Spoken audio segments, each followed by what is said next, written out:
All Okay. right. Okay, let's begin. All Going right, cool. live.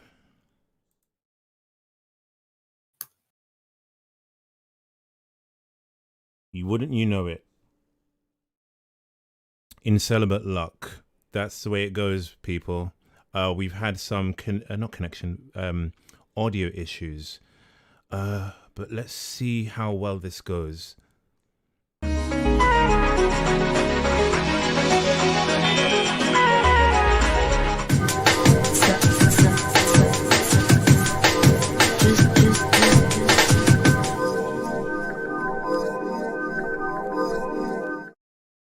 It looks live. Finally, it only took 51 minutes to get here. Welcome. I know I haven't been here for a long time. It feels like years since I've streamed. This is Looks Live. This is a Saturday night in your prime. Wrong button, but you know what I mean. Saturday night in your prime, and we're back. Yes, we have a guest today. His name is Back to School Cell. We had some issues with him hearing feedback, and we tried to work those issues through. And in celibate luck, it didn't happen. So we'll try our best to get through it as best we can. Do you want to say hello, Back to School Cell? Yeah, sure. Hey, what's going on, everybody? Face, thanks for having me on. Hopefully the feedback isn't too bad or anything. I'm not hearing any feedback, so I don't think they can, but we have no idea. We'll find out when it's too late. All right. So, just some housekeeping. Yeah, there are like 20 more days left of this year. So remember on New Year's Eve 2019 when you said, I'm gonna get a girlfriend next year. This is my year. Oh my I think God. we could safely say like nope, not happening this year. You have 20 days to do what you couldn't do, the entire year. So yeah, you are yeah, maybe 2021 is your year. I don't think so. Uh, yeah, I mean, the thing is, COVID really changed the dating game. So when I said that, I anticipated like the pandemic to be a much shorter thing, and the pandemic has, uh, especially because we're going to be talking about height on here, it has made for short guys, it has made the like dating like extremely difficult because essentially you're reduced to just a number on dating apps, right? So I can't go in public and I can't approach females because we're supposed to be social distancing anyway. So the way that everyone's doing it is dating apps, and then there's a whole issue of like, do you list your height? And then if you do, what girl is gonna swipe right on someone who's 5'4"? Yeah. It's there's probably like an extremely small percentage. So yeah, COVID has really like, hopefully the vaccine comes out soon and things go back to normal. But that's years. It's going to end up being multiple years where I pretty much just can't. Damn. Yeah. All right. The thing is, yeah, we thought it would be a temporary issue, but yeah, I don't think it will last long into 2021. I think there is some kind of um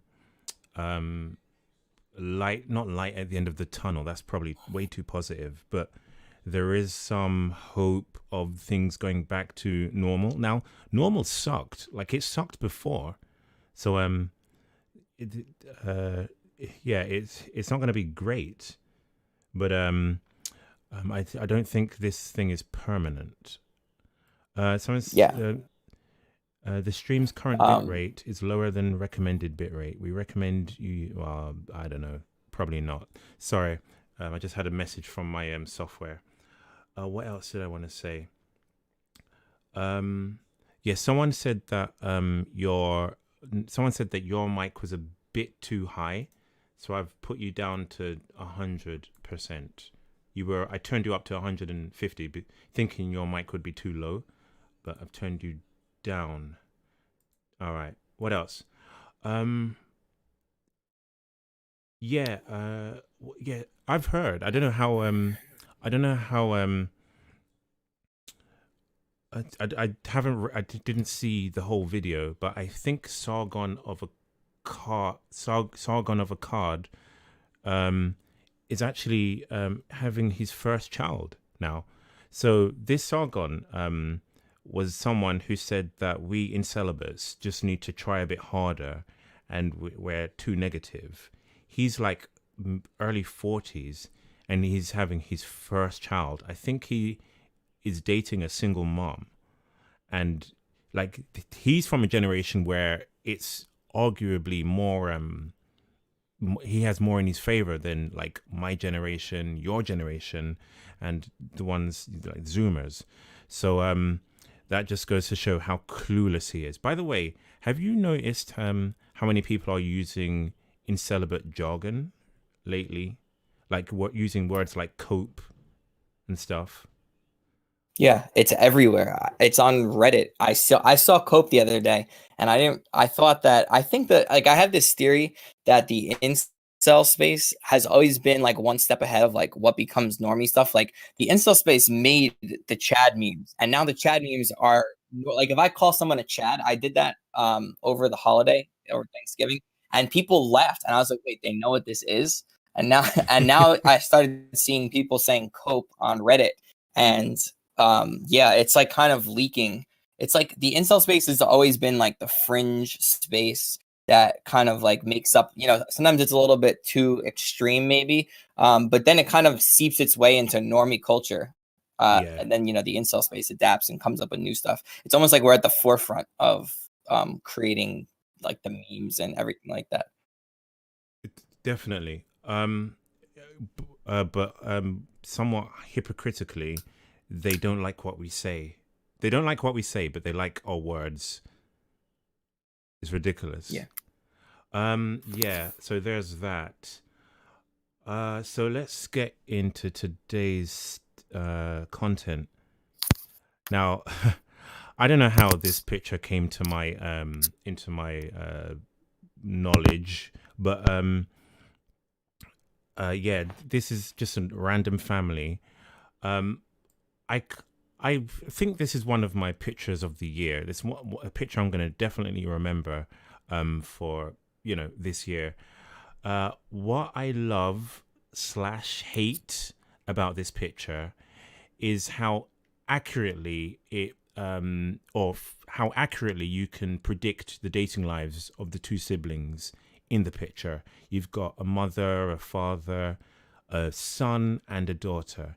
Now the son looks like his face looks like those like joke shops with where you can buy like glasses with a nose attached and a mustache, and you take the whole glasses nose thing off and it's like a whole disguise.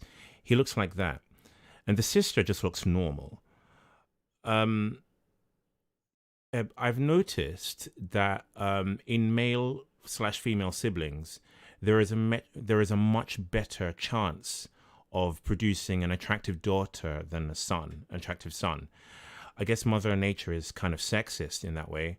Um, and I think one definition of hell on earth must be to be an incelibate when you have a sister, because it must it must be made more manifest, more uh, undeniable, how divergent your path is from your sister's. How about because you have a sister, don't you?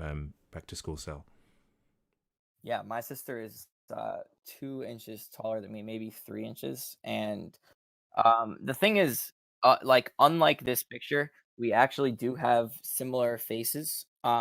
So it's like I would say that maybe she's a 6 or a 6.5 in the face, and I'm probably around a 6 or 6.5, depending on who you ask. But the thing is with females, yeah, she got the height, and like I have grandparents who are like 4'11", and then the grandfathers are like, so we have like a very diverse in terms of height. like family like that. But she obviously can date. She can be as selective as she wants because at that level of a female, my entire life she is pretty much like height aside. It doesn't matter for females. She pretty much only dates chads. My whole life she's been, and she has a height. This is kind of ironic, and she tells me this too to my face.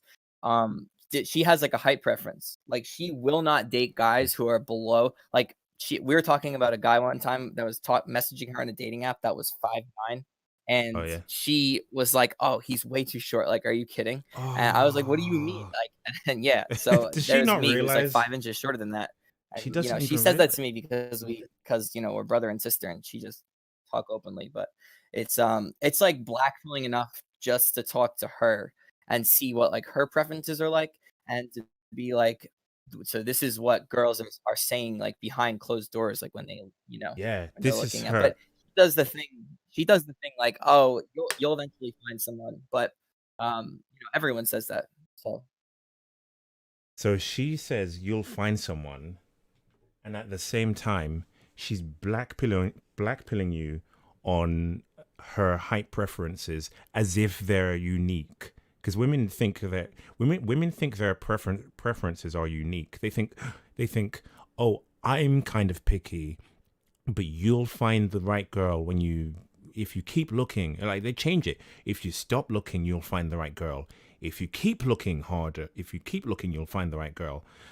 But they don't factor in that their preferences are the same preferences that all women have. Therefore, they've effectively demonstrated why you're likely to be in celibate forever. yeah, that's what I've experienced, and it's funny because I do have, like, some female friends, like, from high school that I still talk to, and they all say the same thing, like, that's that I tend to get along well with females because, height doesn't really impact you making friends with females. That's more face. Females don't wanna be around someone who doesn't have a good face, like, anyone who is, like, below, like, a 4 out of 10 knows that, but then when it comes to Over for height, me. females don't wanna date someone who's below, they don't wanna even consider they don't see someone sexual who's below, like, maybe 5'7", 5'7" would being the cutoff.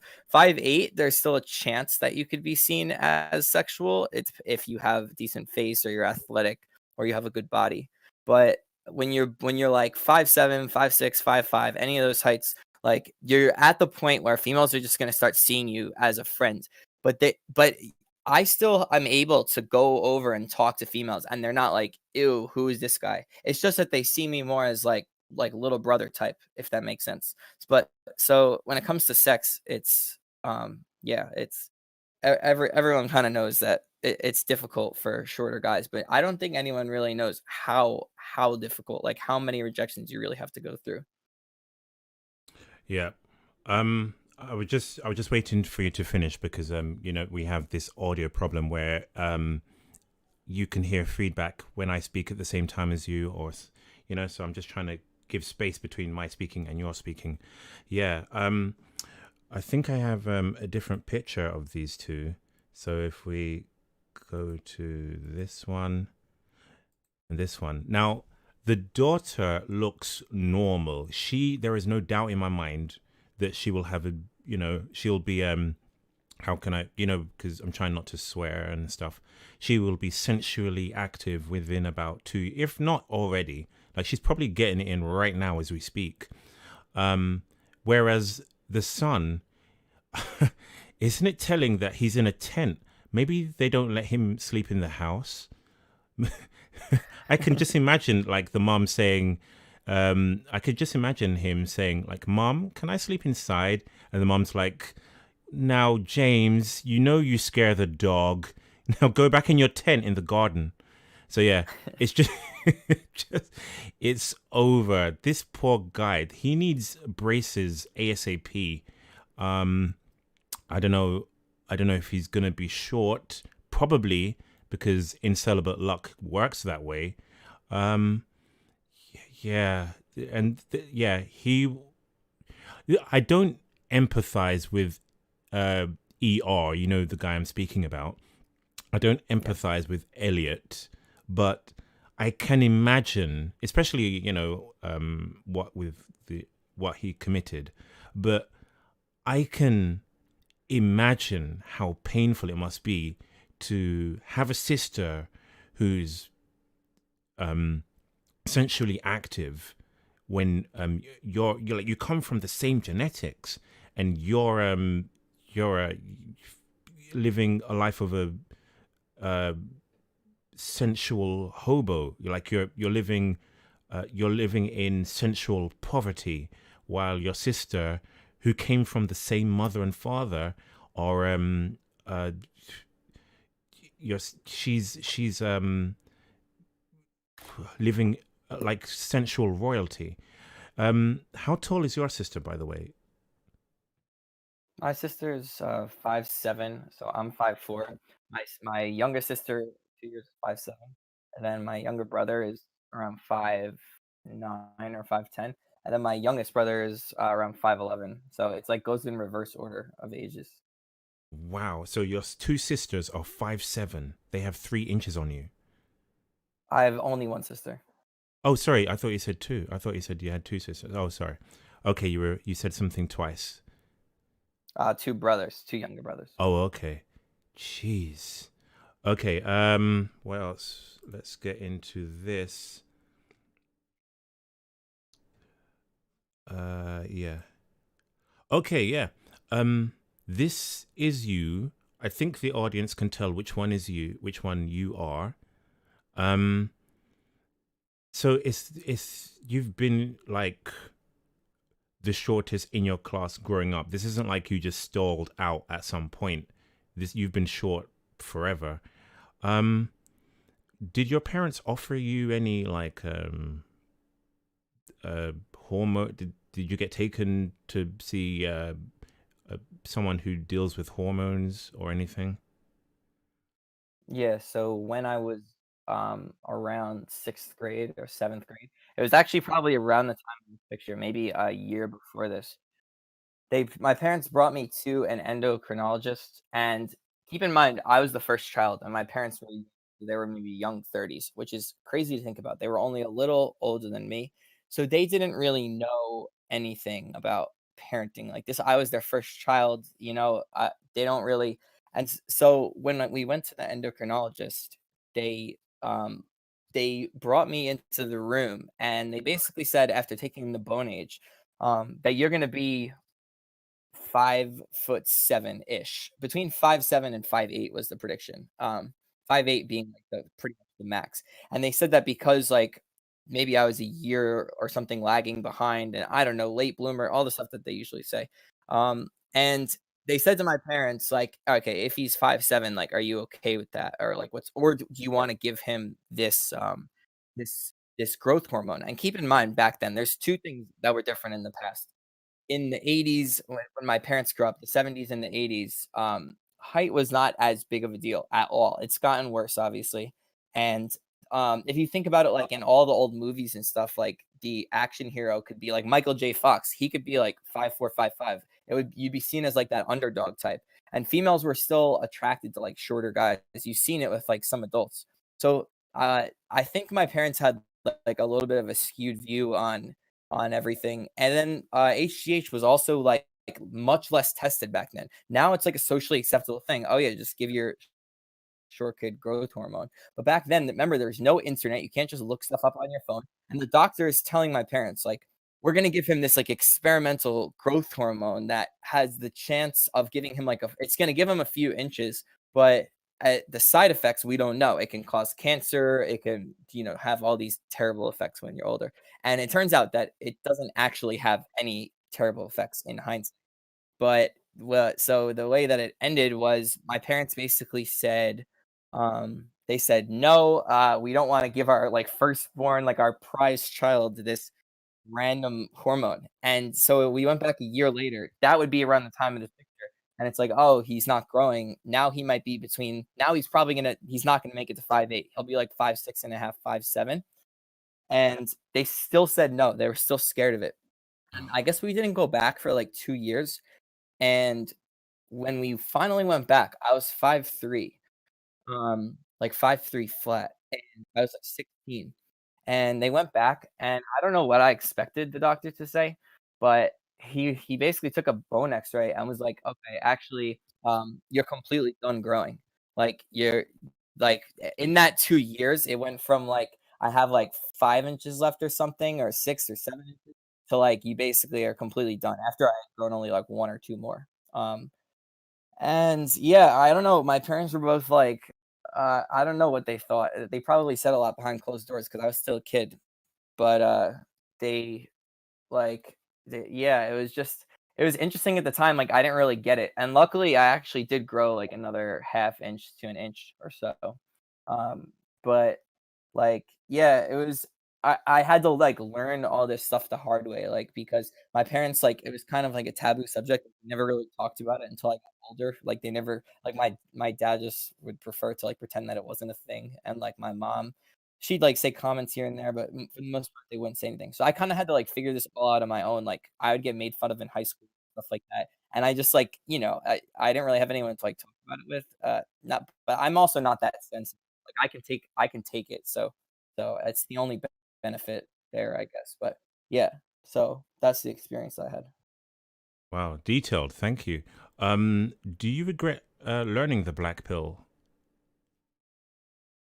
No, I think it's eye opening, and I think it actually helped me accept like the situation, and like I think not just the black pill but lookism was probably the most important thing because it really helps you like it helps explain everything that goes on in the world, like why like my friend's attractive brother got a job at Facebook, and meanwhile he just learned how to code, like, he doesn't have much experience, he's not any better than I am or anyone else is at coding. I'm sure he's very hardworking and dedicated, and I'm sure he deserves the position. However, like, Yeah, cat. then I see, like, my sister's friends gets a job at Google, like, same thing, very attractive, very well put together. These companies are hiring, they're not just hiring for how well you can perform the job.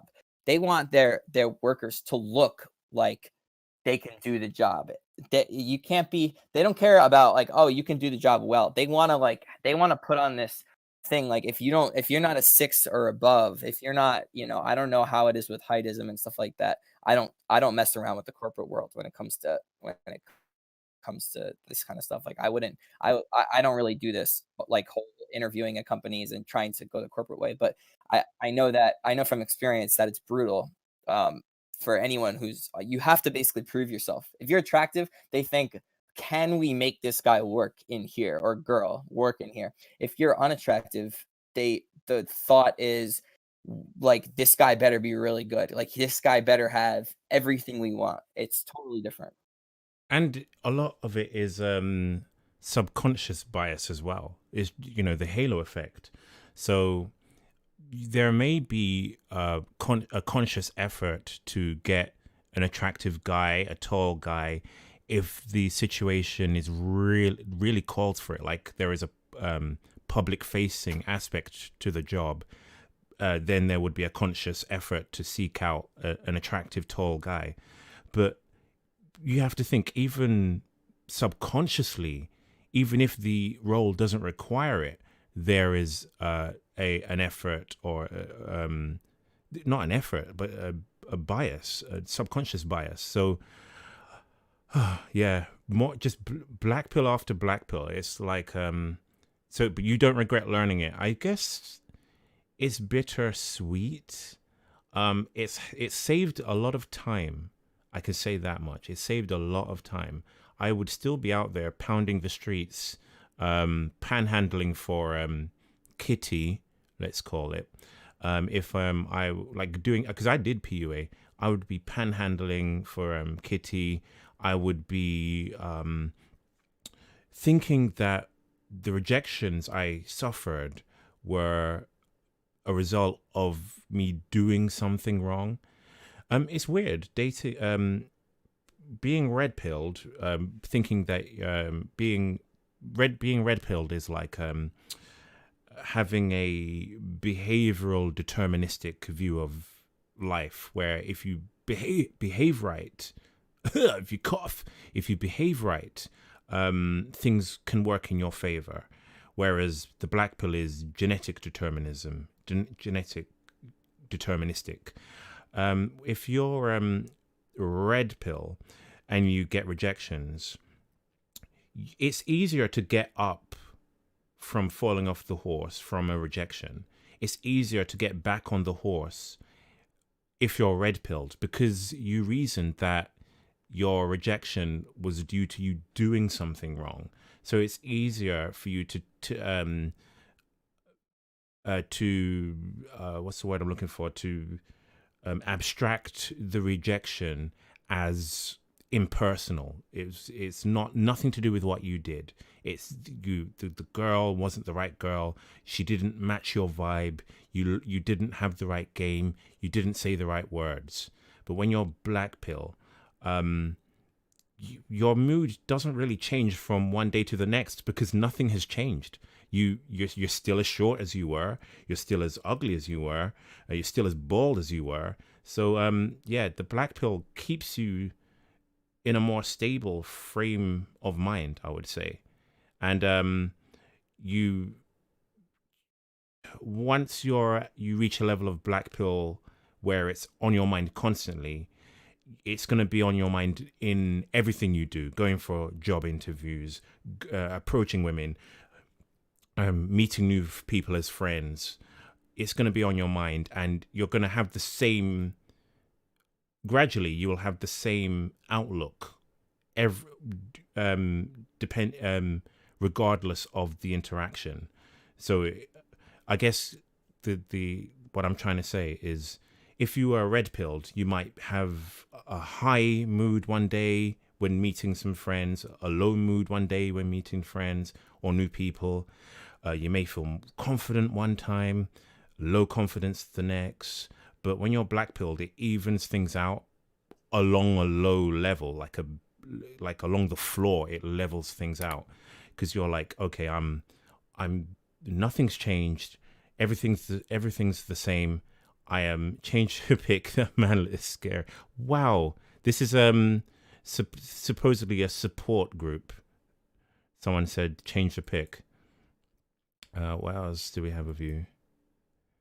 We have this. That's brutal. Like, how do you recover from, like, when you're at a party and women see that? Like, how, like, what is their reaction to you? I think the stream is like a tiny bit delayed, so I'll wait until I can see which one you put on. But yeah, like the reaction is just like, obviously there's a lot. Oh, like that, yeah. Like there's a lot that's said behind closed doors that you don't see. You have to remember. Probably most things that are said are things that I don't hear. But from talking to enough people, and like, sometimes you ask people what they're talking about. Sometimes people will tell you. Yeah, like this. I think that you just have to get used to it. As weird as that is to say, like someone who doesn't experience that situation, they would probably have a hard time being like, they'd be like, "Oh, I don't even know what I would do if I was in that situation," or if like, yeah, because me and him like talk to the same women sometimes, and like, yeah, I don't know. I don't want to go into too many personal details about it, but like, yeah, I think you could imagine how it goes. And yeah, the problem is that there's really nothing you can do about it, because it's like, it's not like you can do your hair differently, or like you can even wear like bigger shoes, but that's just like, it's cope at the end of the day, because it doesn't actually add height. It just makes you look taller temporarily, but it doesn't fix the issue. It's like, people for some reason, like when it comes to lifts, incels think that you can just chuck on a pair of lifts and it's like, okay, well, wear big shoes and do your hair bigger and all this stuff and it will fix it. But like, women aren't stupid. They can, like, if you're wearing big shoes, what are you gonna have those on for the rest of your life? Like, it's not a realistic solution to getting a girlfriend. Like, you, at the end of the day, when you get a girlfriend, the only way you can do it is by like being open and like you have to be straightforward about who you are. You can't put on this act every time you see them, because there's gonna be a lot of times when you're behind closed doors, you're watching a movie. So what are you gonna do? Like, you're gonna trick them and have 3-inch shoes on and that you're 5'7" or something, like, so, um, yeah, like, obviously, it's brutal, and so he, like, makes fun of me all the time. He's, like, a big proponent of making fun of me for my height, but I'm just used to it, like, I've gotten it my whole life, so it's kinda just like, it's kinda like guy banter, I guess, like, I guess because I chose the route, and this is what 5'4" always makes fun of me for, if you guys know 5'4". He doesn't make fun of me for it, he always he criticizes me for it is more the thing.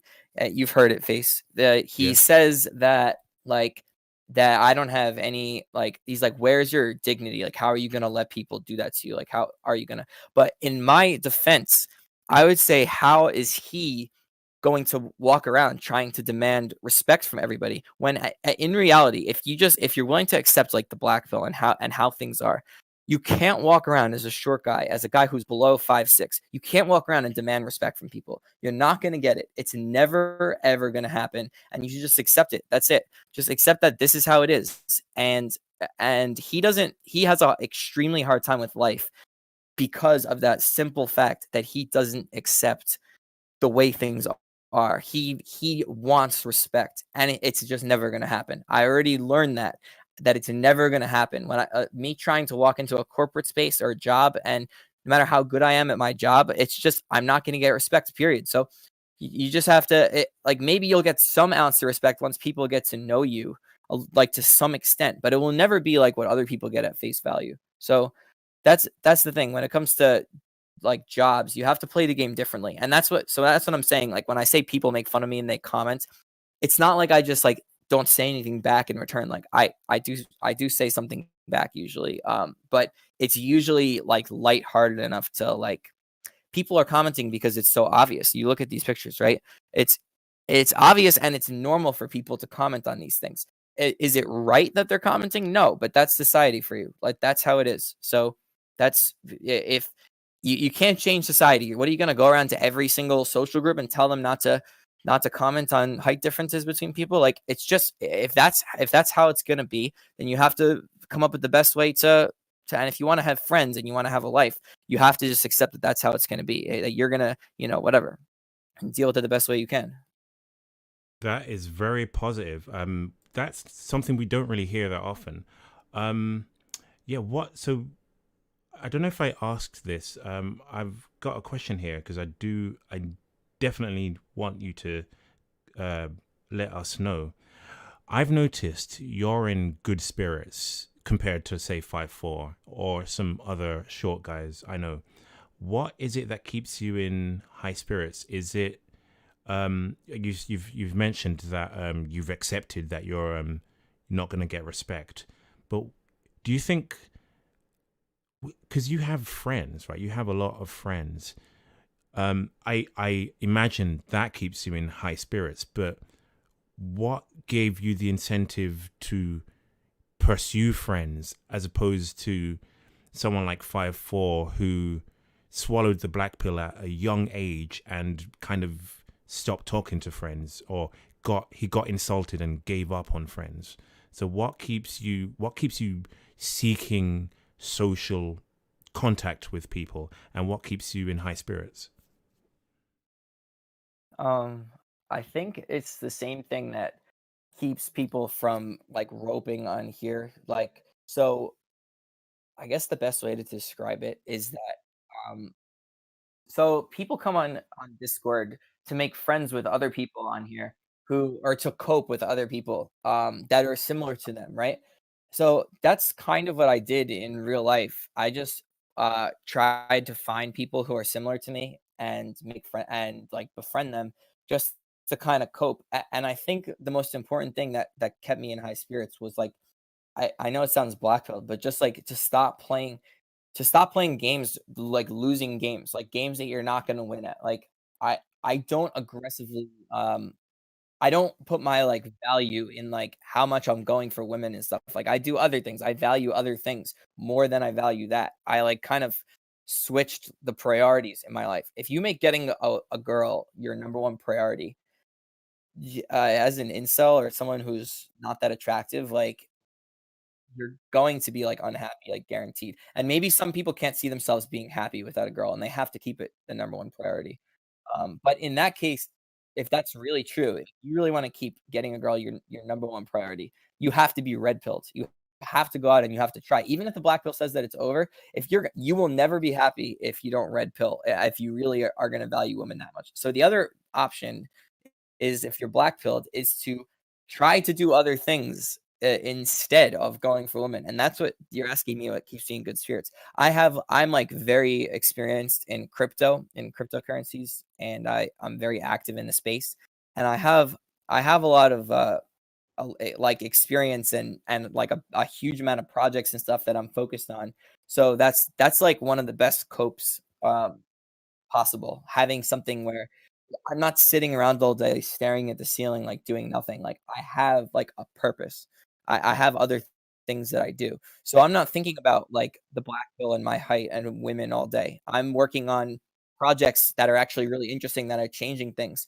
Um, and because it's all online, that's the other thing that I did. I moved like my entire life online, because it's like I was saying before, if you play the corporate game as like an incel or someone who's not that attractive or a short guy or anything, it's a losing game, and you have to accept that if you're going to play that game, that it's going to be on hard mode, like very hard mode, even maybe. You're going to be dealing with people who are not going to want to promote you. They're not going to and it's not even just about you. They're just going to see everyone else as better than you.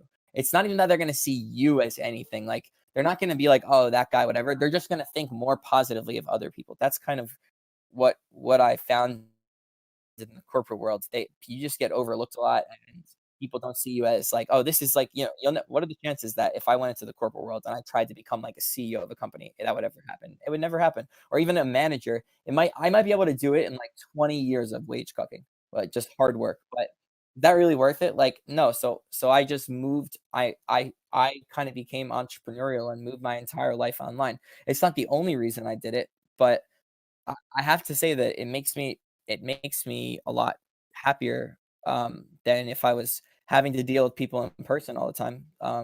So yeah, like it's really, I guess it just comes down to not thinking about it all the time. I guess there's times in my life when I didn't like do any crypto or something, or I didn't do any of that stuff, and I was like laying around playing video games, like just staring at the ceiling all day kind of thing, watching TV, and it was always on my mind, and that was the most like depressing time.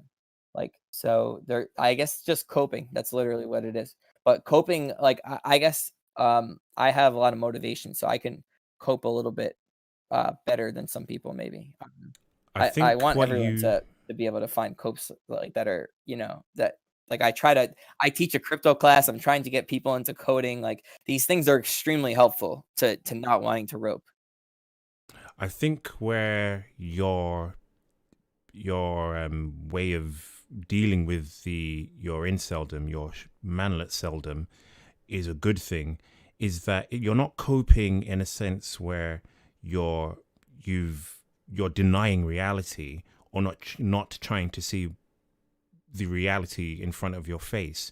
You've accepted it, and you're I guess, I know it sounds a bit blue pilled, but um you've put that reality in a box, you've left it there, and you've said, okay, what else can I do? What can I focus on? Maybe dating isn't going to happen for me. I guess that not many people can do that, though. That's the problem. Some men really have this focus on dating. So I guess that's not going to work for everyone. For most incelibates, that won't work, I guess. Yeah, that's it. You pretty much hit the nail on the head with that. Okay, we have some content to get through, so let's do this. People have been asking why I've been quiet. It's because I'm letting you speak, because we had a mic issue, an audio issue, where when I speak and interrupt you, or without leaving a long gap, you hear feedback. I don't think the audience hears it, but you do, and it's really off-putting. Okay, so suspend the black pill denial, suspension of reality. So here we have, this is so brutal. We have a dating profile of Jack, 24. Here for a good time, not a long time. However, open to having my mind changed on that one. I don't know if who cares? I don't think even women care about that. But look at, you would have to suspend reality, suspend your belief, your knowledge of what seems logical, if you want to believe that these men have an equal chance at attracting women, if you want to believe that these men are perceived as equally attractive by women. You have a Chad, broad shoulders, white, broad jaw, Nord one hair, classically attractive. And then you have this Indian guy who, in my opinion, looks like, where do I have it? I lost the picture. I lost it. Yeah, he looks like a ventriloquist dummy. He looks like Chad's ventriloquist dummy. There is no denying that. I think height is one of those things where the only aspect of attractiveness that it's acceptable to crap on men for, that people like blue-pilled, red-pilled people will accept that it's a problem if you're short. And there is less denial of height being a problem than of looks being a problem, which in turn means that height is low height. I mean, like when you get to like 5'6" and below, they're worse. If blue pillars can't deny it, then it must be bad.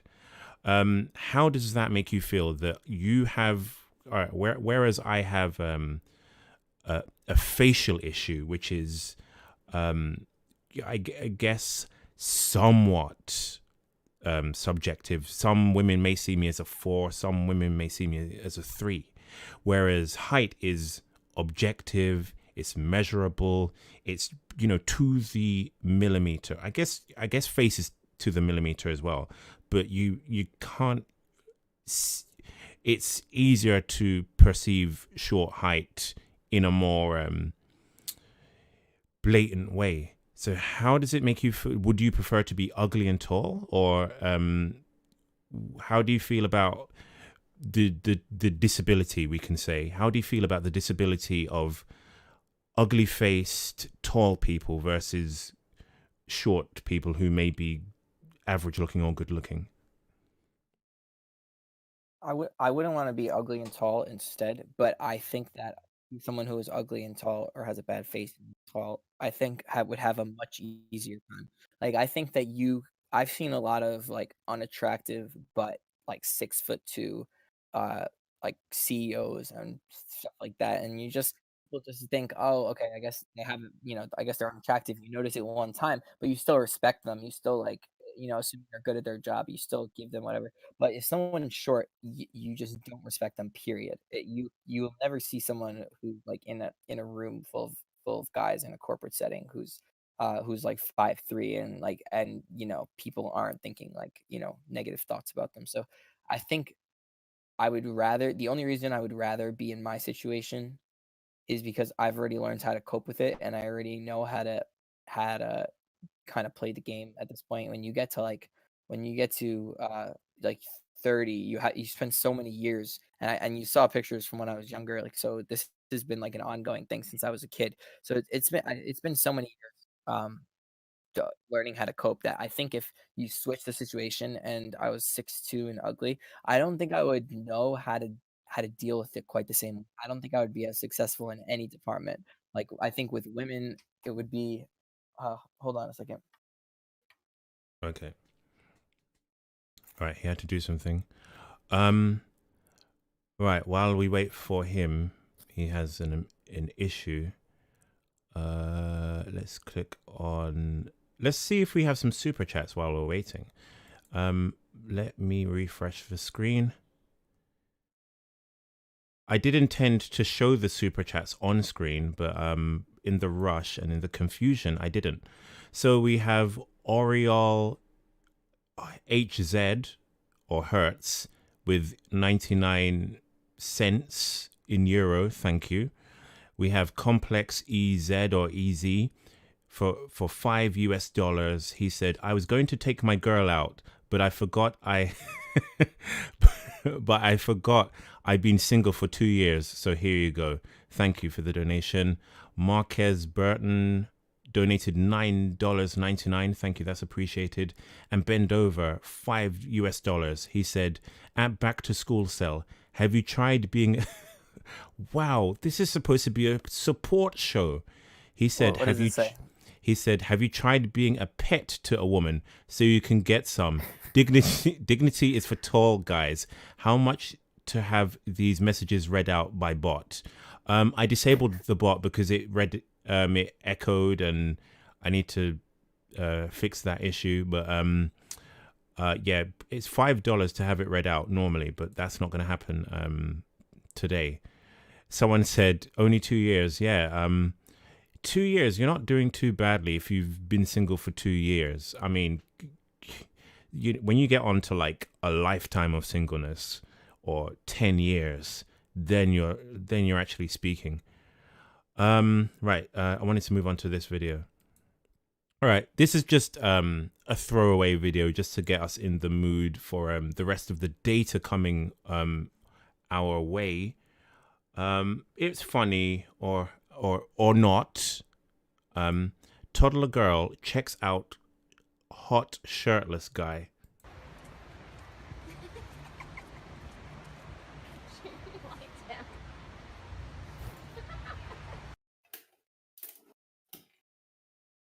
Elsa.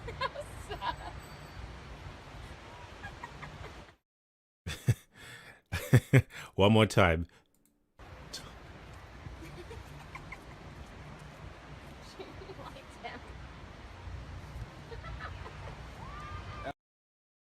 Elsa. It's over. It's starting early. Okay, I get it. Some people will say you're reading too much into it. She's just it's a stranger and she's just appreciating that something is different from her usual environment, someone she hasn't seen before. But if you actually look at journals and studies, they say that babies look at faces longer if the faces are attractive. So this is actually in line with what data predicts. So I don't know if this is anything we could look at as, you know, this is like indicative of like the black pill, or maybe she's just looking because it's just curious. She's just curious, but it's kind of a coincidence that he happened to be a good-looking guy who's shirtless. I don't know. Maybe tomorrow's girls will be because I think that, you know, in my generation of women didn't have as much access, didn't see chads as often, because maybe they saw chads in movies and in magazines, and that was it, and there was no actual access to them there. But today's women, I guess Zoomers are gonna have to deal with the fact that their counterparts, their female counterparts, I'm not talking about babies now, but Zoomer women have grown up with chads being much more reinforced culturally, like through social media. So yeah, let's not read too much into this video, but it's more of a foreshadowing of how bad things are going to get for Zoomer males. Anyway, let's not focus too much on that. Let's actually move on to the data for today's show. Where is it? Okay. I think I have it here. Right, so if I move to here, let's hope I've clicked the right thing. Right. Yeah. The future for dating for men is dystopian, and it is getting worse. I watched a ContraPoints video about incelibates. By the way, Ty, I want you to, or back to school cell, I want you to say incelibates instead of the INCEL word, because I'm not sure if the YouTube's algorithm picks that word up and flags it for hateful content. So can you say incelibate, please? Okay. Yes, I'll try to. All right. So anyway, I was watching this ContraPoints video about incelibates, and ContraPoints said that the black pill catastrophizes the situation for men today.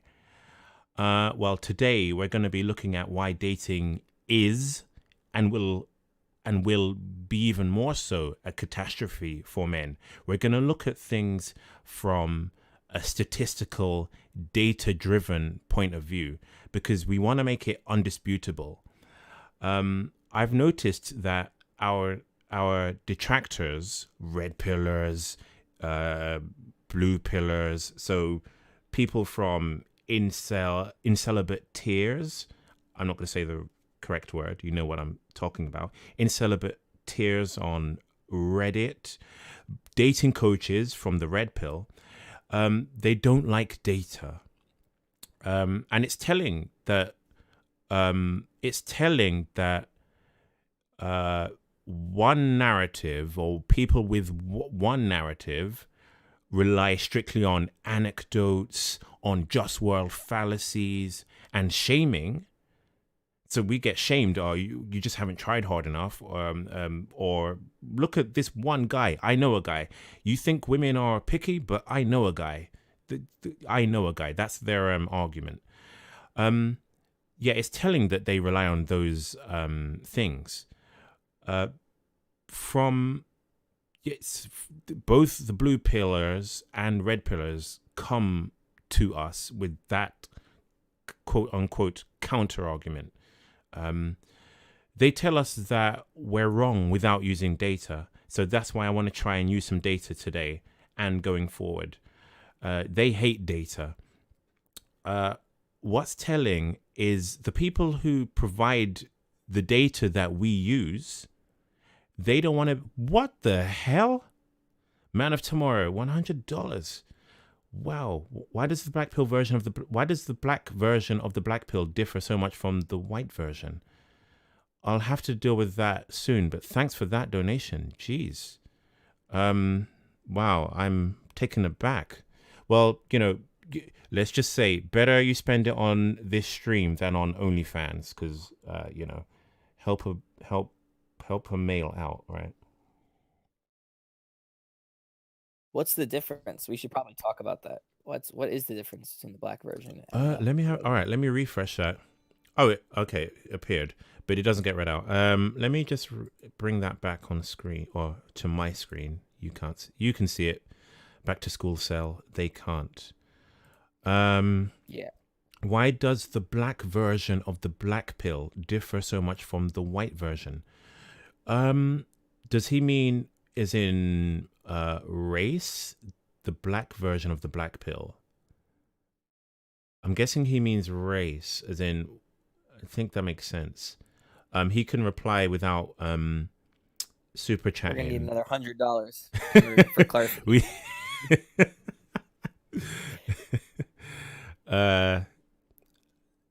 What was his name? Man of Tomorrow. Man of Tomorrow. What do you mean? You mean race, or if you're listening to the censored version, you mean genetic stock? He means red pill versus black pill. Let's see what he means. Man of Tomorrow. I'm not here to coop your stream. I'm asking a legit question. Yeah, but what was the question? Like, why does the black version of the black pill differ so much from the white version? The black version of the black pill. Am I Like, am I being like incredibly stupid here? No, what else Or could be black besides if it's race? Like I it couldn't has even to be think of race, what right? else he could mean. So genetic stock, I'm guessing. The black version. So, all right. So maybe he. Let's just assume that then the black version of the black pill. Because attractiveness. Let me phrase this in a way that YouTube will be okay with. Um, Attractive men are their own race, and they tend to have features that are more common in white men. So if you're black, you're less likely to have attractive features, which means that it's easier to be attractive if you're white, because you're going to have an aquiline, refined nose, just like law of averages. So you're closer to good looking as a white person than a black person. So and if you look at attractive black men, their their features are what you would expect more commonly in white people. Not I'm not saying they're uniquely white features, but they're features you would expect more of more to be more prevalent in white men. So yeah, and I guess there is the issue of dark skin as well. So there is the issue of broad nose, thick lips, hair that isn't the most attractive texture, and then there is dark skin. So I don't know if that answers your question, but feel free if you want to call in to the show. I'll give the details soon, and hopefully you can provide some clarification on your question, because you know, putting $100 into getting an answer that you didn't ask for, I that have a must comment on suck. his face Okay, actually go to ahead. make. Yeah. So, one of the things that I noticed from spending time on Discord, and by the way, bend over. I saw that question. He donated $5 and he asked me a question. So I'll answer it after we get off this topic. But I noticed on Discord that there's a lot of like attractive black people in America. I'm not gonna call it any names, but in like one server that I'm in, there's two like what I would consider conventionally attractive black males in there. And when I saw their faces, like when they put the video on, I immediately thought like, why are these people in here? Like what the hell? Like if this was the white version of this person, uh people would be like, you need to almost get out of here because you just don't fit into this. Like, what are you doing here? Like this is almost a Chad. And I think what happened is that someone who might be a Chad in Africa who would be considered very attractive if you're in your home country. If you come to America where there's obviously some form of racism and white preference here. If you come to America, you're all of a sudden going to be discriminated against by women. Like you're going to have all these other problems that you wouldn't typically have. So I think like the like black people in general are more likely to have a different accounting of like what the black pill is because their experiences are completely different. Like they can be attractive, but they still get like discriminated against. Like they still have to try harder for jobs, even if they have attractive features and stuff. Even if like some people, even if they might have a ton of attention from women, like other black women in America, they still might be struggling to get a job in like a predominantly white area. So like that'll make it difficult for black. And then whereas like an unattractive white male you're still white. You don't deal with any of the racism. Obviously, I think unattractive white males have it similar to unattractive black males, but I think that attractive black males also have it similar to like unattractive black white males. If you follow that, like Yeah. I think that the race pill is like big and it definitely plays a role. And I'm not, I'm white, so I can't speak for people that aren't my race. But yeah, that's just what I think about it. That There's a whole it's a completely different experience, the black pill. I think like the entire outlook on it, some of the stuff that some people that I talk to on Discord that are black, some of the stuff that they say, I'm just like I just almost like can't relate to it at all. I'm just like I have no I just never like experienced treatment like that. Probably some of the stuff like the same reason why I would say something and some other people would be like, how do you deal with those kind of comments? Like it's the same type of thing. Um, Also, just to finish the point, um, if you're an ethnic, um, let's just leave it at an ethnic. If you're an ethnic man, in say, this isn't like a victim. I'm not trying to build up a victim narrative. I'm just trying to paint a picture of reality. If you're an ethnic man, let's say black people are 13% of the US. You know, the alt-right people, my alt-right people, you know, the 13. Yeah. So blacks are 13% of the US. So let's say, I'm not going to hash the numbers out, like say, oh, but some of them are children or whatever. Let's just like be fairly rough with the numbers here. If you're black, 13, let's say about 13% of the population find you attractive if you're a black man, because let's say 13% of black people black women will find you attractive. Obviously that's not accurate, but we'll just go with those numbers. And then let's say 2% of white women will find you attractive. So you're up to 15% of the population finding you attractive. I'm not using accurate numbers here. I'm just painting a picture. You've got like what did I say? I said 13. Yeah, so 15% of the population finds you attractive if you're a black man. You've got 13% the black people, and then you've got 2% of white people. Whereas if you're a white person, and I don't know how much of the population is white in the US, let's say 60. So you have 60% if you're a white man. You have 60% of the population who find you attractive. And then you have ethnics. So I guess there's that component. More people will find you attractive. There are more people to find you attractive. Oh, okay. All right. There are more people who will find you attractive if you're white because you appeal to the majority demographic. That's not like, I'm not trying to say, like, I'm not trying to attribute victimhood to that statistic. I'm just trying to, well, not a real statistic, but I'm just saying that might account for some of the reason why black men, that's one of the reasons why black men may be more incel than white men, as well as physical features and that kind of thing, economic situations as well. All right, so let's move on to this. Yes. So what was I going to say? Yeah. Our detractors don't like data. Blue pillars don't like data. Red pillars don't like data. Oh yeah. What I was going to say is what is really revealing is the people who provide the data that we as black pillars that we use, they don't want to be associated with us. So it's clear the data that people provide that we use, the data that studies, journals, OkCupid, the data that they provide, it's clearly not for our benefit. They don't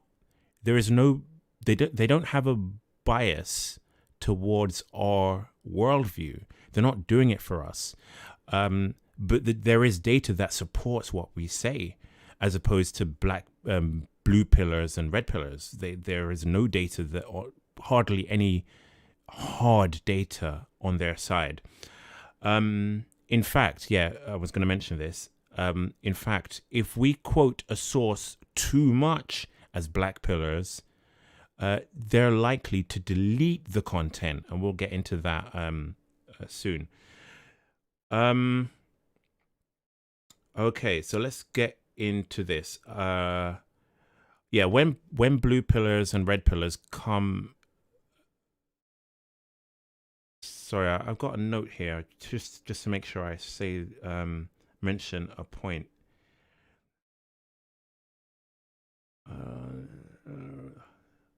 I'm I should be able to read what I wrote, but apparently I'm too stupid to do that. Um, yeah, yeah. When blue pillars and red pillars are faced with overwhelming evidence and logic that women are pickier online, or that dating online dating favors women, or that looks matter even more online than they do in real life. Red pillars and black pillars may acknowledge those facts, but they always caveat those facts. So if we say, look, online dating is hard for men. Men get fewer messages. Women are more pickier online. People are more likely to want meet online. Women are more likely to want to meet online. They caveat it by saying stuff like, "Oh, it's not as bad as you're making out, but you could just approach women in real life," or the famous one, "Online dating is not real life. Tinder is not real life, bro. Just go outside, bro. Just approach women in real life, bro." Okay, let's deal with the data because they don't like this. Looks and Lies: The Role of Physical Attractiveness in Online Dating, Self-Presentation and Deception, by Catalina L. Toma and Jeffrey T. Hancock. All right, so let's go through this. I took a cursory read of this today. There is a point in here. So this looked at online dating trends and how people present themselves when it comes to online dating and pictures. Let me get to a point I wanted to read. It is, yeah, the importance of physical attractiveness. I want to make sure I read the right point here. Where is it? Okay, the results. Yeah, here it is. I don't know if people can see this on screen. Let me scroll it up. There it is. The results supported our expectations. Less attractive daters posted self-enhancing photographs that increased their attractiveness, and they also lied more than attractive daters when verbally describing their physical attractiveness. An important observation is that when given the choice to boost their appeal by A, directly enhancing their physical attractiveness, or B, enhancing their social status in an effort to compensate for their decreased physical attractiveness, less attractive daters tended to choose the former, which means when less attractive daters were given the opportunity or could increase their appeal by either looks or social status, they chose to do it by looks. So this is like this validates the black pill by saying how important looks are. The people know it instinctively that looks are important. The lie that red pill dating coaches tell us that looks are kind of important, but they quickly gloss over how important looks are. But actual data proves how important looks are. Instinctively, we know that presenting a better, more fertile, more attractive, more presenting a picture of ourselves that shows us as more likely to give healthy offspring. We know that that's important. It's a lie to believe anything different. It's a lie to believe it's not important. It's a lie to believe that you can gloss over it or make up for a a sufficiently low level of looks by social status. It helps, but not enough. There was another point I wanted to make. Yeah, so if physical attractiveness is important, which dating coaches will never acknowledge. They'll say it and then caveat it, but they won't just leave it hanging. They won't say physical attractiveness is important and then have it as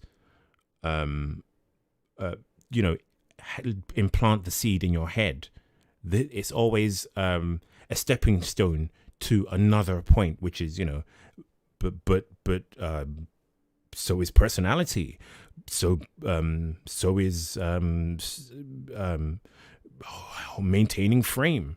So by my next book, like, it's always on the road to some other. It's always on the road to ignoring it or making light of it.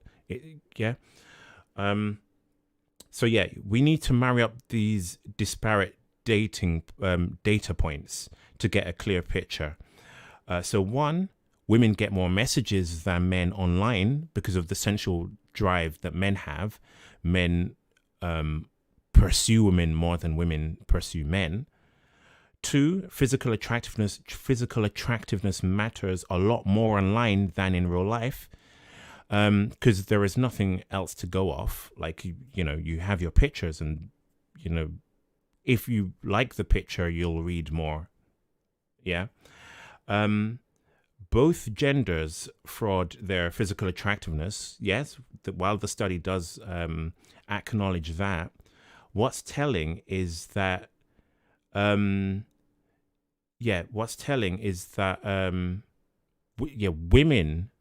are men have a higher sensual drive, so we find women attractive starting from a lower threshold. So there's that going on as well. And so if you marry all those points up, it's clear that women will pick their best option, and that women's standard for what is attractive is higher because they're bombarded with messages. So they're going to pick their best option. Dating coaches are starting to acknowledge the growth of the black pill and how much evidence we have on our side. But yeah, they address the dating coaches like Rollo Tomasi and I'm not going to name some of the others, but you know who they are. They address the black pill by saying that, well, yeah, looks kind of matter, but you can lift weights, get a haircut, wear nice fitting clothing, and then they stop. That is where they tap out. They don't address facial bones, bones in your spine. They don't address that. And we're the only community that does. We're the only community, the black pillars, we're the only community that recognizes that attractiveness doesn't start and end with, shoulders and torso. Where I don't think I've ever seen a dating coach address looks. I don't think they ever, like facial bones, I don't think they ever have, because they can't do anything. They number one, they can't charge you for that. There's no money to be made off that. There's no repeat custom to be made off that. So okay, so we've looked at that study. Let's cross-reference that with where is it? Face, you know what I want to comment on that one too? Yeah, go ahead. At the end, it says that the strategic showcasing of desirable attributes also highlights the importance of physical attractiveness. And it says that attractive daters displayed their attractiveness by posting more photos. I've noticed this on Instagram, and it's actually interesting to see a study supporting this. Do you ever notice that attractive people, like males or females, but I found it especially weird with males, they post more photos, and it's literally just like them doing everyday things. Like, it's like them like laying in bed watching TV, and it's like, imagine if you could look that good And like for me, or for any normal person to take a photo, you have to be like dressed up, do your hair. Like for if you're less attractive, like you got to be wearing something nice. Like you need to be like around the right people. Like the lighting has to be perfect, right? And that's the only way that that photo could get posted to your social media.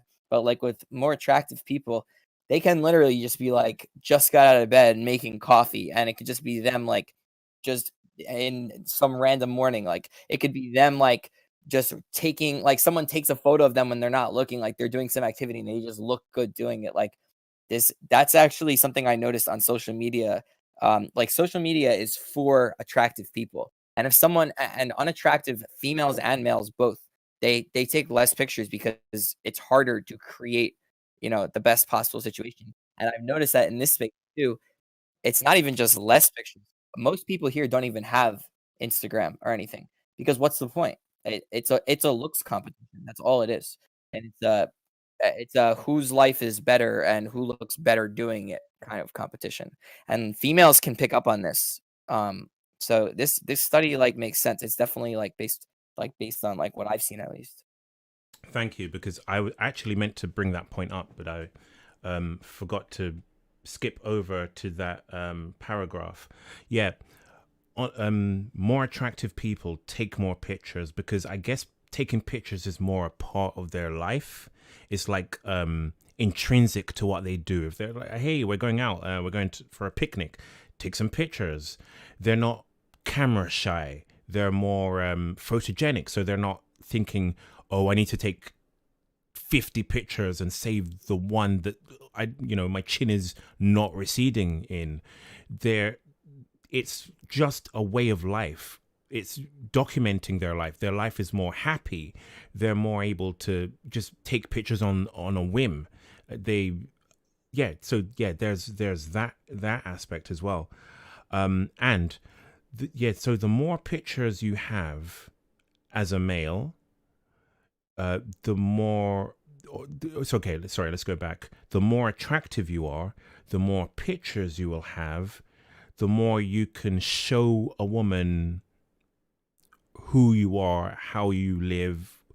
You can present yourself with a much more broad view of who you are. Whereas if you're sub 5, if you're ugly, you'll have like 2 pictures, and she won't get a sense of coming into your world. So you kind of lose in 2 ways if you're not attractive. First, you can't present as many pictures as you would like because you're not photogenic. You're scared of pictures. You probably aren't going to take pictures on the fly. You're more likely to want to dress up to take a picture, or delete your pictures, or be ashamed of your pictures. Whereas if you're attractive, you've got pictures to spare that you don't upload to your dating profile. I noticed that when I was trying online dating, I would have to take a picture for online dating because I don't have any pictures naturally, because it's not part of my lifestyle to take pictures. Right? Right. Yeah. That's something that you like from a young age you build up. Like if you're not attractive, people are usually not going to be like, "Hey, come take a picture." Like, but if you're attractive, people they want you in pictures. It looks better. It's just not something that you're saying you don't have social media, right, Face? No way. Yeah, see that's the difference. And that's one of the things I actually noticed. Um like also like we were saying earlier, like things that I've adapted to is yeah, I mean, you see how many pictures are taken of me. I guess I'm just around like a culture of people who take a lot of pictures and stuff because um I am friends with like some, I went to college, I made friends and stuff like that. And it's kind of like unavoidable for me to take pictures, but there is a way for me to take pictures where I do look pretty decent in them. Um but obviously like there's no way to hide height. Like I can't be like, no, don't take a picture of me because I'm standing next to someone who's like literally what average height, 6 foot, and like there's you can just like I mean, you see what I look like standing next to people, like, that are over, like, 5'10". It's pretty bad, um, but there's nothing I can do about it because I guess just the people that I'm surrounded by take a lot of pictures. If you don't surround yourself with that group, then why would you ever subject yourself to that? Like that's the only reason I'm subjected to it is because other people are take these pictures. Like these are pictures from Facebook from me. Like other people upload them, they post them, they tag me in them. Instagram is different now where you have to voluntarily make your own and upload it. But Facebook was like you just make a profile and people take pictures of you. So yeah, so a lot of those pictures were kind of just like taken on the fly. Like someone said, turn around, they took a picture or something, and I didn't really have much say in it. So yeah, people always ask me that, like, why would you subject yourself to pictures? But it's like, what am I supposed like? You can't avoid being mocked and like your whole life when you're this height. Like that's just what am I not going to talk to any people that are over 5'6" or 5'7" just because I don't want people to notice the height difference? Like that's what people think that I should do. Have you tried sitting down more when they take pictures? Like, just propose you all sit No, down. No? yeah, no, of course not. Okay, and That's let's move on to impossible. the next article is from the Financial Times. So give me a sec. I think it's here. Oh, Uh, while you're looking, yeah, go Bend ahead. over asked me a question. He said, "Back to school cell. If you, I'm gonna try not to curse if he said anything. Back to school cell. If you SCA max, which is Southeast Asia, will you abort any males you have, stopping another ER? How do you feel about? Yeah, how do you feel knowing a woman will never see you as a protector?" And he donated. So, um, yeah, I I think people ask me that question all the time. When I say that, like, if I had a girl that I would have kids, people are like, "Why would you do that? Why would you ever subject someone to that?" So I think it's, I think I get it. I know from like an outsider point of view what like you'd say something like you would say that because you would be like, "Why would you do that?" But first of all, I'm not interested in um I feel like, I've talked to, like, girls who are below 5 feet before, and I feel like they do see me as a protector to some extent. Um, you're just like a smaller version, a smaller couple, I guess, but obviously a girl who's, like, above that 5'3" is not gonna see me. But for if I did SCA Max and I met a girl there, I don't think that would be a problem, as far as, like, the protector thing because people are shorter there. I think that it's possible, but I do wanna have kids. I know how that probably sounds to people, like, I wanna have kids, and if I have males and they end up being, like, 5'2", 5'3", that fucking sucks for them, I guess, but sorry to curse. You can cut that out. Yeah, it Okay. sucks for them, but, like, I'm not gonna not have kids. I'm not gonna just be, like, single and alone my whole life just because of, like, one trait. So, I would rather just have kids and, Let them deal with hopefully, it. I'll have enough money and they'll deal with it. I'll attempt to help them by like, I'm gonna try to make as much money as I possibly can, and like money can solve a lot of problems. Money can take you from like I'm gonna rope to okay, like I have a jet ski, like it's I'm short, but maybe like I have a huge house, jet ski, tennis courts, like all sorts of stuff that people that will keep you from not even just keep you from roping. I would say like you'd have a pretty decent life even if you're like a 5'3" male but rich.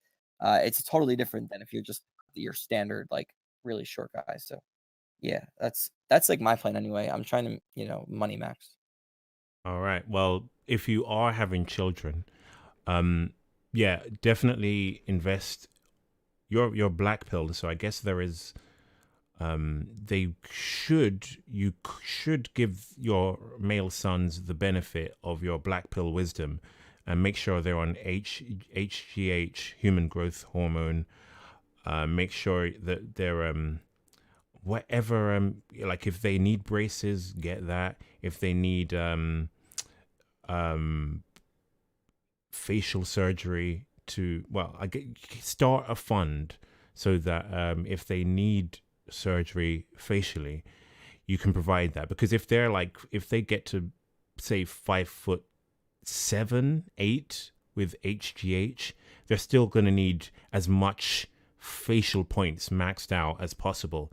So yeah, you need to, it behooves you to make sure, if you're going to have male sons, it's important you make sure you're not going to create more suffering in the world, because it's going to be like 10 times harder than you experienced. Remember, when you have children, they're going to be born in like a where I don't know what comes. We'll be back to alpha or beta with the generation terms. So it's going to be like a whole different world. It's going to be 10 times harder. So it's definitely something you need to consider in advance. Don't just have them and leave them to, swim or drown. Do make sure that your your black pilled wisdom um, informs your decisions. Yep, absolutely. Well, everything you said is exactly what I'm planning on doing. I'm Okay. I'm money maxing now. Hopefully, if I can SCA max or find a girl in any other way, that I have to do it. If I have kids, yeah, it's gonna be like they're gonna get they're gonna get whatever facial surgery they need. They're gonna get HGH. They're gonna get anything that they need. They're gonna be maxed. They're gonna be playing sports. Hopefully, I mean, I'm not gonna like force anyone into anything. It's gonna be up to them. I mean, I'm pretty sure if everyone's parents here offered them the ability to get, they were promoting it, like, they were saying, "You can get oh, if you want this facial surgery, yeah, I'll pay for it." Like, I imagine that many people here would go ahead with that, with their parents' approval and money paying for it, so I plan to offer them that opportunity, and that's it, like, having kids is a big deal, like, if you can manage to have kids, uh, if you want kids, like, if you're that type of person, like, it's obviously life-changing, so it's something that I'm just gonna do, and if I have sons that end up getting to 5'7" and they have even a 5.5 face or above, then they'll be alright. The that there's ways to, especially if you're maxed in other departments, like, to cope at that level. If they're below, like, 5'5", then yeah, then I'll probably feel a little bit bad about it, but, But maybe I'll just have remember all that females, and that'll be no problem at all. Literally, there's no issue if I have all because who cares? The only thing that I'm really that is really like my main flaw per se would be height, right? So if I have 5 foot tall females, what is that gonna matter? They'll do fine. you said you're speaking from a 2020 perspective. You said they would be okay if they're over 5'5" and average face. But remember, the threshold for attractiveness in 20 years' time is going to be sui fuel. So make sure you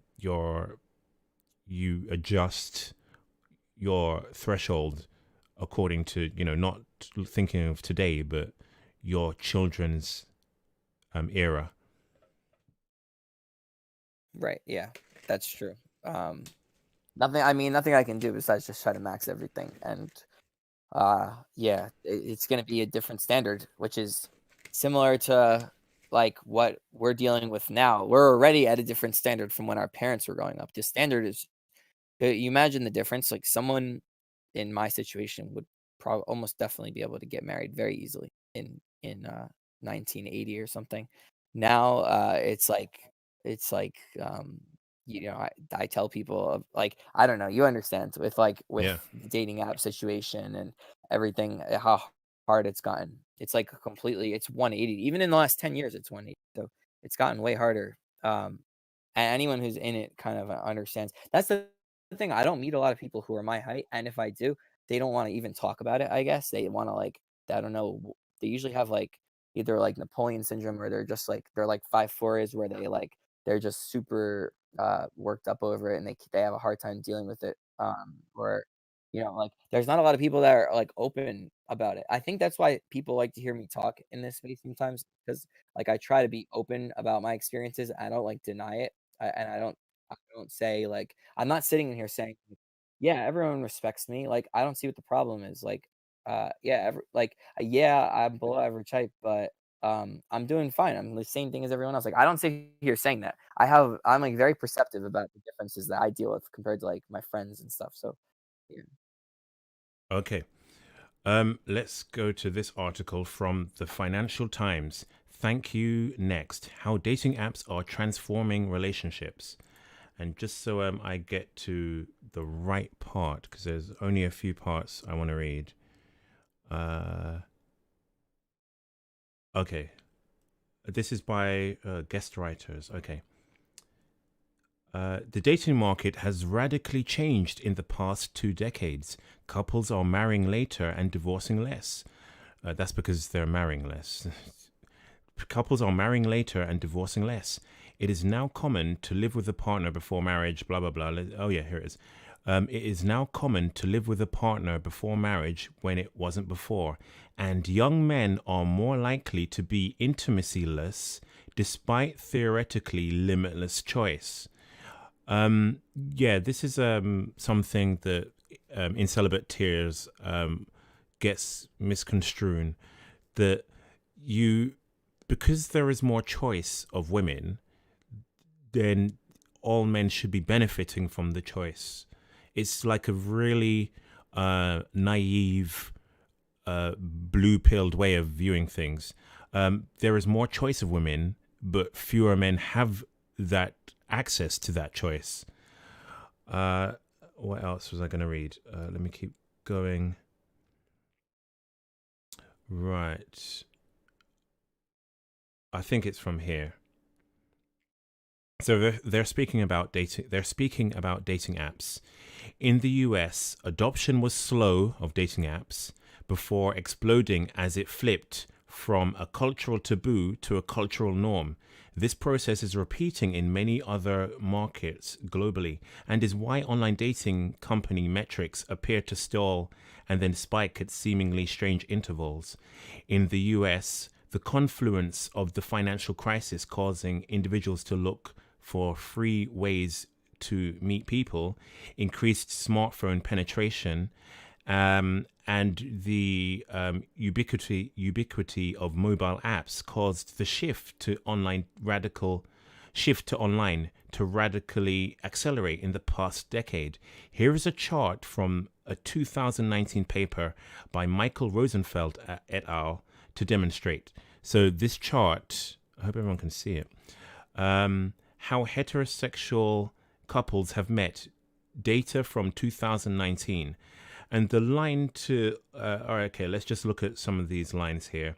We've got through neighbors, that was around 5% in 1940, slight rise, and it's declining.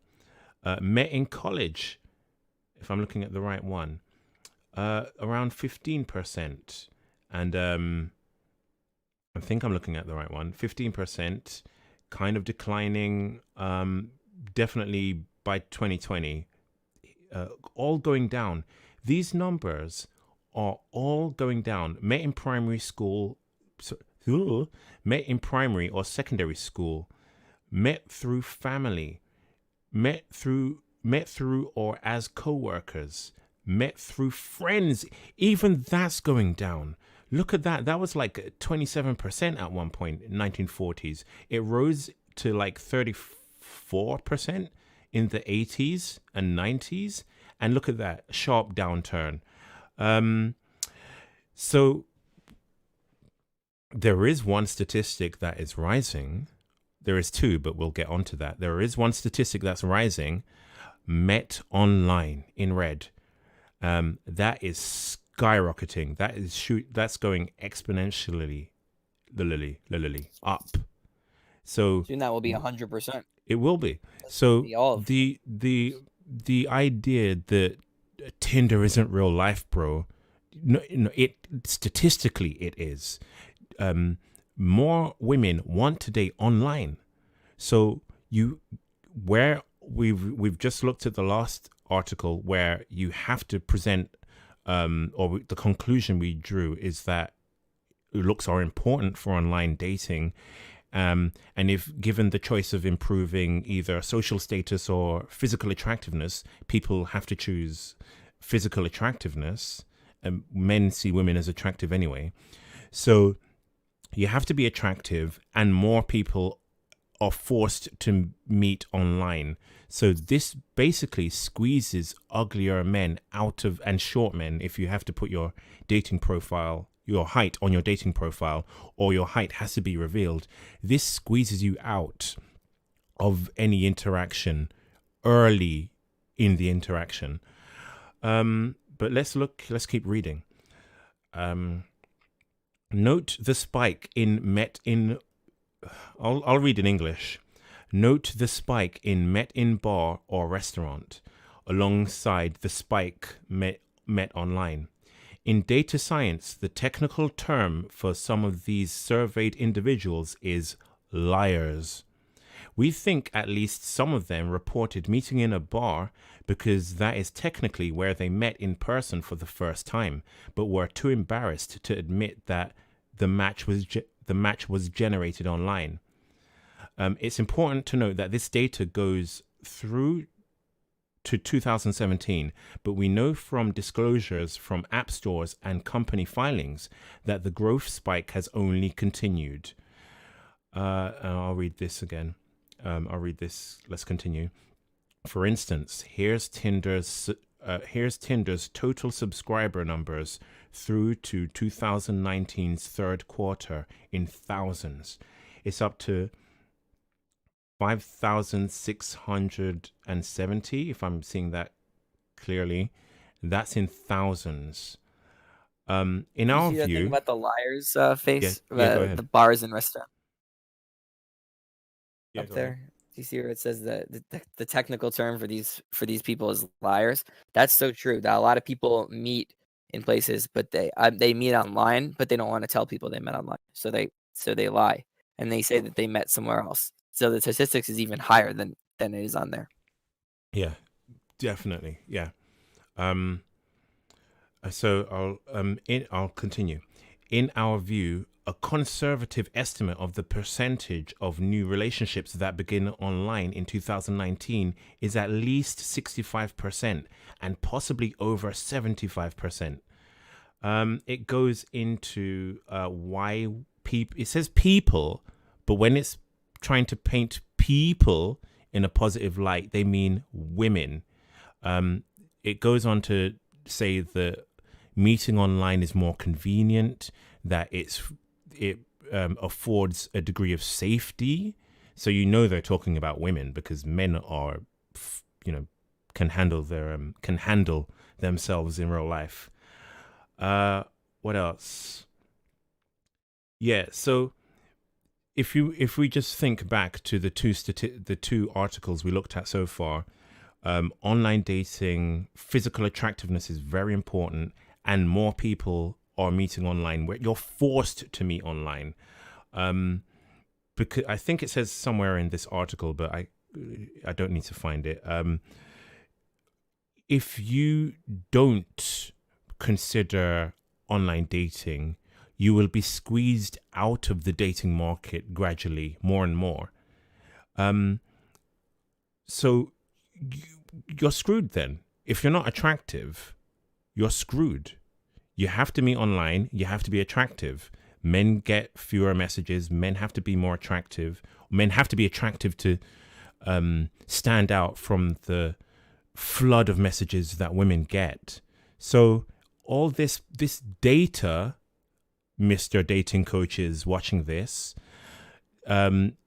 data proves the black pill correct. I know you don't like to hear it. I know it sounds woman loathing. I'm not going to say the M word. I know it sounds woman loathing. It sounds like we're not, quote unquote, doing the work, but it's just facts. It's data. It's statistically correct. It's over statistically. I could keep reading. I think there's some more points to take from this. Okay, this one. Women can also draw from a larger pool of prospects than ever before. Due to significantly higher biological risks associated with reproduction, they are intrinsically far more selective when evaluating potential mates than males. In an online dating context, this selectivity is more apparent than ever.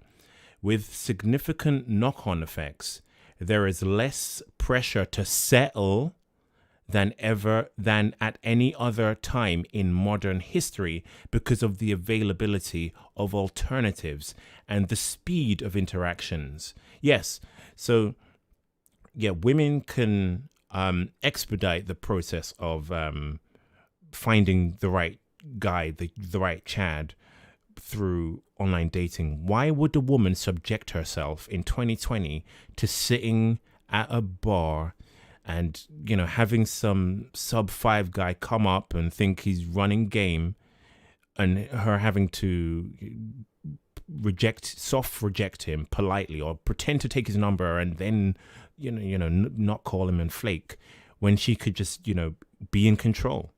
It makes, it's like logic. It's logic. The black pill is logical, and it it, I guess it feels good if you think that men can just do the work to become more attractive. If you could just lift a few weights, and if you can just say the right words, it feels good. It feels like that should be how mankind works, how dating works. But it just doesn't work that way. It doesn't. You know what I want to comment, Face, on the Yeah. on that one thing that where it says, wait, what was that last point? Oh yeah, that women have more choices. One Yeah. thing that I noticed that's different now is that if you are dating a woman, and it so 10 years ago when I had a girlfriend, we would break up, and she would go home, she would lay in her bed, and she would be thinking of me. Like, we were in a relationship, so this is a long time ago, Mm. before dating apps even existed. She'd be thinking of me. At some point, she'd call me and say, "I can't stand being apart anymore," or whatever. The difference now in 2020 is that if you manage to get a woman and you guys split apart, she has hundreds of guys 2 touches away that she could just immediately start talking to make herself feel better. Over. There is no longer a situation where, you can hold a woman just because, like, you're her only option, or you're who she thinks her best option is. She can find out what her best option is very quickly, and if you're not that best option, she can immediately change to it. She can do it even while she's dating you. You can be dating her, and she could still be on her phone talking to guys, and you wouldn't know, looking for someone better. And this is common, by the way, because I have female coworkers and stuff, and I know that some of them have boyfriends, and they still go on dating apps because they like the attention.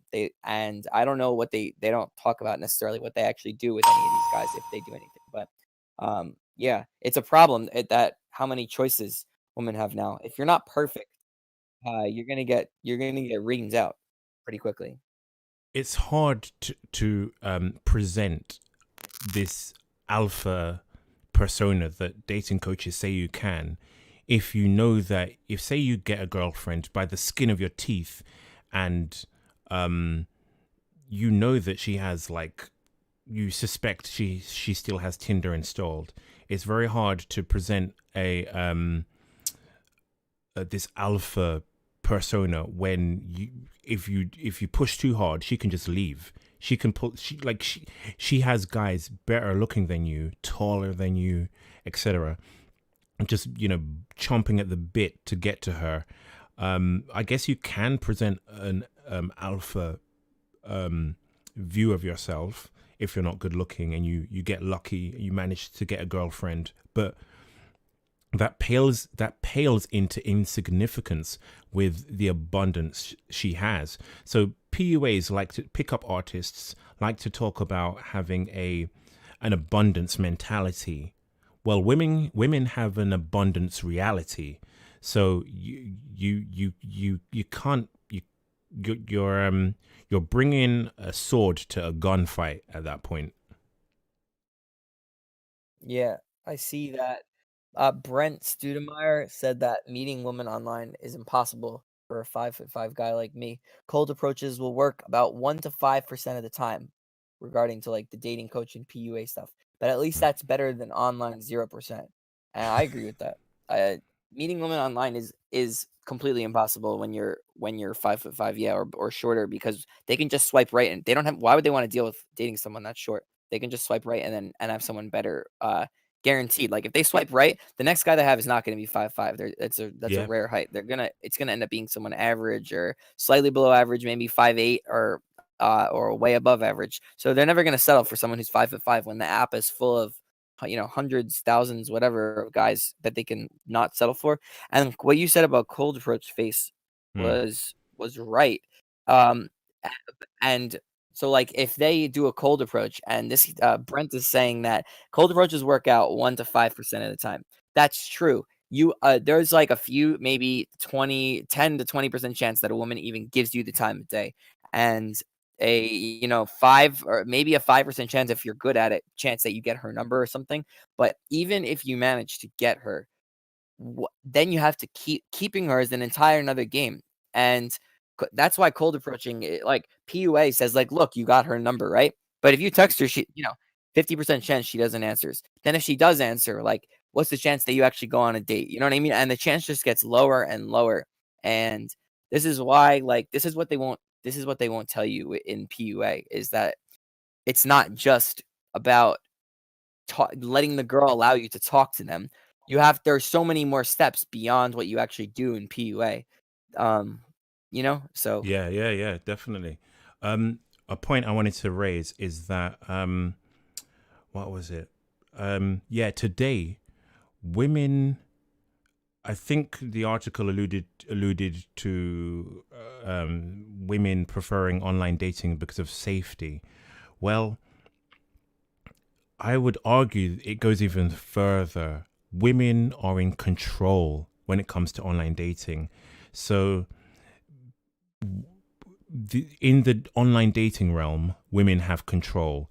In the cold approach, in real life approach realm, women are kind of subject to a man coming up to them and going away if he wants to, or if she runs away. So because women's dating life is handled online now, where they have control, they don't want to interact with men in real life through these outdated, in their mind, outdated means where they have less control. So women see nightclubs now as a place to chill with friends. Nightclubs are to go out with friends and to drink, have a drink.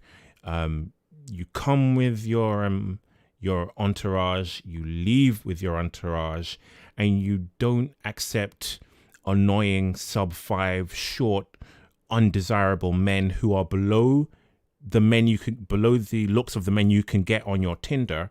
You don't accept them approaching you, because why would you? Why would a woman accept some sub-5, 5'7" guy coming over to approach them in a nightclub when they have 6'2" Chads in their DMs on Tinder? Why would they accept a lower bar? Now, I guess you could, in some way, if you meet the minimum threshold, like you're just a bit below, like maybe you're 5'10" and you're a 5.5, there is some scope for you to use in real life charisma, the dark lighting, which is something I really benefit from. If the lighting is dark in a nightclub, you can kind of benefit from in real life approaches. But if you're nowhere near what she deems herself to be worthy of, then you're a nuisance to her if you approach her. So cold approach, my goodness me, it's so over. Again, this reinforces the point. This is data we're looking at. This is evidence cross-referenced to provide data that's accurate, that no one wants you to recognize. If you say this, if you recognize this, you're a quitter, you're a woman loather, you just haven't done the work, you're looking for an excuse. No, these are facts. These are facts, and you won't hear them from anyone else, apart from black-pilled men. you won't hear these facts. The facts we spout, the people who provide the studies, they don't even want us to provide these facts to you. They they don't want to associate with us. So they're not on our side. Like I said, they're not doing this to support our narrative. They're just doing this because it's the truth. What else was I going to say? Okay, let's keep reading this because it does mention us. The shifts in market opportunities and costs has had the effect of lowering the market value of the median male, thank you, while also incentivizing a female to hold out for better candidates. Unsurprisingly, this has led to prime reproductive age individuals having less intimacy, as men are being disproportionately priced out of the market. We believe this is a material driver of the involuntary celibate social movement / problem. So here we are, mentioned by name. I don't know if there's much more to read from that. Okay. Oh gosh, it just keeps getting worse. Okay. Now for some, I won't go too into depth with this. Now for some data, as if we haven't, been, blasted with data already. The first two charts below are from OkCupid. They show how men and women view each other's attractiveness, while the third chart below shows the rates of individuals in prime household formation age having intimacy, which I use as a rough proxy for relationship formation. Men broadly rate women on a nearly perfect normal distribution. How men rate women. And so we've got men rating women as like 6% least attractive, 6% most attractive, and it's fairly even. It's like the bell curve. So most women are average, and it doesn't ruffle any feathers. And then I'll continue. However, when women rate men on a curve that we assume, this is this. However, women rate, I should have read this before, but I didn't have time. However, women rate men on a curve that we assume approximates male ownership rates of Crocs and or cargo shorts. I don't get the reference. Maybe it's because I'm stupid. But I know what they're trying to say. Women know all men secretly own at least one pair of cargo shorts or Crocs, so 0% of men rated most attractive intuitively makes sense. Does anyone get that? Is it just me? Is this a Zoomer reference, or is it a Boomer reference? I have no idea. Where? The Crocs and cargo shorts. What does that mean? Oh, that's a Zoomer reference. Okay. That's like my generation almost. Crocs and male ownership rates. It means Crocs and cargo shorts is like, Crocs are like those weird looking shoes, and cargo shorts are like those like normie pants, normie shorts that people wear now. They didn't even have, you wouldn't know what Crocs are. Like, they're like a Zoomer thing. Okay. All right. That they Supposed to be a really joke. lost me with that. But I guess we can still make the point. If we assume OkCupid's data is roughly representative of generational preferences and that incentives to settle are lower due to decreased market frictions, we would expect women in a given cohort to opt into date or intimacy at a lower rate. This appears to be exactly what is happening. Okay, so they're referring to what's happening below. Let's focus on this. How women rate men on OkCupid. So 27% least attractive, and then 31%, and then 23, 12, 5, 2, and then 0 most attractive. So, like, I guess women are rating um, ch- I guess I guess what I'm trying to take from this is that in women's eyes, no one was a giga Chad, but you had 2% who were Chads, and then 5% who were Chad lights, and then it gets progressively worse and progressively more numerous as you go down the look scale. So basically, to sum up, men have a realistic view of women's attractiveness. Women have the 80-20 rule, like 80% of men are below attractiveness. And so this just goes to it's more data to prove how the black pill isn't catastrophizing dating for men. It's painting a picture of reality for men, especially men who aren't good looking. And then we have the study that we've all seen before: young men driving the decline in intimacy, with men, 28% of men had no intimacy in the past year. And that doesn't just mean in the past year. That could mean the year before as well, or ever. And then women, 18%. And then women like to downplay the amount of intimacy they've had. So women will say, I haven't had any intimacy this year, and disregard let me think of mouth intimacy that they've had, or intimacy that occurred in a different country, or with a man who they don't like anymore, or who they found attractive on the night under the influence of alcohol, but changed their mind subsequently. So yeah, this is just facts. I wish it weren't so. This is not. I don't bring this to you because it vindicates me and makes me feel like, I don't have to try. No, this is because we're living this reality, and us saying it doesn't change people's mind. So how about just looking at the data then? How can they just look at the data?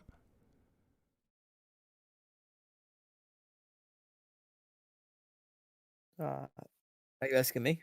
Yeah. Or in general, yeah, yeah. Yeah. I mean, I feel like the data doesn't really yeah, this is reality, and for whatever reason, people don't want to accept it. I don't know. I don't know why people have such a hard time with this. Like, especially what you said about the 80-20 rule. Like, I think that this is just like, if I said this to someone in real life, they would say, "No, of course that's not true. It's the same for guys and girls." But it's not. Girls, they really do uh just select from the top 20% of men, and that's it.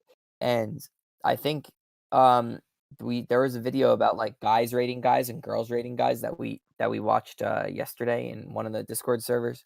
And it turns out that when guys rank other guys, they actually do a pretty decent job of it.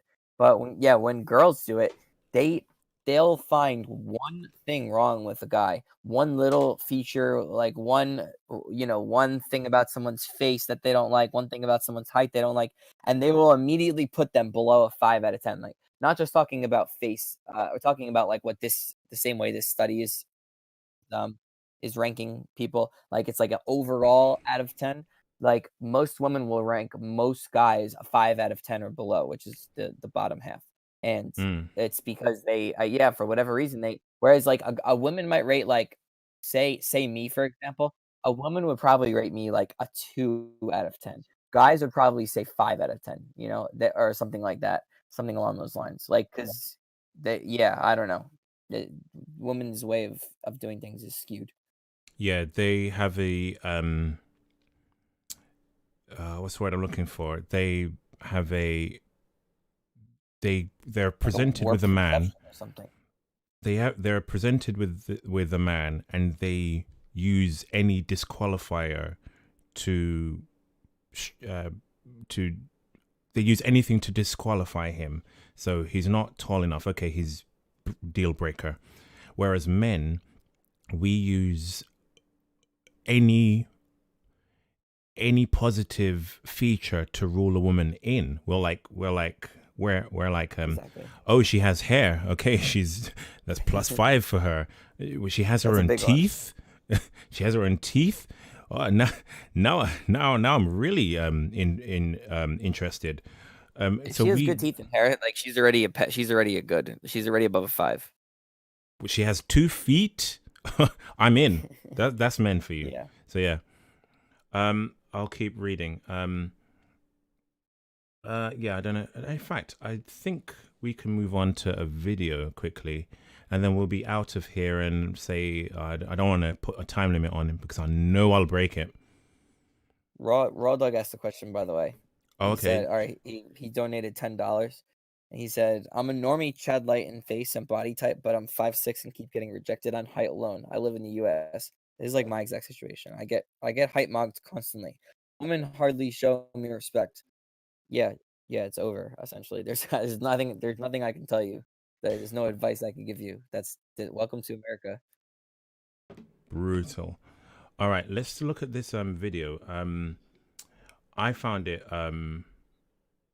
slightly positive, but then some of my black pill thinking kind of overrode. So we'll have a look at this video.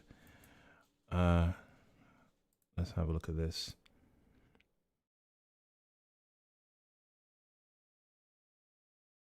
My name's Anthony Reston. Oh, sorry. Let's just get the title in. Sub 5 Asian gets Latina. Hold up a sec.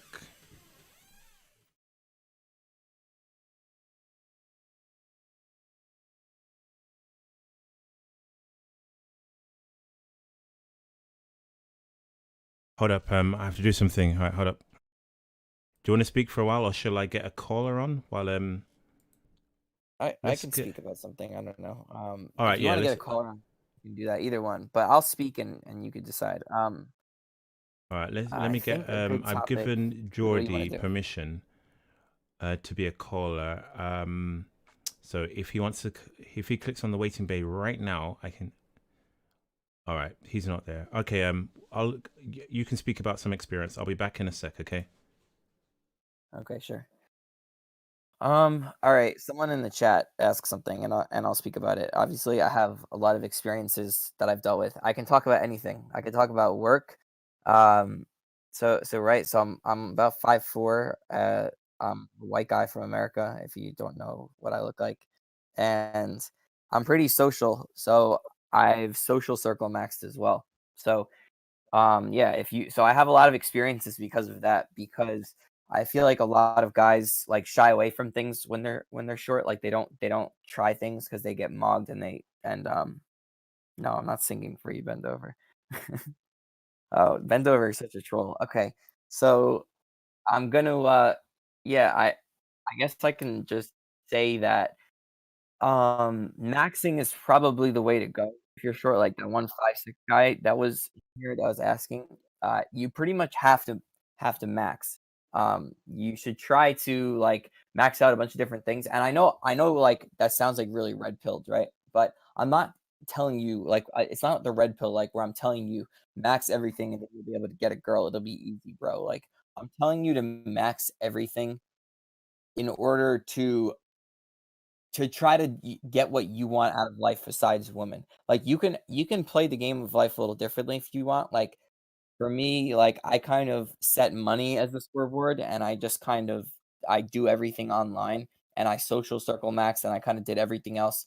So even when you get mogged and stuff, it's a little bit easier to deal with it when you have like a bit of confidence from like being really good at something. That's the other piece of advice I give you. If you become really good at something that can make money, it will make you feel much more fulfilled than if you're just like a short guy who just is just beat out by every tall guy and everything all the time. And I'm not like trying to give you a motivational speech or anything here. I don't think that like the black pill is real and yeah, it's over, but you're gonna have like as assuming you're not gonna rope, right? You're gonna have to live here for like 80 or something years.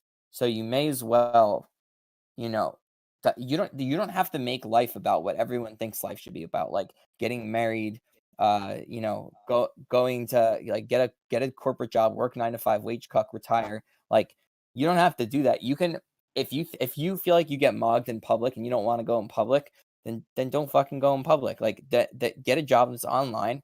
Like get really good at something, get good at coding or some shit, and like travel around. Go to fucking SCA. I'm gonna have to censor that so much. I'm gonna have to do so much censoring. Okay, yeah, thanks for that. It's okay. I know it happens. Right. Let's look at this video. Then we'll take some calls. Then I think we'll leave. We'll be gone in. I'm not gonna say it. We'll be gone as soon as is feasible. Right. Sub 5 Asian gets Latina. Now this seems like it might be positive, but like I said, I don't know if it will work out.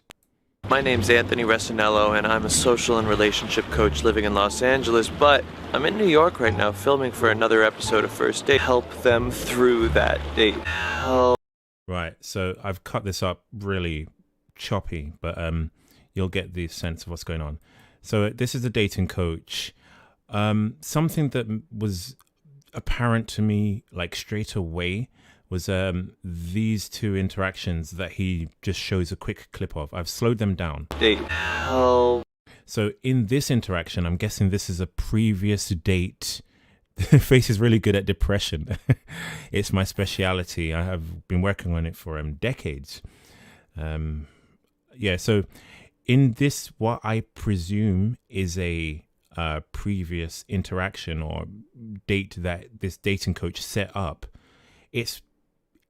I may be getting the wrong picture from this, but it seems to fit what I experience and know and have read evidence of, that he is on this date. This woman isn't looking at him. She could just be looking at a bird. I don't know. This could be perfectly innocent, but it seems fitting, or seems terrible, I should say, that he's looking at her, giving her, like, paying this like attention to her. His body is turned towards her, her body is turned away, she's looking up. I don't know what happened. I don't know what the background to this is, but if you look at that and then compare it to this quick clip, and then this one,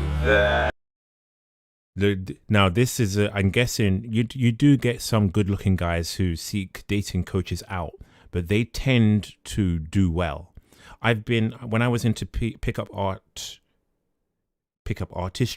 when I was into pickup art, one time I was in a group of PUAs. We went into a nightclub. There was a good-looking guy there.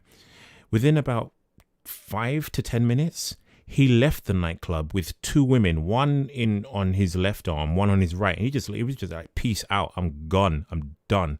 And he just left. And it made us feel like 100% worse, because we thought, wow, is our game that bad? Are we doing something wrong? Because we were like red-pilled in those days. Well, I was anyway. And so, yeah, this guy, good-looking guy, look at the euphoria in this woman's face. Okay, it's just, it could, the comparison of the last thing we saw and this one, I could be jumping to conclusions. It could have worked out in the opposite way that I see, but it's just telling that the small snippet that we see seems to fit the black pill. But let's continue. This isn't as bad as it gets. Today I matched up a YouTuber, Eric Wen. He's an expert in personality types. My whole YouTube channel is breaking down other people's personality types. This is Rebecca. So, yeah, that guy is supposed to get this girl, okay? Rebecca is 23. Okay. Is this 21, 22, 23? Okay. She is also an ENFJ. Rebecca loves to dance. She's Latina, and she's bilingual Spanish. That's sort of my weakness. Where do your friends tend to be from? Are you pretty involved with your church? Have you been able to stay? Yeah. I don't know if you saw that, but he he was asking some questions. He asked if she was involved in the church, and she said yes. So maybe that's possibly in his favor. That she might have, a little. She may not be as, what's the word I'm looking for, that YouTube will allow. She may not be as hedonistic, I guess, sensually hedonistic as other women. Now, obviously, that she probably is, but she may be less so than the average woman. Hard to be In it? What about you? For which part? Okay, this is a question. I chopped it really badly, but you'll get the sense. What about you? She asks. For which part? Like last relationship. It's probably like a year ago. Yeah, Yeah, bullshit. That's bull. I'm guessing it. When he said probably like a year ago, I'm guessing it was like years ago that he had a relationship. Pardon me. And it wasn't even good. He says she was way older than me. She was way older than me, which caused some problems. All right, I'd like to stop and take a second and talk about Eric Wen's vibe here. In most other cases, for most other people, I would say that Eric is not engaging very well. In fact, I want to stop this because I want to go back to the confession he made. She was way older than him.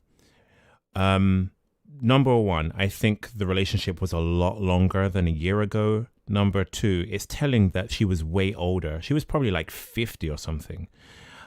He's not good looking.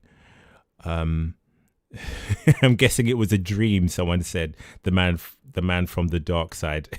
Yeah, he probably dreamt he had an MILF girlfriend. Yeah, but like I was saying, it was probably a very long time ago, longer than a year ago, and it's telling that she was old because he's not good looking. Everything, you start to see the world through the black pill lens, not even unduly, not where it's uncalled for. You're just viewing things in a measured way through the black pill, or the black pill just seems to project onto everyday life, and it just seems it just fits with the black pill. It fits with dating studies. It fits with dating journals. It fits with the experience of most men today, or a lot of men below a certain level of attractiveness. It just fits. The black pill is so real. It's a good predictor of a lot of men's dating life. We'll continue. Some problems. All right, I'd like to stop and take a second and talk about Eric Wen's vibe here. In most other cases, for most other people, I would say that Eric is not engaging very well with Rebecca. He seems to be withdrawn, detached, not very engaged, not very interested. Most people, I would assume, would think that. But I know Eric. Eric's a good friend of mine. Eric is engaged right now. Okay, I would actually agree with him. This dating coach, I would agree that his energy is a bit too low and he's looking away from her like in an uninterested way. He doesn't have the kind of, but this is probably learned behavior through his experience of being rejected so often. If you were a Chad and you had women engaging with you more often, you would come into an interaction with the belief that the girl likes you because of positive reinforcement, right? Yeah, it seems like this is definitely learned behavior. Look at him. I that's the first thing that I noticed. I think I subconsciously, now that you're saying it, I completely agree. But when you originally were playing the video, I didn't pick up on what was quite wrong. I was like, this, you just immediately get the vibe. This guy has not had sex in years, right? And you think that because of the way he's acting, that if this guy, if you wanted to get the vibe, look, he's not that attractive, right? But if he turned and looked at her confidently and started engaging her and talking openly, you might think, maybe this guy knows what he's doing. Maybe this guy, whatever. I'm not, I don't know. And it's learned behavior. I think it's a human trait to kind of, because maybe he's tried that. Maybe he used to be like that, but when nobody responds to it, it's kind of like, why should he even try? Like, what's the purpose of him even putting in all the effort? It's not going to make a difference anyway at the end of it. Yep, definitely. Yeah. Okay, let's keep going. He may be a little anxious, yeah. There's a camera in front of him. He's on a first date in a town hours away from his home. He's out of his element. Do you want to dance? Right now? Over there, probably where the music is. With the music? Yes. Okay. Either. So do you know? Show me what you got. So we have to mirror each other. Okay. So if I go like this.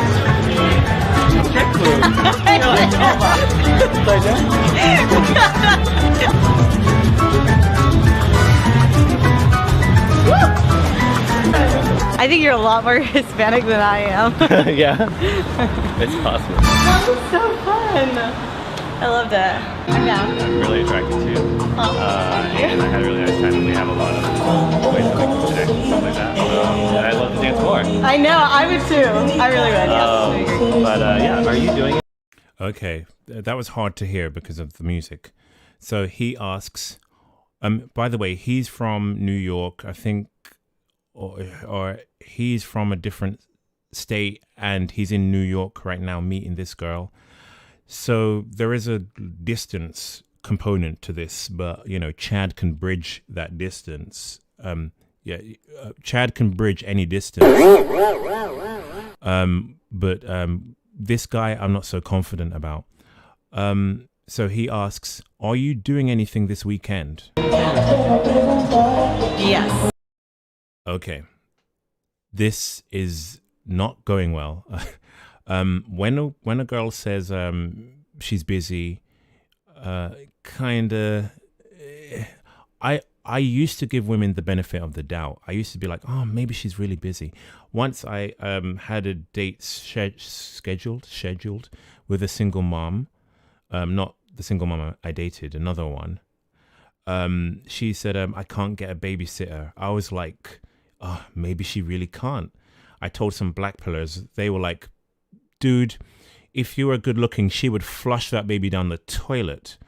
So yeah, she says yes, she's busy. Not a good sign. Not good at all. Okay. Yes. How long are you here for? A couple days. Okay. When are you here or not here? Let me stop the music. All right, I just want... What I was thinking about is like, okay, there has to be a level of attraction in order to have the spark. Like if there was no attraction, then it would probably be like, oh no, I don't want to. But because that was there, it was this kind of like, okay, like I see you, okay, you know how to like, yeah. So I thought that was cool. She's kind of talking positively about the date, which is good. But let's bear in mind the date was filmed, so that provides a different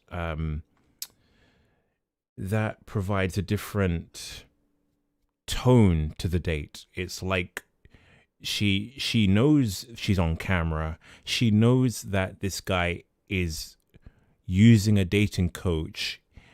It speaks to his lack of success if he's having to use a dating coach. So she's probably, this is probably a degree of pity going on that she doesn't feel genuinely, or maybe even, this might even be genuine, a genuine, I wouldn't say attraction, but a genuine,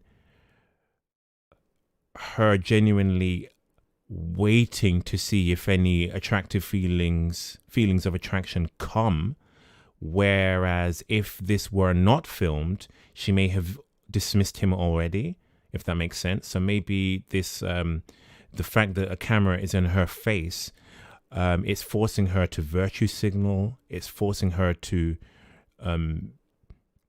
temper her dismissal of him, like wait it out and see if a spark does emerge. I think there is a different dynamic that comes across, or that is enforced by having a camera in her face, knowing that there are possible repercussions of her being too mean to him, being too dismissive of him. I'll just finish this video quickly, and then I'll let you give your opinion. The whole thing that like he doesn't live here like throws me off. So I do feel a little bit like, okay, we'll see what happens. I liked him enough to want to go on a second date with him. Right, she likes it, like the fact that just that the phrasing of that that sentence there. I liked him enough. It seems as if she's giving herself a spiritual pat on the back, as if she's doing some kind of good. Again, it's as if she's making herself feel good by some kind of like charity outreach. It seems as if she's trying to convince herself of her good nature by doing this. Okay, so do you want to feedback on that? Back to school cell. Yeah, sure. I think there's two things going on here. There's the first thing that you have to remember is that, and I just know this because I have a sister and I have some female acquaintances. Women act completely different in front of a camera than they do behind closed doors and like with other women and with what's going on in their head. In front of a camera or in front of people in general, because I've just seen this. They're like, "Hi, how are you? It's so great to see you." This is like typical woman stuff. And then behind closed doors, they immediately turn and it's like, "Oh my God, he was so weird. He was so awkward." Like every little thing that they did wrong. Like this is what women do, right? And the second thing you have to remember is that women like attention much more so than males. Males don't need it quite as much. Women, they thrive on attention. So you don't know what she clearly knows there's a camera here. You have to remember how big of a deal it is. She's not on a private date. There's a camera on her. She might like the fact that she's on a YouTube channel, that she's, I mean, if you think about it, right? This is the interesting thing for her. Like she can show this to people as long as she's not a complete bitch to him, right? Sorry. You can filter that. As long as she's not like really negative towards him, and she could show her quote unquote good side to the rest of the world. She probably loves his attention and the ability to get in front of a camera. That's what I see going on here. I feel like I can kind of pick up on the vibe of this. Like, there's no way that she's into him with like the way that he's talking and not even giving eye contact. And his attractiveness level and stuff. Like, you would know, like, if she was really into him, there would be like even the slightest bit of connection. She would maybe like even call him out and say, why aren't you looking at me in the eyes? But there's none of that. She's just like accepting him for what he is and just trying to be super nice about it. That's how I like read this. Yeah, it seems that way. Maybe we're just too black-pilled. Maybe this is like the beginning of a beautiful marriage and relationship. I just don't see it though. It just in 2020, it just doesn't seem likely. I would love to see what happens because this PUA, this pickup artist dating coach, will not update us on this if it goes south. If this goes like terribly and she says, okay, don't really want to, we're not going to progress to dating, you won't hear about that because you're not supposed to. Pickup artists want you to hear about only the initial interaction that looks good, that looks promising, and then the rest of it, you're left to fill in the blank, and fill in the blank in a blue-pilled or red-pilled way. So I don't think we'll hear about it. Oh, I got a hair in my throat, but none on my head. I don't think we'll hear about this if it goes badly. What I want to do is take some calls quickly. We'll do this. We're not going to make this show too much longer, but we'll get some calls on the show. I don't know why I'm giving out the number because we're not going to take that many. But here's you won't hear this, by the way. Back to school cell. Here's how to get on. Looks Live. Join the discussion. add me on Discord, FACEandLMS #3804. But don't call. Send a message to me saying call, and I'll get to you when I'm good and ready. You'll never have a white girl. Please go It's Discord only today. Make sure you don't mind people seeing your display picture. Message call to join the discussion. To get a message readout, streamlabs.com/FACEandLMS1.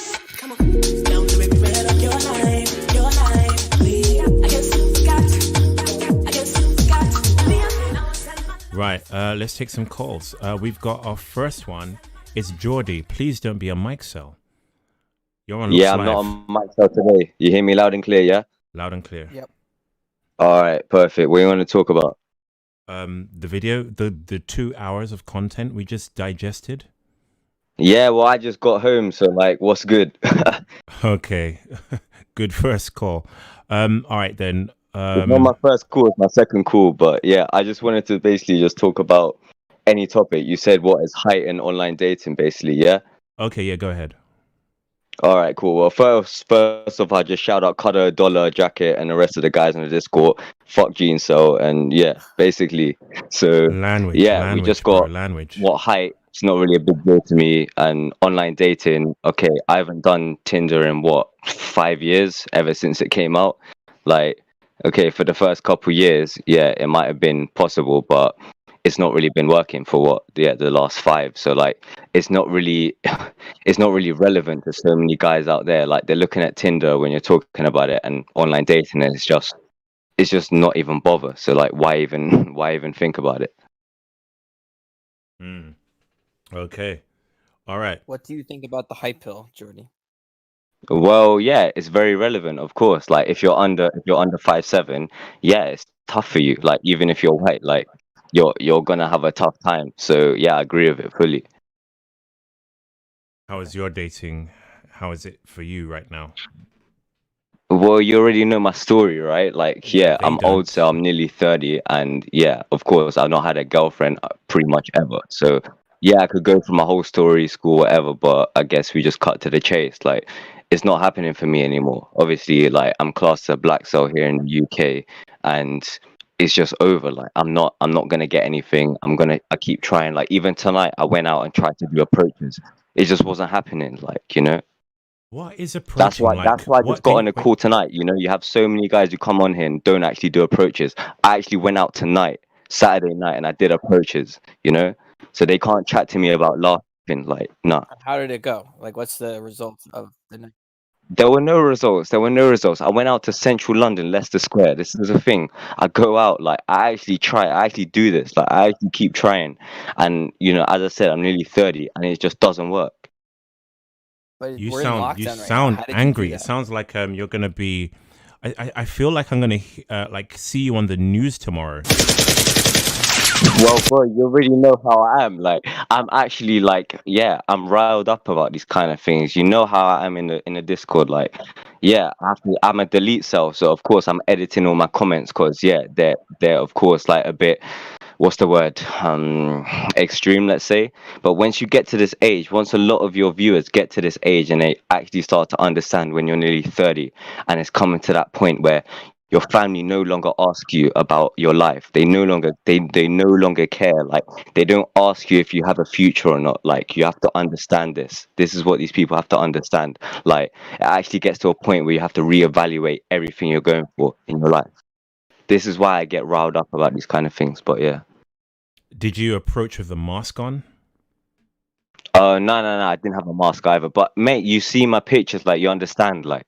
You understand, like, I went from 3.5 to 4.5 through light skin maxing, like, all that stuff we have to go for another time. But yeah, basically, I went to Thailand. Like, the comments are talking about Thailand. I went to Thailand. You don't understand about like, yeah, black problems. Like, I went to Thailand. I did all of that. Like, yeah. Anyway, next topics we have to go through. Anyway, gene cells are pagan, but let's carry on. Yeah, what's up? Okay. Yeah. Yo, what's up? I fixed my mic this time, you know, so, you know, no one could chat to me. Jordy, you sound so riled up. Yeah. What you? What Well, yeah, I were the am riled nature up of the today. rejections? What were the nature of was it soft rejection as in we're having a good time here, we're not really really into speaking to new men today, or what did they say no straight up? What was the nature You of know the how it rejection? is in England, man. You know how it is. You've been around, like, I've been trying this stuff. Like, in England, it's different from America. Like, they just par you off. Like, you try to, like, talk to them and they just turn their back. Like, I've been going through this stuff for 10 years. You know my story. Like, I've been through the POA stuff. I've done over 200 approaches, like, recorded, like, I proper tried it and it just hasn't worked. So obviously I'm riled up on a call today, and yeah, next time I call in, I'll be a bit calmer. But you know how it is, like, yeah. I will. You're the same Jordy I gave a crypto Yeah. lecture to, right? Jeez. Nah, today, no, but Ty, like, I just come from approaching. This is why I'm more angry today, because I literally just come from like 5 to 10 rejections in my face. So obviously, like, I'm feeling bad right now. You know how it is. Yeah, Props I'll to just you, be though. honest. Like, obviously, I got rejected totally. Props for trying. I couldn't do that. I tried. Like, obviously, this has been what 2, 3 months I haven't been trying, but I tried tonight. Tonight was gonna be my night when I tried, and yeah, it just failed. Like, I just tried. All I see is like rich people in central London, like obviously like 6 foot tall white people, and yeah, that's fine. That's how England is. But obviously, I'm gonna try and do something, but it doesn't work. So yeah, What what am I people gonna want to do at this know, age? Like, what people want to know in the chat is the nature of the rejection. So at Yeah. the end of a conversation, when you're talking to a girl, right, and yeah. maybe they're interested, maybe they're not. I don't know if they're paying attention. Like, how does that end? How do you decide that, like, this is done and we're moving on to the Because they turn their back, man. Like, have you done these approaches? Like, they literally Yeah. turn their back. Like, and talk I to their done friend? so many things. Obviously, in chat, it's gonna make me sound like such a retard, but I don't care. Like, I'll try to do the approaches. I'll like, yeah. Anyway, it's just this PUA stuff. It just doesn't work anymore. You know, trying these indirect approaches, and people in the chat will know if they know about this kind of stuff. But you try them, and then people just give you the side eye, and they turn their back, and you know it's over then. And imagine trying to pick yourself up after that rejection. You're trying to pick up your confidence and do another one and another one and another one and another one, like 20 times. Nah, no more. Wow. Okay. Okay. Well, thanks for your call, Jordy, and you need to chill with a drink now. You've done you've done your best. No one can blame you. I tried, man. Next time I call in, I'll be a bit calmer, yeah. But anyway, yeah. All right. Thanks for your call, Jordy. All right, peace. Bye. Yeah. Jeez. If you live in whichever area he lives in, stay close to tune into the news. You may see him on there. Let's take Pygmy. You're on Looks Live, Pygmy. Done. Hello. You are on Looks Live. Looks like I'm a lurker caller now, but like every time I hear, I don't know, alpha or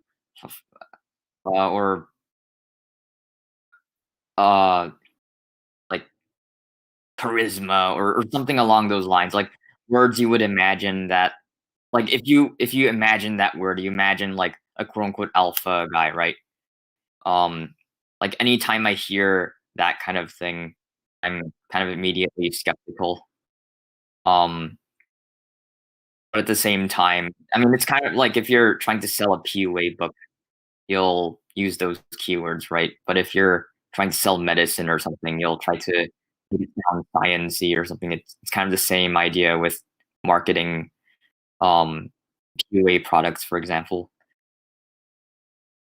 Hello? What do you think of this date? Am I just being too negative? Do you think he has a chance here?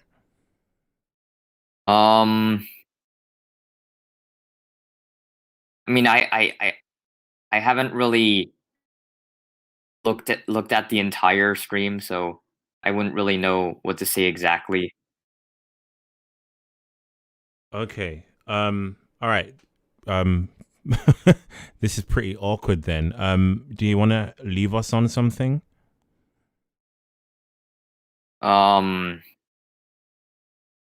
I'll start posting once I'm done with study selling. So yeah, I mean, other people have been asking like why I haven't been posting. Am I done or something?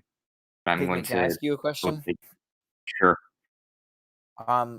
Have you ever cold approached before or done any like? Have you ever really talked to like a group of women in public or in like any situation before, or do you not even bother with it?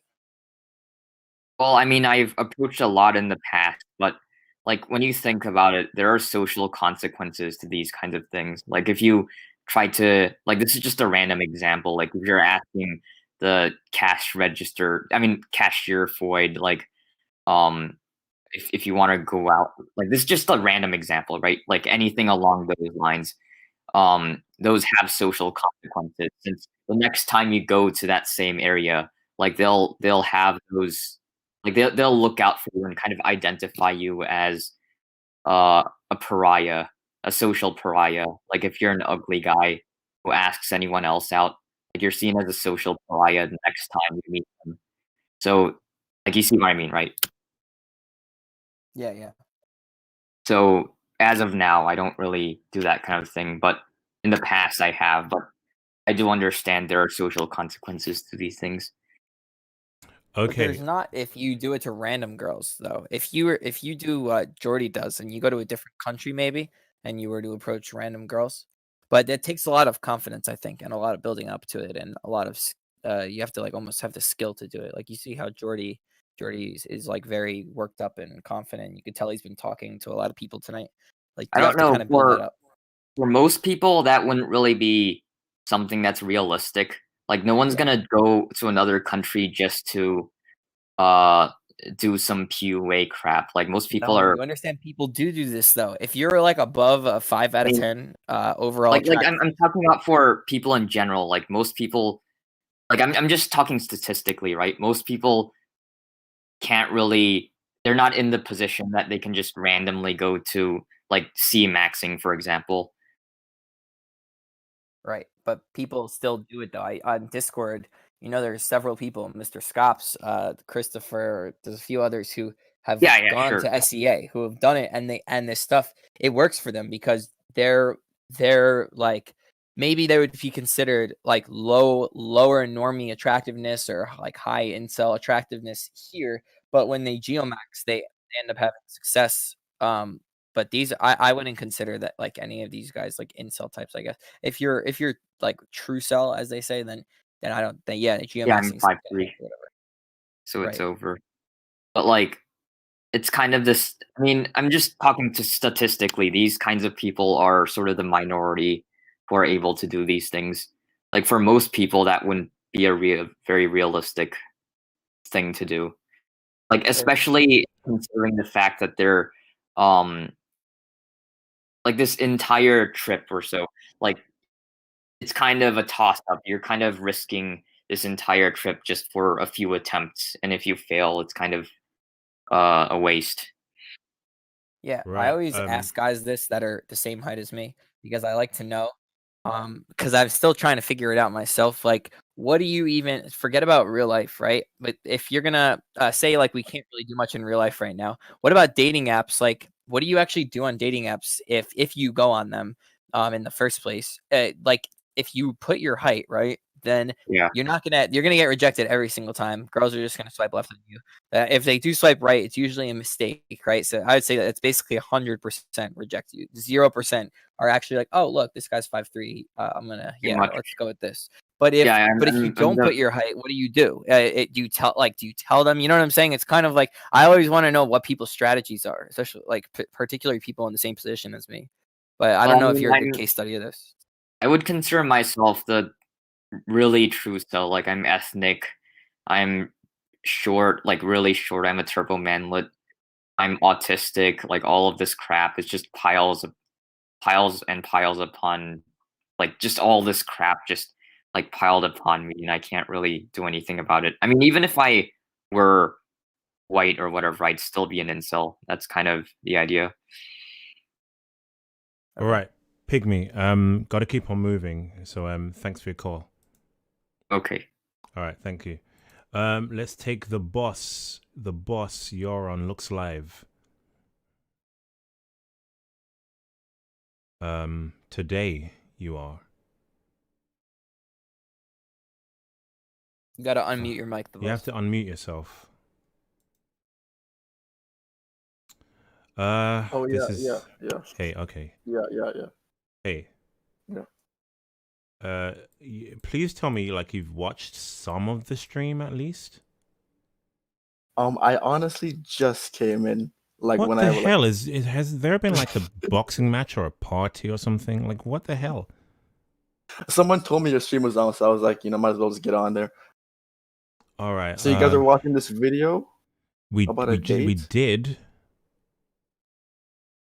Okay, I kind of want to talk about something else, but I mean, we could go back to that after. Okay, what I've realized, you'll be quick. Like, just because we want to get feedback on the show. Like, what the hell? What was the topic you wanted to talk about? Yeah. Like, through observation, I've kind of realized that, like, people kind of they kind of assume that men are single now. Like, if they don't know that you have a girlfriend, they just kind of assume that men are single. Like men being single is kind of normalized now. Okay, fair point. Yeah, that's true. The same way you assume that all females have boyfriends. If you see an attractive female, you never assume they're single. Yeah. Like, my parents, they kind of used to ask about it when I was younger, but now literally no one asks. Like, my friends don't ask about me having a girlfriend, or But what do you have to be over 25, right? This is what happens to guys. I'm 22. Oh, okay, wow. Yeah, that's early for that to happen then. But that's normal. People stop asking about it. They think it and they talk about it behind your back. Yeah. But they don't ask it anymore to your face as often. They stop asking and they just assume. Yeah. Okay, this was a great call. Thanks for your call, the boss. We'll talk to you again, all right? Yeah. Cool. Right, let's start getting, like, militant up in here. Angel 007, 007, you're on Looks Live.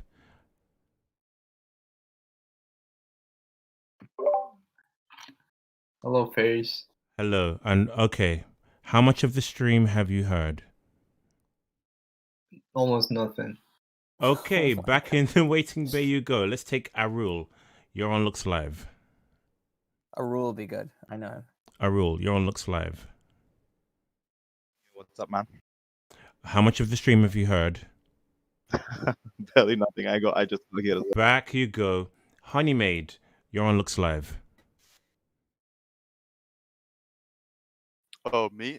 Oh, shit. Hello, you're on Looks Live. I'm watching the stream and, But I just wanted to talk about my experience between, like, online dating and in real life. Okay, what do you, before you do, can you give us some feedback on the data that we spoke about? Not gonna lie, Face. I woke up from a nap and then saw you were online. And then what the hell? Like, are my notifications coming in like 2.5 hours late? What the hell is this? Dude, I'm sorry, bro. I didn't get no notification or nothing. You're supposed to click the bell. What happened? What happened on the video? Just tell me then. Oh, you'll have to watch it when it's released. Is it? Okay, fine. But anyway. All right, just go ahead. All right. It's my bad, bro. My bad. Right.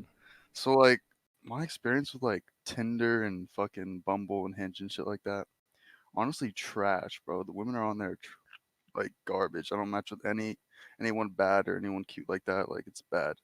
But, like, in real life, when I'm out, like, in the bars and the clubs and shit, honestly, like, I get a lot more attention there. And I was wondering, like, does everyone here just rely on online dating? Are they out there? Like, are they in the clubs or bars? I used to be out there. I used to be approaching women in real life. But as I've noticed, it was very noticeable with the growth of online dating came women's harsher rejection of me. Women would at least pretend to entertain me, like in a few years ago. But when online dating kind of reached its zenith, then it became an insult for me to even be viewed by women. Women would look at me and be repulsed. Not even Well, on like Tinder, is that what you're approaching. saying? Or are you No, talking I about mean the clubs? in real life, in clubs, Oh, at the okay. gym. At the gym, this woman saw me Damn, come alright. out of the changing room. She was visibly offended by my face. And that's not approaching. That's What just me happened? Like, breathing. what, you That's just made like, a face? Like, yeah, like what? because I had the Fuck. cheek, I had the gall to exist in her field of vision. So this is like the effect of dating, online dating now doesn't just stop at online dating. It's in the real world, you're perceived as a nuisance. Even outside of approaching women, you're seen as a nuisance. It's unbearable for you to be alive. I mean, I honestly, like, I feel like it goes the same way for me too. Like, some girls might be thinking like, damn, that fool's ugly as fuck. But then some other girls might, oh, like, da da da, he's cute or something like that. And then honestly, what I look for when I'm out and about is like, I don't know if y'all heard of choosing signals. Oh yeah. Yeah, like honestly, that shit works for me. But you know, it might not. The thing is, like, dude, it'll be like a 7. Like, I think sevens are cute, but like it'll be an equivalent 7 that'll give me choosing signals, and then another 7 that fucking thinks I'm ugly by the way she's looking at me. I'm like, what? And even like uglier girls will think I'm uglier. I don't know. It's so weird. It differs among like all these women. Oh, Okay, don't I do me think like we've that, bro. Don't do heard me like enough that, bro. of Come the on now. Chad lifestyle. 7s? Are you serious? You're calling an incelibate stream to talk about the 7s you've experienced? Yeah. I'm not gonna lie. Like, I got introduced to stream because of like red pill shit. My homie is really into red pill, and then I saw it on YouTube, and then you came up, and I thought your shit was interesting too, because I actually do believe in like looks and how it's like a big part of how women operate for sure. But I All was right. just giving my input. All right. Thanks for your call, Honey Maid. I'm going to drag you into the lightning round. We may do one after at the end of the show. Stick around if you want. If you don't want to, you're welcome to leave. Let's take someone who actually listened. I think it was White Computer Power. All right. White Computer Power.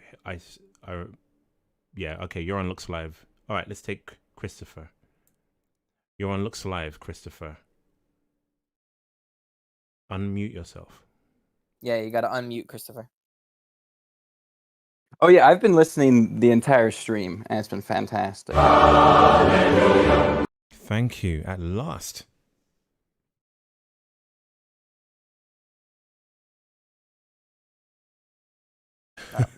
I celebrated too early. You got a point to make? He called to let us know he listened.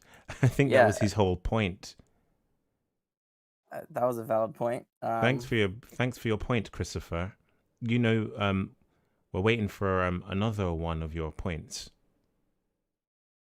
He's listening to the stream. Oh, because he's listening live. To the stream. Okay. He's listening to the stream. Listen to the call. Jeez, mic cells. I'm telling him listen to the call, not the stream. Oh, then he's lagging. There's a 9-second delay, to be honest. What? Listen to the channel, not the stream. Yeah. Okay, I figured it out. Yeah, you listen to us in here. Yeah, you know. Sorry, I've never done this before, so you know. Learning experience. But yeah, no, the stream's been great. I wanted to. I guess maybe you were bored by the points Honey made, the Chad in the previous call was making, but I'm not a Chad, but I kind of want to echo his experience, which is that I get literally nothing with online dating apps. So I gave those up, you know, a long time ago. But if there's any chance at all of me getting any attention from one whatsoever, it would be IRL. So I don't know if you guys have had similar experience where, you know, I know this is like an stream, but for those very rare times when you did have some success or attention with women, you know, like if it is going to happen at all, it's like IRL for me, if anything, because online I can dating agree apps are with just that. fucking I can agree disaster. with that.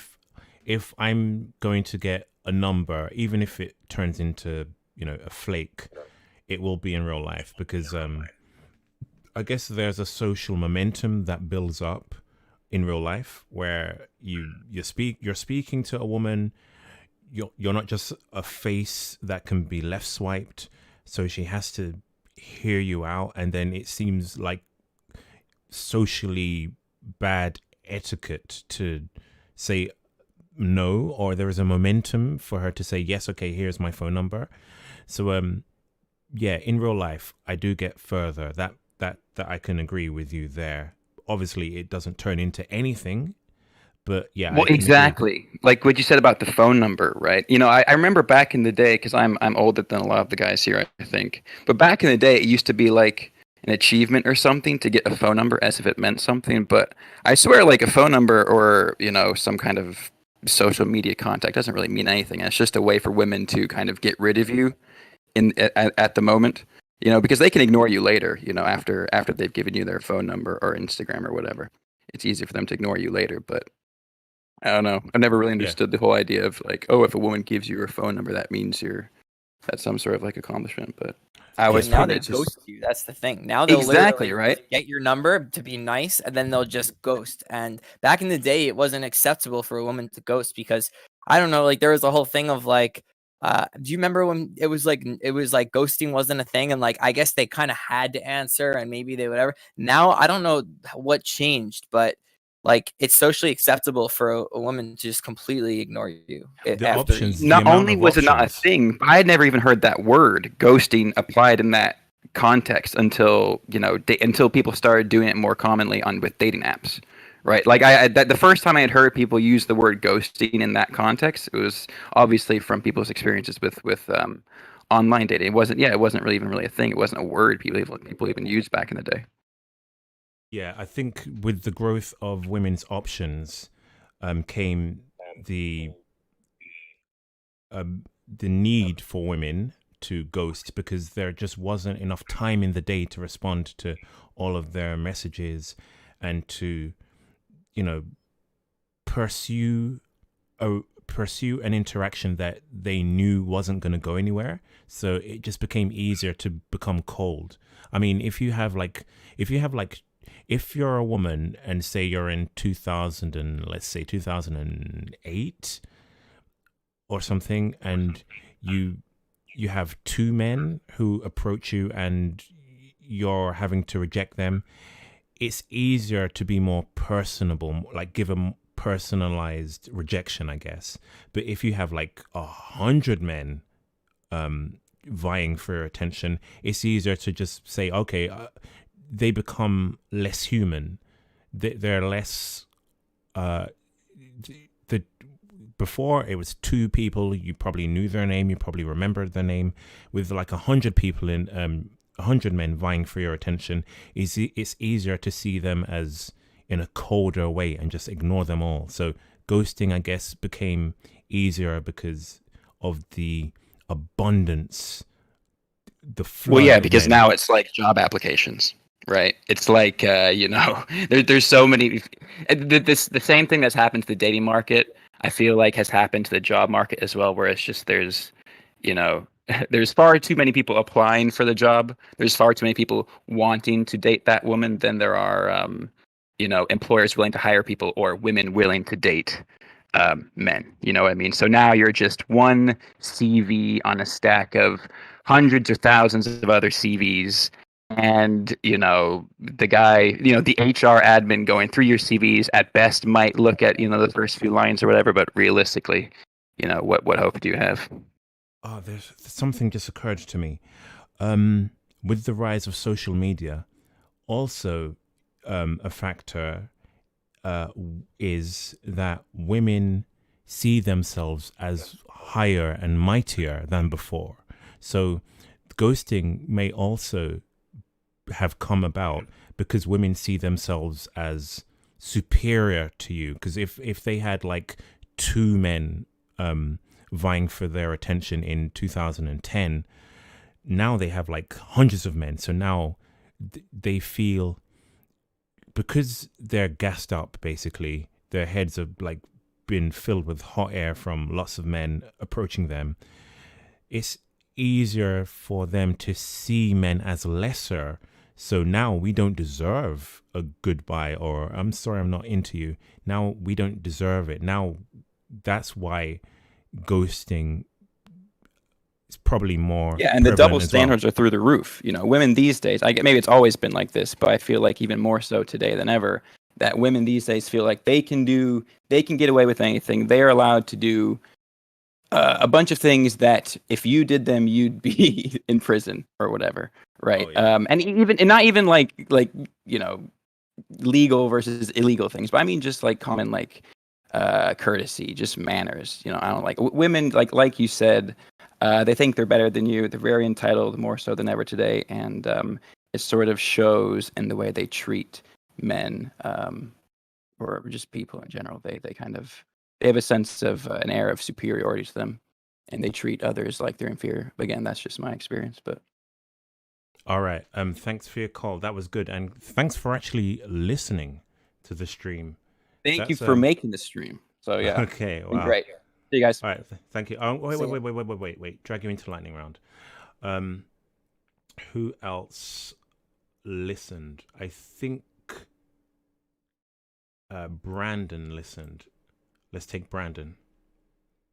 Hello. All right.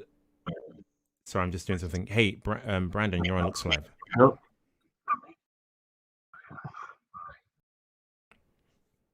Fart sound broad. Hey, Brandon, please listen to the voice chat, not the stream. Have these guys like never listened to talk radio before? Like this, you don't listen. You listen to the phone, not the media. Can you hear me? Yeah, Brandon, you're on Looks Live, but for a few seconds more. Okay, that's good. All right. Yeah, I'll just say that it's just. Hello? Yeah, speak. Lagging a bit. Okay. Yeah, it's just everything's just screwed now because it's just everything's just saturated with dating. Could you like, are you using a headset? Could you bring it closer to your mouth? He sounds like he's transmitting from the moon.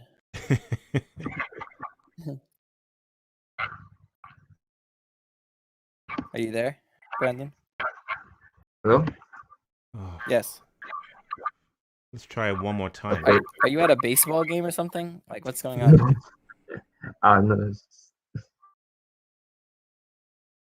Okay, this will be quick. Do you want to make a last point?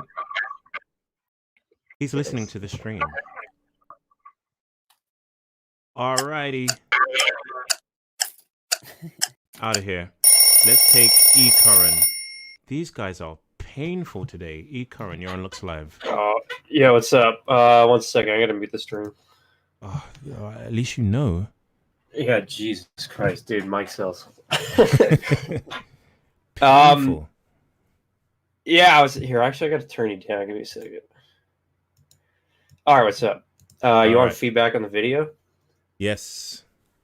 Yeah. I guess like on face value, it seemed like the guy actually did like a good date, and she seemed into him.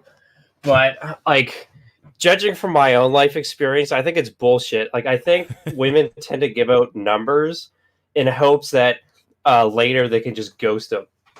I think it's like I guess it like saves face almost, especially if she has like a camera on her and that it's being documented. She doesn't want to look bad by just outright rejecting him. So I think it was almost just like a tactic to shoo him off later. Definitely. And I mean, like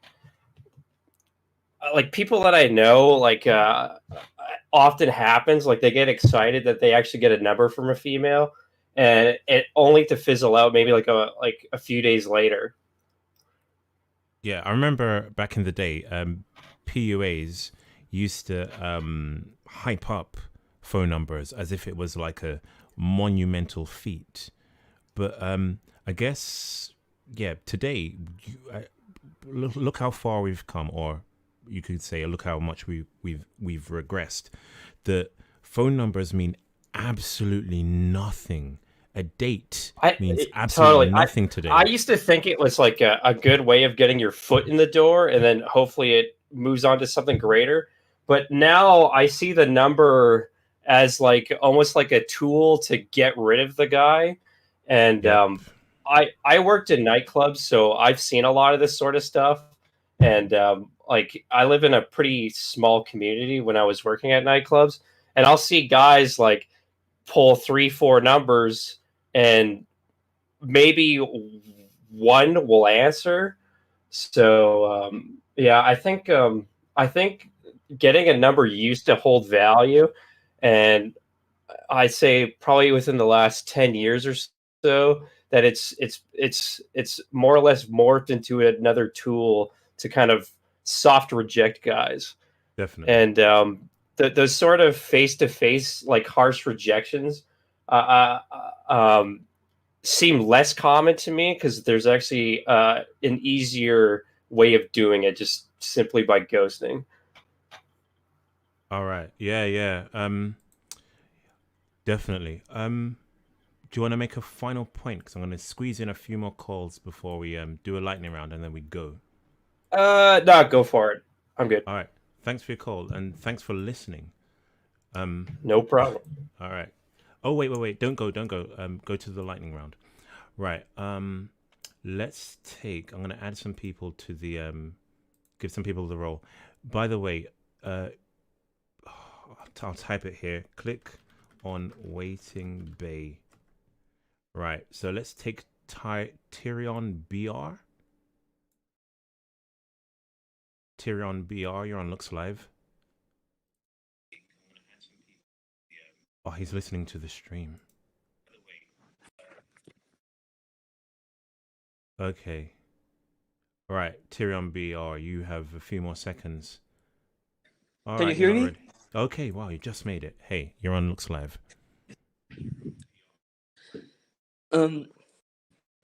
Faith, I have Yeah. so many stories to share. Because Okay. I just got out of high school, and you won't believe the amount of black pills that I heard from girls that were Black pills underage. from toddler cell. Ah, childhood. Such a sweet sexual time. Okay, lay it on us, Tyrion. And okay, first one is there was this girl that was really awkward, and she was like a freshman. And I was a senior, and I had an art class with her, and she was telling me about how she only had crushes on 2 guys in the whole school, and they were the most handsome guys in the senior year. And I was telling, she was so sad and telling me how she wanted a boyfriend. I was like, why don't you go for a guy your own age? Why does it have to be those 2 guys? And she was like, I know it's shallow, but I really like tall guys with broad shoulders. She literally said that. You probably think I'm LARPing, because why would a 14-year-old say that? She said that. And then what else? There was this girl that I liked, and she rejected me multiple times, but she would never completely reject me. She would keep leading me on. And then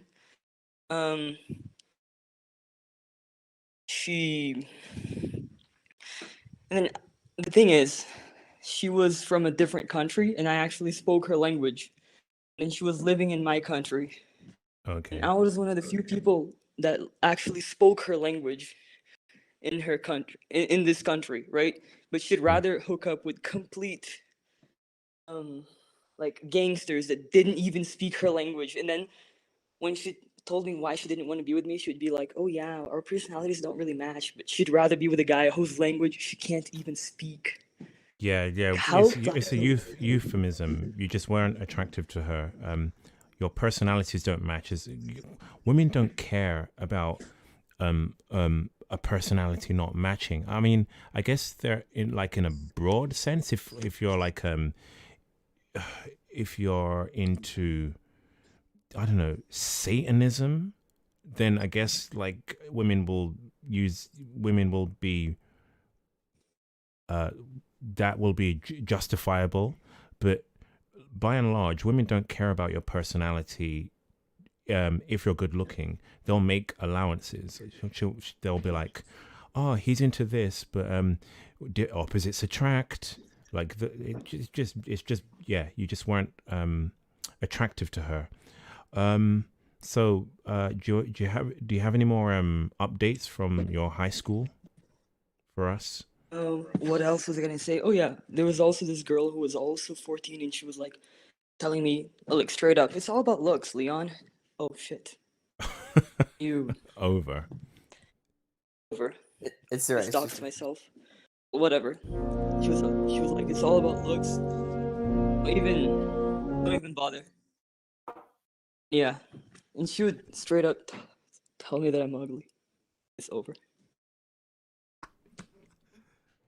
Wait, Tyrion, you're 14 though? Are you 14? What? Please, are you there? You don't have to answer that if you don't want to. Yeah.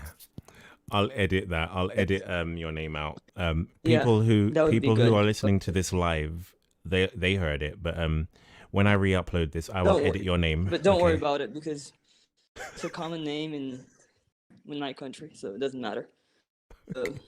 All right. Thanks for your Whatever. call. What was I? Don't you Oh, wanna? I was gonna show you something else too. 'Cause okay. I got This is why we take calls from got 18-year-olds plus. 19, but yeah. Okay. I got surgery recently. Can I show you my results and see if I want you to rate my before and If after? you're gonna send me pictures, personal pictures, send it in DM. Don't send it here publicly. Okay. All right. So go in here. Okay. All right, and then we will move on. This is me now and me before. You're DMing that to me, right? Did you get it? It's me now, Okay, and then me alright. before. You're not bad looking. Yeah, you're not bad But I'm looking. 5'5". I'm 5'5". Okay, all right, there it is. Over. Yeah. And that was me before. Have you? That was me when I Well, was in high you've school. looks maxed. Are you done You've crying? hair maxed. Your hair is more like styled. Or your growth plate's Yeah, closed. chin maxed, hair maxed, everything possible. All But right. now, and I wear lifts too. Okay, all right. I'm gonna Thanks for your call. I'm gonna put you in the lightning round. Okay, so Can thanks you for your just? call. I'm sorry. Got to keep on moving because we're gonna be going soon. Let's get Ivan98. You're on Looks Live. Everything possible. But now, and I Hello. wear lifts too. Hello. Turn off the stream. Oh. Okay, all right. I'm gonna thanks for your call. I'm gonna put you in the lightning round. Okay. So Can you just? Sorry. Got to keep on. Okay. Can I talk now? Yeah. Okay. Well, I just want to share a story. I'm 20 and I go to the university. And one of my friends, I guess he's a Chad light or even a Chad. And what really amazed me was that, he has Tinder, and so he was like messaging girls around the campus, and he was able to hook up with one of them.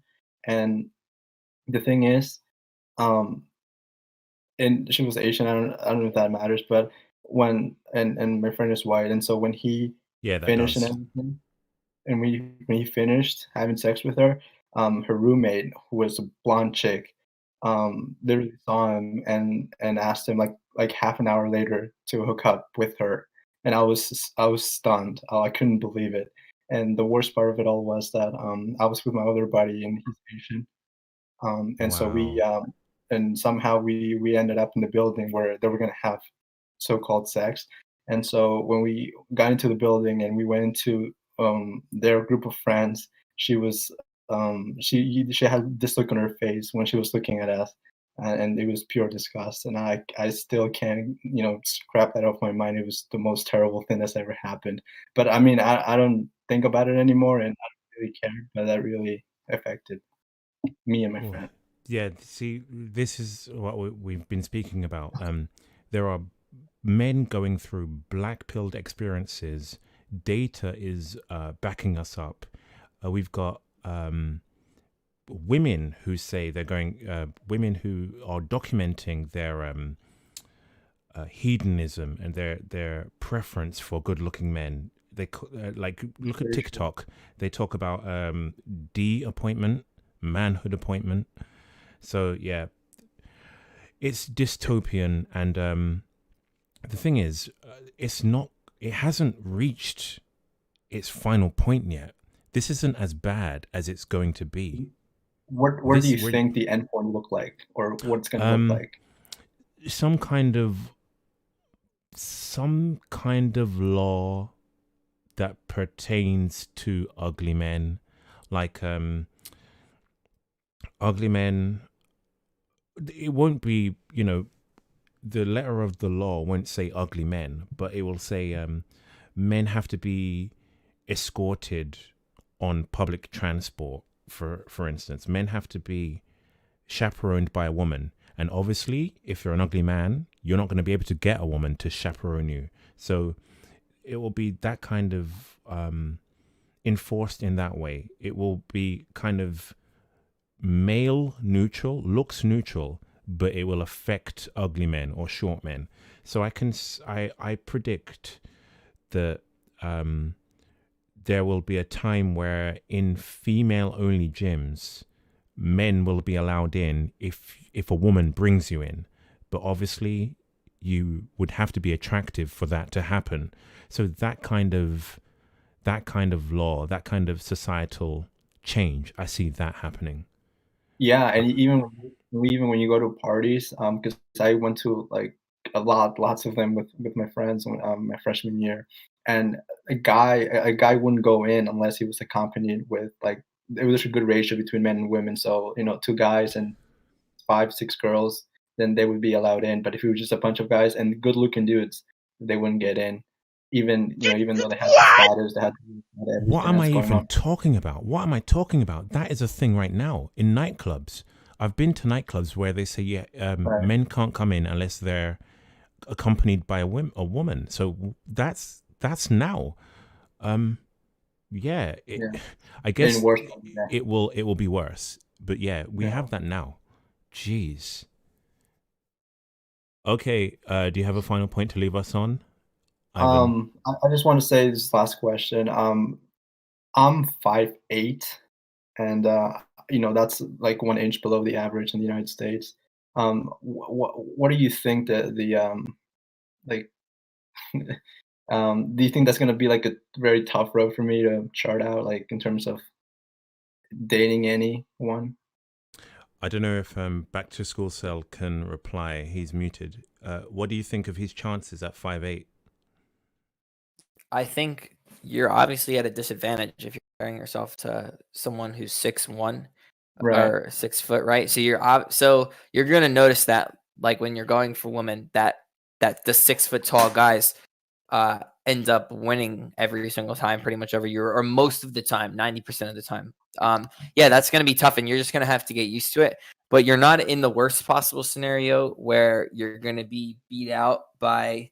That picture is brutal. That was posted in the chat. You're not going to be beat out 100% of the time. That's the thing. If you're asking if you're going to have a tough road, you're going to have a tough road, but you're not going to be like mocked by guys for being 5'8". You know what I mean? For the maybe a few 6 foot guys might make a comment here and there, but for the most part, like no one's going to talk about you behind your back about your height. Like you're not going to deal with any of that stuff that you would deal with if you were like below 5'6". You're really just going to deal with being at a disadvantage. But I wouldn't say it's over at 5'8". If you have other bad features, then that will just be one thing that that compounds to and the last all the thing, other features. Thank you, man. And the last thing I want to say to Face, what are your thoughts on elevator shoes? Do you recommend them or no? I think Back to School Cell would be the best. Oh, okay. Voice Back of to that. school.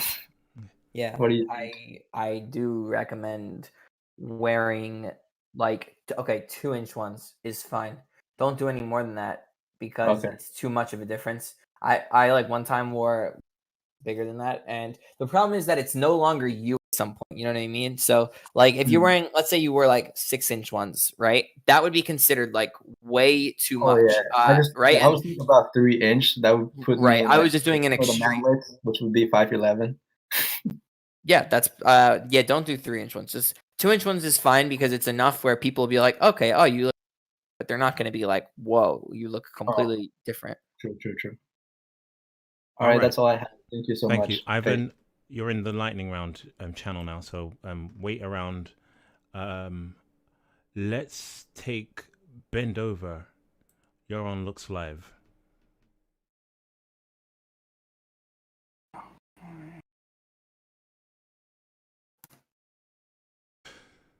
Mike Sell. Hello. Hello, you made it. Can you hear me? Yep, What's loud up, and Bend clear. Over? He had a lot of comments Bend Over in the chat. Oh, yeah. I love wasting my money. Was that you with the $100 donation? No, not that, but I have given you $100 in the past. Yeah, geez, thanks. Check out my OnlyFans, by the way. But anyway, yeah, go back to... I'm your first subscriber. I'll give you a nice surprise for being the first subscriber. For the special picks. And please tell me you've watched at least some of the stream. What? You expect me to watch this stuff? I just pay money. Cool. All right. Yeah. All right. Well, I kind of wanted to go through a couple different things. Some data that Pew Research has collected. And this data isn't that old. It's from October of 2019. And so it's actually a comparison, a lot of it from what people think of dating now compared to, let's say, 10 years ago is a lot of it. So most daters say that their dating lives are going well and it's difficult to find people to date, aren't going well. Okay, let's say, so the percentage of daters saying that they have found it somewhat difficult to find a date in the past year is 75%. That's men and women. That's both combined. Okay. But I'll get into the other data that will sort of separate that out in a moment. And the percentage of data is saying that overall things in their dating life are going not well at all is 67%. All right. So let's we start combining that data with some other data that we have, especially when it's separated by gender. You can kind of get a sense here. Let me bring it up. Okay, so the share of U.S. adults who are single varies by demographic group. Okay, so all adults, 31% are single. If you divide it up into whites, that's 28%. Blacks are 47%, and Hispanics are 27%. Over. So despite actually what First has brought up in his streams, saying that the Hispanic community basically is a monolith, basically, of people getting together and being in long-term relationships, this data seems to indicate it's about the same as white people, even with that social circle that they do. Now, if you get into age groups, 18 to 29 obviously has the highest number. That's 41% of singles. 30 to 49, that's 23. And 50, I mean, I think we can roll through those. But yeah. If you compare among women and among men, right? So the overall total, including all ages, is actually 31% men and 31% female. Seems like it's 50-50, right? The number of single men and women. But if you break that down by age, it drastically changes things. Okay, yes. Okay, so 18, this is amongst men, 18 to 29, it's 51%.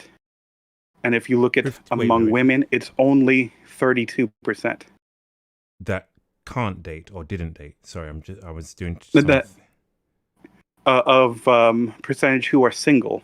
Okay. Basically, not married or in a long-term relationship, that sort of thing. Okay, read that stat again. Okay, amongst men, it's 51% in the 18 to 29 age group. That is the percentage of men that are single. But in 18 to 29%, only 32% of women are actually single. Okay. See, this and is if you, brutal. Yes. So if you go to 30 to 49% of men, it's still 27% compared to only 19% amongst women. So even in that demographic, men still have more single. It's basically when you get into the really old ages that it swaps over. When you're talking about 65 plus, where there actually is more single women than there are men, which we all know that men tend to die sooner and things like that. So yeah. So again, statistics you can are see proving where how the bad it doesn't quite correlate to the there's plenty of fish in the sea. No, there isn't. There literally isn't, because they can't be, because the percentages don't add up. What would you attribute the low? Because I'm guessing people would say, or blue pillars would say, does that indicate that there are more men? Like there are no. It indicate that there's a lot more men, because the study was basically conducted by taking about the same number of men and women together, right? But the problem is that those demographics show that there are a substantial amount of men overall in those age brackets. So even if you have, if you take 4,000 men and you take 4,000 women, the overall population is still going to be a higher number of men. Yes, I get so you now. Yeah. Okay, so getting to that, and here's some more data. Okay, go ahead. Might as well. May as well, make us like Yeah, fully depressed. Don't do it by half.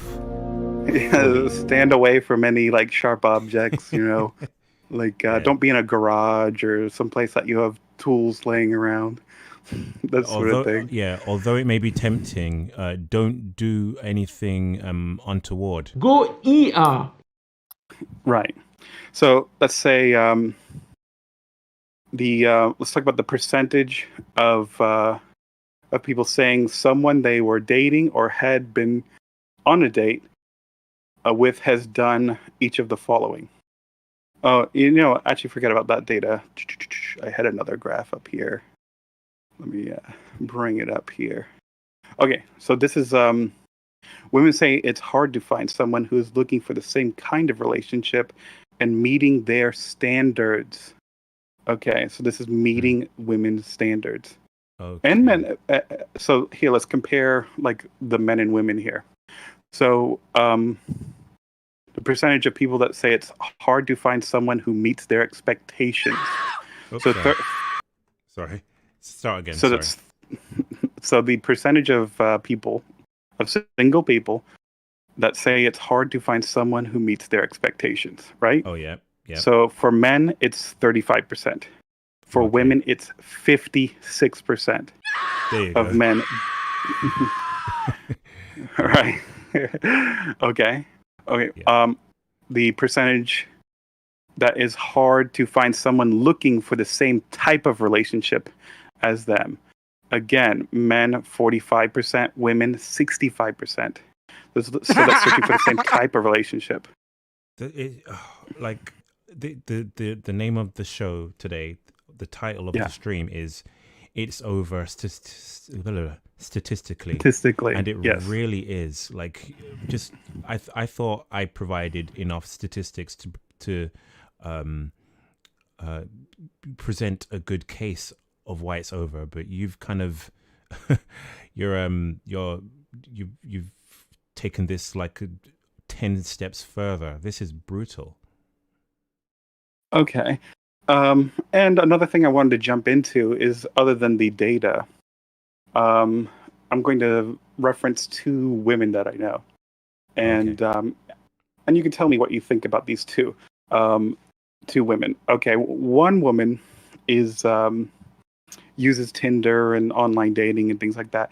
The other woman does not, and she meets people, in real life, and that's how she meets all of, whether through friends or just like meeting random people through her job or on the street. And so if you look at the woman that uses Tinder, right? Because I've talked to her about what issues she's having with online dating. So basically, one thing that is she's having difficulty is finding a guy that that she wants to date. So, like, she cannot find the guy that she wants to date that wants to date her. Yeah. She's finding it exceedingly difficult. She's saying that she sends messages to them, and they may reply once, but they don't message back or something like that, or it just dies out, and so it just peters off, and it goes nowhere. And she is quite educated, pretty intelligent, things like that. But she has exceedingly high standards. And people have told her this before, but it doesn't seem to matter about that. But she can still get dates, don't get me wrong. She gets plenty of, meeting someone, even if it's just for a night, on there. So, but long-term relationships, she finds it exceedingly difficult to get anywhere on that. So, yeah. Referencing the other woman. Giga Chad widowed, yeah. Yes. So referencing the other woman, right? She is not educated, and works a very common sort of job, nothing special, like cashier or something like that, is most of her work.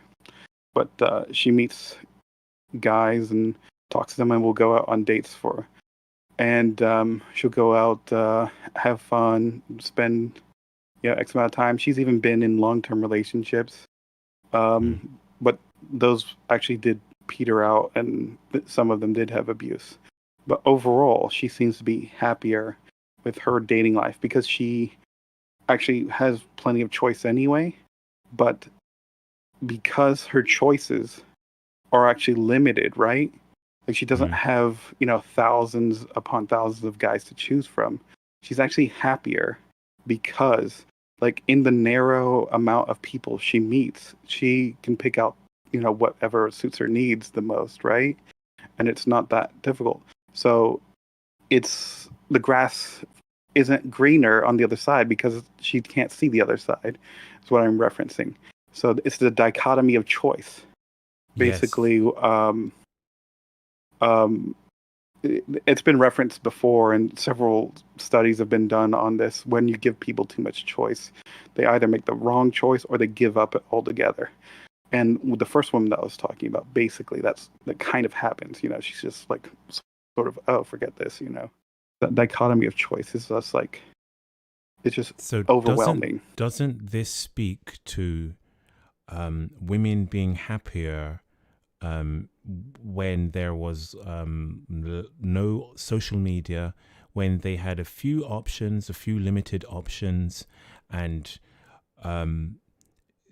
they weren't bombarded? In fact, the data shows dating, that women were happier 10 years ago with their dating life compared to now. Most women say that.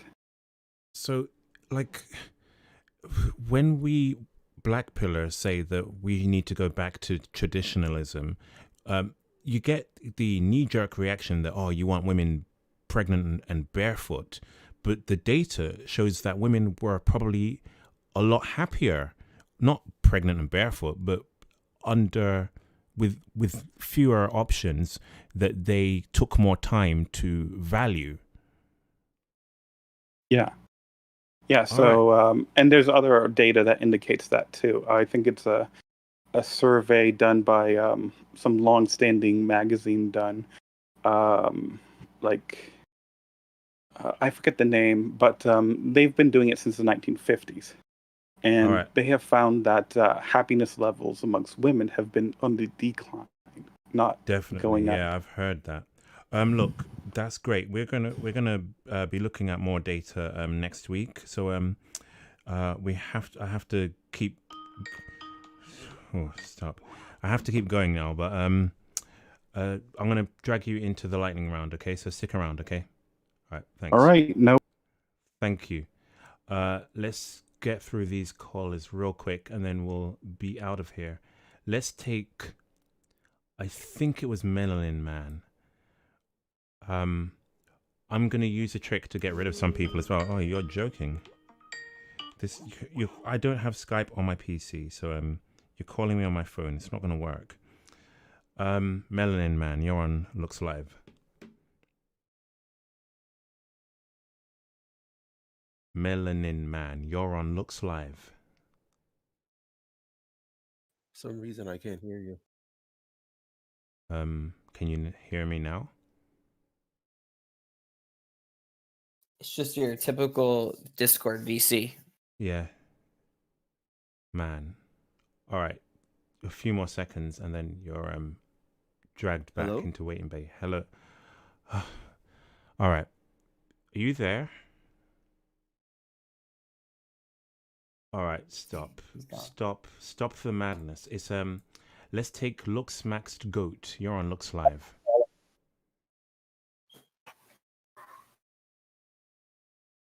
Again, listening to the stream. You're joking. These people. And someone's calling me on someone is calling me on Getting harassed over there. I know. Jeez. All right. I'm not on Skype today.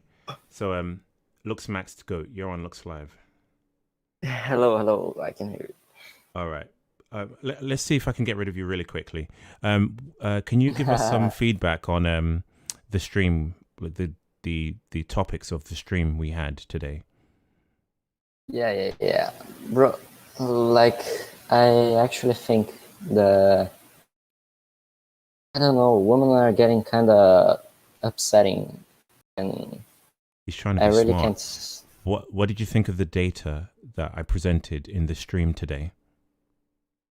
Yeah, it's the same facts that we've heard in some other streams of yours. I don't know. This is the hard truth. So the chats get all the women and all the rest of the men. The 80-20 rule. Yeah.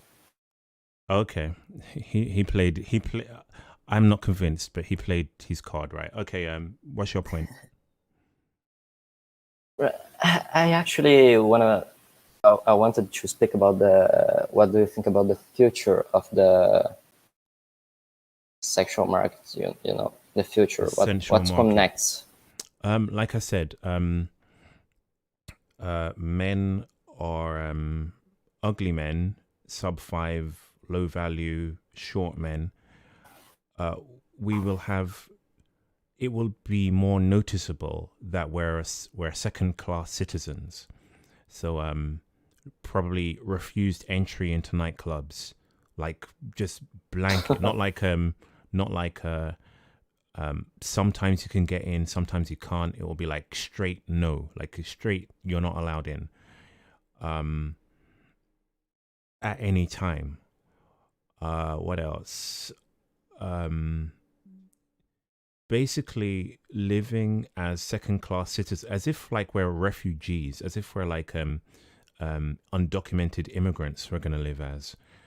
So yeah, it's gonna be brutal. I think women will be encouraged to file assault charges if we sit next to them. Like they'll social distancing. I think it will be social distancing for sub 5s. Like, yeah, I think that's where we're going. Yeah, it seems like it's Really, from what I've seen, it looks like we are going to have to get away from the the Tinder and apps and dating apps, and just focusing more on attracting females on the streets and bars and clubs. But as you say, Not happening. Like I said, if you can't dating get is going into the online. clubs, Did you not? I don't think you saw the we graph. have. You didn't see the graph. Dating is going increasingly online. My days, I feel like a Stacy right now. Yeah, you're losing. Dating is going increasingly online. So there is none of this approach a woman on the street. You'll be arrested. Yeah, it's over. All right. Thanks for your call. Yeah, thank you. All right. Drag you into lightning round. Let's get some of these people on and gone really quickly. Let's take Parmaki. Parmaki, you're on Looks Live. And you just know the Mike Seldom. He's listening to the stream. What happened today with this? Last time I was on, everyone was good to go. I feel like something like what's everyone's deal today? I have no idea. It's pretty disappointing.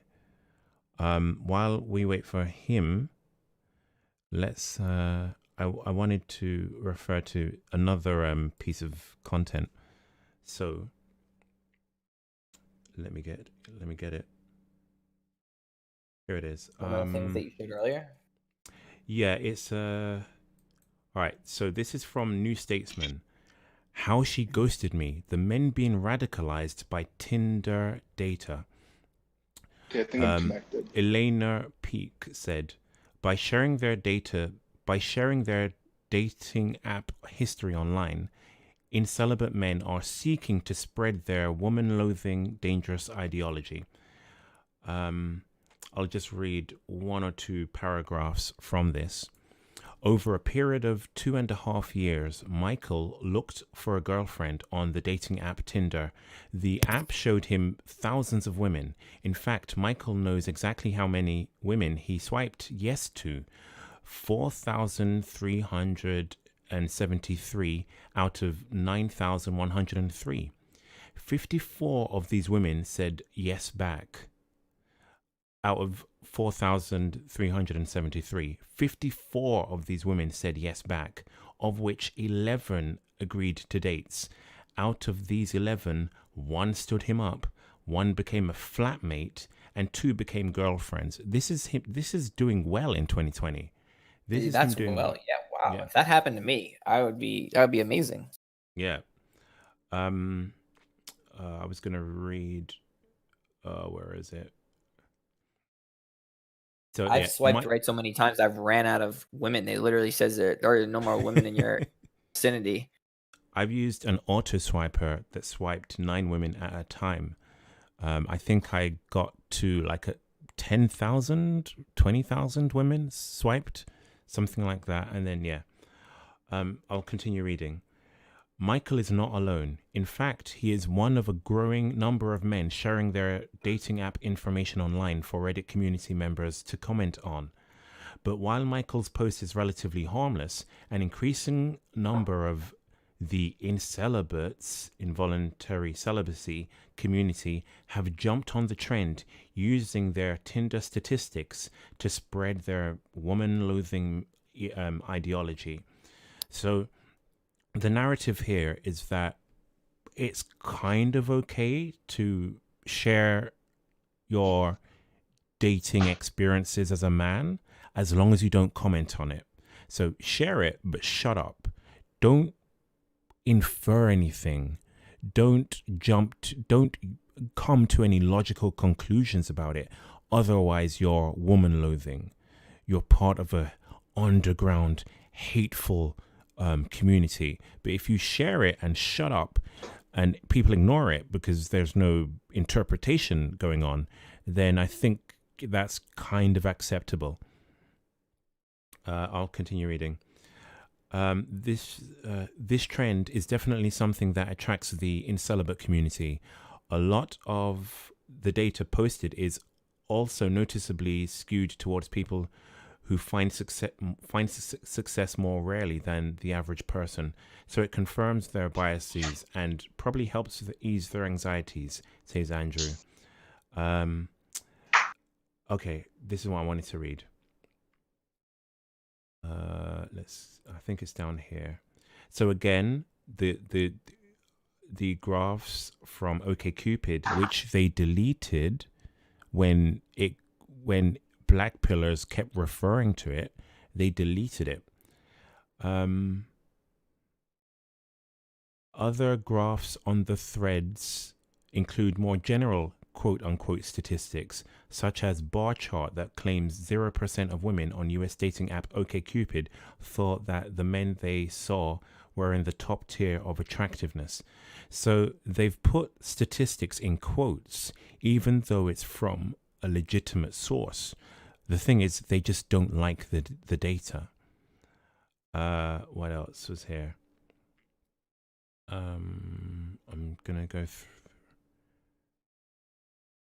So they mention Elliot, yeah, because if you mention Elliot, then anyone reading who had some degree of empathy towards us, that empathy can be like struck away by mentioning Elliot.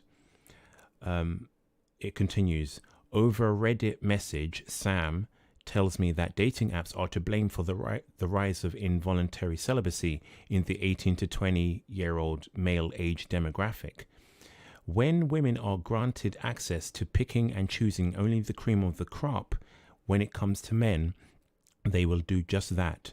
And the same could be said for men. However, most men are struggling to get a date on dating apps, whereas females often complain about being bombarded with offers and people trying to get their attention. I think, I'll read this. He adds, if I could, I would get rid of every single dating app on the face of the earth. If you look into the dating of men that use dating apps versus those that do not, you will find that men who use dating apps are much more likely to use anabolic steroids, partake in fasting, force themselves to vomit up their food, get cosmetic surgery, and have more life self-canceling thoughts, while plastic surgery is burgeoning among all of the small number of incelibates. Sam's comments are typical of the unverified statistics shared on these popular dating threads. But if you cross-reference, maybe not so much the steroids and stuff, but if you cross-reference all of the data, it is on our side. Paul Mackey, are you there? I'm here. Can you hear me? Yeah. Is it working? Oh, awesome. No, I concur with all this like Tinder data and everything like that. My experience was keep on swiping right, and I had like 2 ogres, like one at a 10. I know that's something, but after like the first meetup, never hear from them again. And this is like your basement dweller women. You think they're like incel as well, and they won't even give you a second look. And my experience, it's easier for in real life experience, but the problem with that is with the increase like sexual assault accusations happened to me a couple of times. You only can be good looking, you have to be good looking to do both. And the fact that it's moving towards online dating and it's probably safer like legally, so for incels not to get charged, I think it's like, it's over from here, especially with where it's going with COVID and the online and dating use. So it's better just to get hobbies other than women. When did you realize it's over? When did you realize that online dating has made it impossible, and social media in general has made it impossible? It's like 5 years ago. This has been quite a long time, and then I was probably incel probably like 3 years ago, and then that's where I kind of made that shift. Like what our guest, I forgot what his name was. What was your name again? Back to school. So. Oh yeah, what's going on? Yeah, I'm on the same page like that. Like I pick up hobbies. Like, so I just immerse myself in hobbies just to kind of distract myself from all the negativity and the constant reminders. Even like I'm enjoying this like lockdown from where I am at. They actually did like a 4-week lockdown where you can't even go outside, go to the grocery store, go to the gym, and I feel a lot happier about that. So I don't have to expose my face to the world. Yeah, So, same. yeah, it's been Legit. some time. That's exactly what I do, and that's what Face was asking me. A lot of people ask me like, "Why? How can you stay so positive and stuff?" And it's exactly that. It's exactly what you just said. It helps more than people think. People think like, "What's the point of that? What's it gonna do?" No, but it helps though. It does. Like way more than way. It's like almost like the sum doesn't equal like the whole. If that makes sense. Like you think like if I have my life and then I add to it like some hobby or something, how is that going to change anything? But then when you actually do it, it turns out that it ends up being like more than you expected, Because for me, like when I got involved in MySpace, it ended up being like a social thing. Like I have like groups of people that I talk to now for the profession. You know what I'm saying? It ends up being like a money thing. Then it's like a whole like world that I didn't know existed, kind of. So yeah, it can And maybe worth trying like hobby maxing. I think so, and I'm near your age as well. Like I'm 30 years old, and when I realized all the time I wasted on chasing women, all that negativity, all that kind of backlash. I remember I got accused for sexual assault for just even asking for a girl's phone number. So when I removed myself from that, so you know what, I'm kind of done, and focus on areas of my life where I had all these hobbies. Just felt much more positive, much more better. So I think I recommend. Hold up, like hold what you up. Could recommend you is like, hold yeah. up? Could you go into detail about this assault, sensual assault? How did you approach her? Where? What did you say? Was there a police follow up? Could you like go into depth? So for this particular case was I was working. It was like at the mall, and I don't actually really remember because I did so many cold approaches to where I thought it was like a numbers game. So I don't quite remember. But what happened was I ended up getting a job at that same mall, and the girl recognized me working there, and she immediately contacted the security department. So this guy asked me for my phone number, and then I was kind of brought in an investigation there, and I was like, "Yo, I didn't do anything wrong. Check the footage." 100%. What the hell? Like No, shocking. come on And now. Like ever just since that asking a happened, phone number? Like, are you serious? 100%. And ever Asking since a then, it was phone just like, you know number. what? This is affecting my income. So I'll try online dating instead because I can't afford the risk for losing my job. So I kind of stopped cold approaching from that point on. I slowed it down quite a bit just because of that. And then when I realized, well, online dating's not working and talking to girls in real life is not even a viable option if you want to keep your career. I said, well, you know what? It's just like, I'm going to cut my losses and take this time that I was wasting and put in towards like a hobby that I enjoy. And I think that's what I recommend most guys do instead of roping themselves or find something that they like. Man, I don't know what to say. This is It's the cold-hearted truth is just like, it happens. And this was like 5 years ago. Imagine how bad is it now? Oh, and wow. especially after COVID, I don't even want to imagine like, there's some good looking girls to say, you know what, I want to maybe, but then I realize in the back of my head, it's kind of like, a buzzer in my mind is, you remember what happened to you. So it kind of, this negative experience kind of protects me, from doing something stupid like that again. Exactly, being so stupid as to ask for a phone number, in public. How dare In public. How dare I? Yeah. Jeez. All right. But- I would love to hear more from you, but I'm gonna try and end the stream soon. So I'm gonna drag you All into good. the lightning round. Okay. So sit tight. We'll do this lightning round soon. Okay. So thanks for your call. Right. Let's try and get these last 3 on quickly. Can't stop duck. You're on Looks Live. Oh, he can't hear me. Can't stop duck. You're on Looks Live. Hey, hello. All right, can you hear me? Hallelujah. Yes, loud and clear. Hi. All right. Wow, finally, I made it here. I'm so happy. Okay, so I have to mention a couple of things. First of all, I just want to point out that I'm from Spain. Okay, so my English is not very good. All right, I live in Barcelona, and basically, just to let you know, if you guys didn't know, Spain is like a sexual scavenger country. Did I say it right?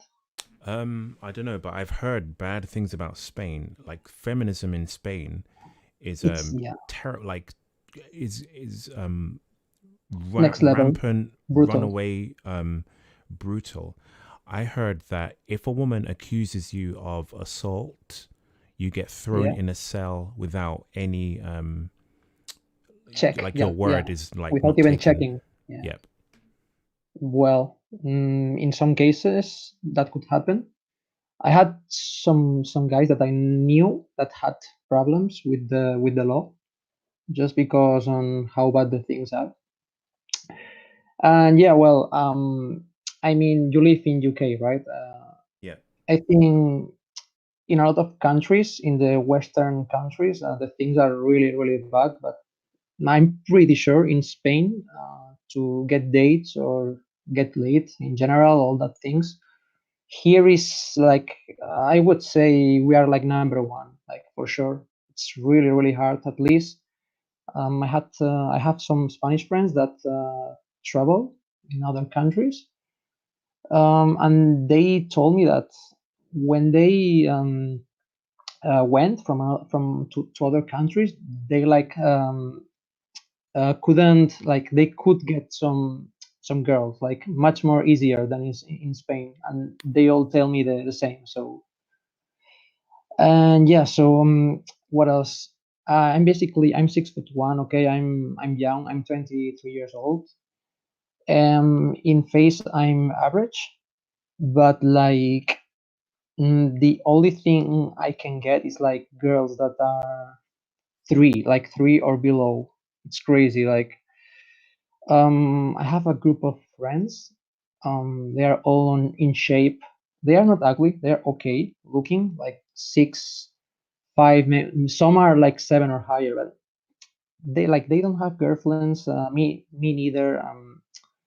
It's just crazy. Like the ones that have girlfriends, like they are like the girlfriends are like 3, 2, 1. Like they are super ugly, either ugly or fat. So we're getting to a point where I really don't know. Like myself, like in face, I consider myself well in general, I consider myself between 6 and 7. And if I get a 4, like it's not normal. Like it doesn't happen often. So it's crazy. It's crazy. Like Six at face, you said, or 6 or a 7, and you're 6'1", and you look, can't yeah. get girls that are above a 4. I'm 6'1" on height. On face, I'm pretty average. I'm not ugly, but I'm not beautiful either. And like my D is average as well. But yeah, I consider like I'm pretty average. Like okay, I have a good height, but that's it. And the other things are pretty normal. But I'm nothing special here. Like the girls' standards are incredibly high in Spain. Like I don't know. Like if you don't have like a social circle, it's really hard like to get a date or something. But you have a social circle. You sound like you have Mm, everything like that a girl would want. You just don't have anything special, like you said. But how is someone that if you have all these features and you can't get a how is yeah. someone who's missing any of these features? If someone's like my height or if they have a bad face, how are they even supposed to stand a chance if you're struggling? Well, I know people that they have the ones that has girlfriend. I mean, like the girl is either fat or ugly, and I don't want to be with a fat or ugly girl. I want to be at least. I would be happy. I would be happy with an average girl, average like 5. Right. But Same. I can't get a 5. I just can't. It's impossible. Like legit. So since like 6 months ago, I'm starting to go to the gym. I'm working out a lot, and I only demand at least a 5. Okay, a decent looking girl, but it just doesn't happen. And yeah, like that's why I'm here. I have a lot of respect for Face. I saw all his videos, all the streams. I don't consider myself an incel. Okay, I shouldn't be here, I know. But yeah, I mean, the situation just brought me here at the end of the day. And yeah, well, I'm complaining. I'm not an incel. I just empathize with you guys because if it's hard for me, I just Then couldn't imagine for imagine us. how hard it is for you guys. You know? Exactly. All right. Can't stop Duck. Thanks for your call. I'm gonna put you in the lightning round. Okay. So thank you. Stick around. Further Okay, I had more instructions will things to follow. say, but okay, yeah, it's Yeah, fine. you can Like if you call want again to next get time. to Okay. other people. All right. Thanks. What? Sorry? All right. Stay there. Let's get Brutus on next, and then the last call after that. So, Brutus, you're on Looks Live.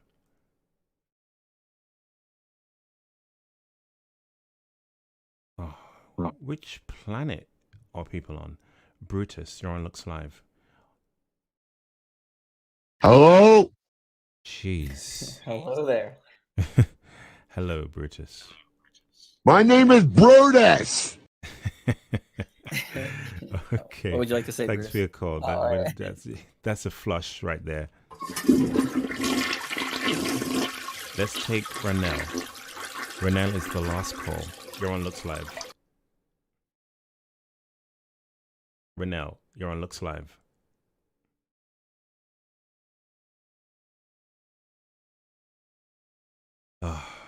This is good because I'm not sure if I want to take the call. Renell, you're on Looks Live. Hello. Yeah, go ahead. So, Can you comment on the I got some data? good news. All right. Can you comment on what we've spoken about so far, and then drop your news? I don't really know. Maybe she rejected, maybe not. I don't know. I already know. I have no idea, but I know that Asians don't do well on dating sites. I say that. But she Okay. might reject him later. All right. Be quick. But all right. So I have some great news. You should start playing your Hallelujah sound effect right now. All right. Is this going to be good news for me or basically, you? everybody All in right. the community, everybody. All right. Lay So it on basically, us. we are mortal. Not like in like your kids are gonna pass you down. We are literally mortal. We can't die from old age and we have found a cure. Basically, it's like a fountain of youth, but like basically like a gas chamber. So they give you like oxygen, and let me explain the science. So you might not believe, but how you get old is that you have telomeres, and whenever like your cells like divide, you know how your cells divide, like every Mm-hmm. day your cells divide. Whenever your cells divide, they get shorter and shorter, right? Yeah. And once like the telomeres get shorter and shorter, that's when you die. Like that's when people die of old age. Your telomeres get shorter and shorter, and when your cells get so short, they start becoming drunk and start like attacking your body. That's why old people get heart attacks and stuff like that because their cells basically attack them. So basically, they have found a way to fix that, and the thing is not only that we are immortal, but we could also reverse aging. So they got like 60-year-olds and they reverse their age 25 years. So Do you have equivalent like a of link 25 to years. this? Like this sounds like I would have heard it. Yeah. Nah.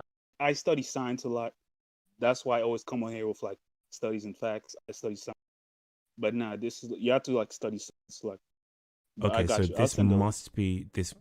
There must be Yeah. one source, at least. Okay. But here's the good thing. This basically means that the incel issue is done with. Because all that means is that you'll just have to be patient and just don't die until we could create like plastic surgery on the fly, like where plastic surgery will be like the norm, or it'll be really easy to do. So if Oh you like yeah. live, you could really But And you reckon this service surgery is going to be like cheap? right now it's only $12K to reverse you 25 back right now, and you could do this in To reverse you what? any first world to reverse your age. Scientists. Yeah. Let me have a look at this quickly. I'll put it in my browser. Hold up a sec. Yeah, so you might even have to delete your channel because basically the incel issue is not really an issue anymore. Because we could All right. basically live forever and just wait till we could just do plastic surgery really easily. Scientists You won't die. successfully reversed human aging process in breakthrough study. Why have I not heard this before? Because I study science, like I've been studying this before this study even came out. Like I always studied this. How are we gonna like extend like the telomeres? But as soon as this came out, I caught wind of it because I've been keeping track of that. Because they said like in the next 30 years it should be a thing, but it came really quick actually. Like it didn't take that long. So that's All why right, well, I study science basically. That's why I know. You know I what? study science. I was actually wrong. I thought you were going to come on here with some BS, but this is actually good news. And I think from the look of things, you might actually deserve the hallelujah. Hallelujah. Thanks for the good news, bro. Yeah, so basically you just have to wait. Don't get into car accidents. Don't like go in a zoo. You say and, like try to people fight a tiger. get into Like, car just try accidents to on live. purpose. You say it like you that just was try my to live plan for, for like, tomorrow. Yeah. But yeah, if you could just basically live for like the next year, you won't die of old age. Like just do this. And the thing is, it's 12K right now, but it's also gonna get cheaper in the future. But right now, if you want to do like 25 years versus age back to 25 years, it's gonna cost you like 12K. So that's like a whole surgery right there. The good thing is that there's no age pill anymore. Like people can't claim, oh, I'm an old Right, cell. slow down there with Because this. Not anymore. We're It's not quite there we're not yet. there yet. Because you can't really say we're not. Yeah. Because you I can mean, you're reverse your getting age ahead if of you have yourself enough here. money. You're There's getting no ahead of age pill. yourself here. Not yet though. Huh? I mean, No, I'm saying if you're like you're good Not big looking, enough yet. we don't know the side effects either. So, hold your horses on this. It's promising, but I'll be convinced when I have a reason to be, right? Okay. So but it did reverse them back then. So I need to see it's not like pictures. if I need you to see had a- pictures of these Huh? people. I need We don't to see see this being pictures. done in large numbers. We don't see that. Wow, when you walk outside, look at the aging process has been reversed. If you, I would say 0.00% of people have had this done, which is a number that's too small to make any generalizations about anything. But this has to start being used in larger numbers. And of course, if this is real, if this is something that can really be done, then of course it's going to be huge because no one wants to age. So yeah, that it's promising, like you said. Yeah, we've barely perfected jaw surgery with relapsing and that kind of thing, like relapsing. So we don't know. I'm guessing you have to be on some kind of hormone for the rest of your life. There may be knock-on effects of that. They may present their own side effects or their own drawbacks. So yeah, it's promising, but yeah, let's not get ahead of ourselves. There might be but people have been doing like this process for years. Like it's not like something that just came. Like people have been doing the oxygen chamber thing where they go into they've been doing it for years. So there's no like, oh, you might get this or that. People have been doing it. It's just that when they tested it to see if it reverses aging, it reverses aging. So there's no like, oh, when you do it, you're gonna catch a heart attack or like the next day. People have been doing this for years. All right, Renell, thanks for your call. I'm going to drag you into the lightning round, okay? Thanks for your call. That was great. Now, I need to let's read some super chats and then do the lightning round, and then we will be out of here. So let me refresh my page. I'm not sure where we got up to.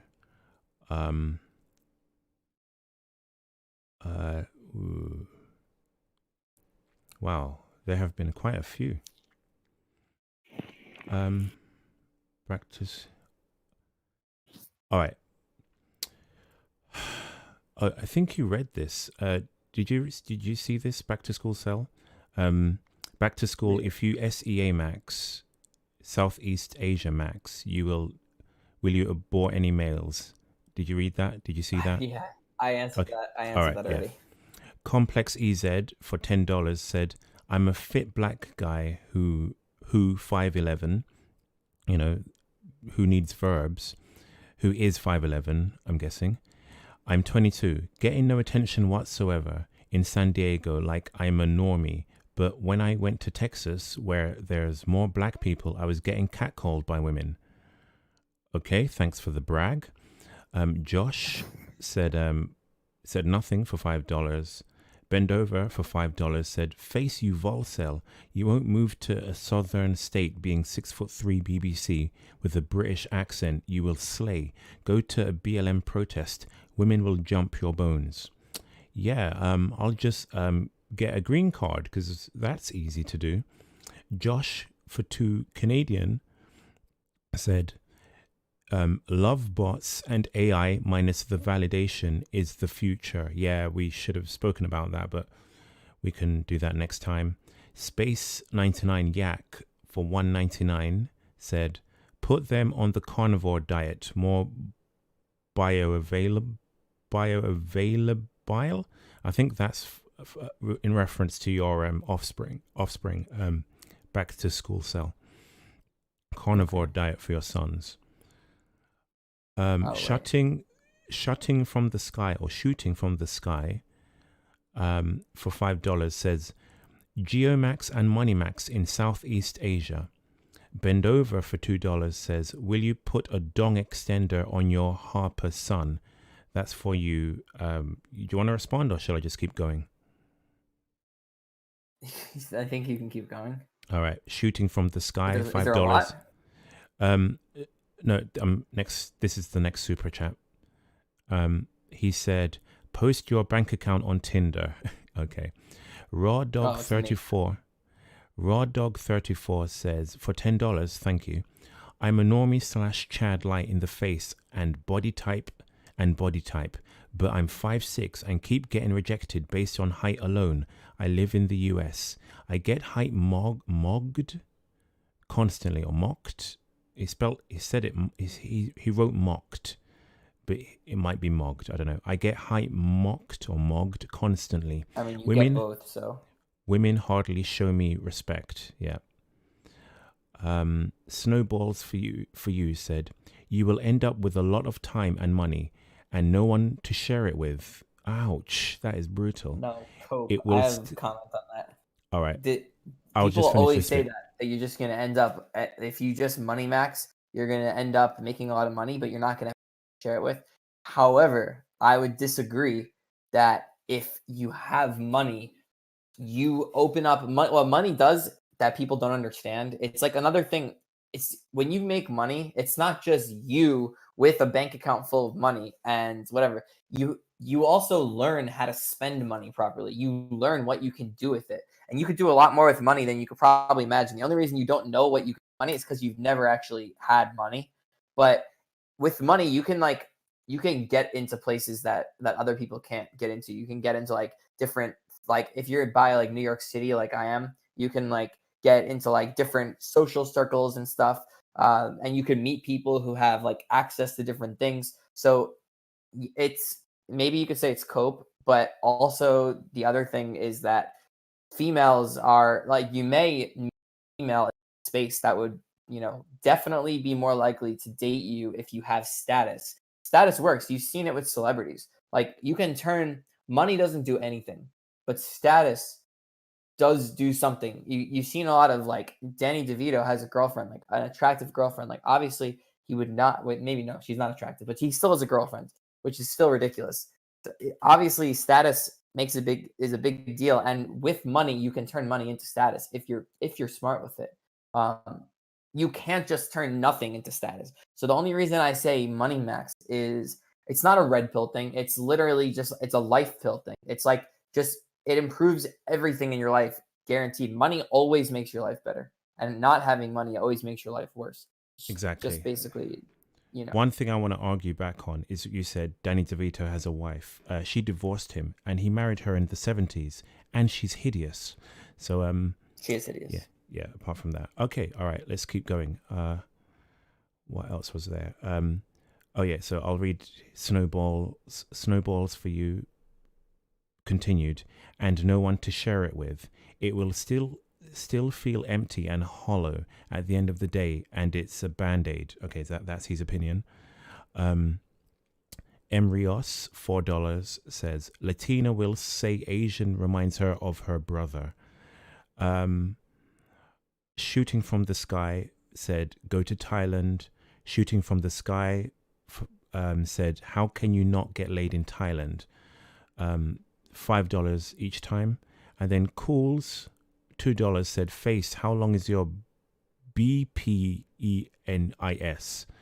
If I say it, people will call me a fake cell.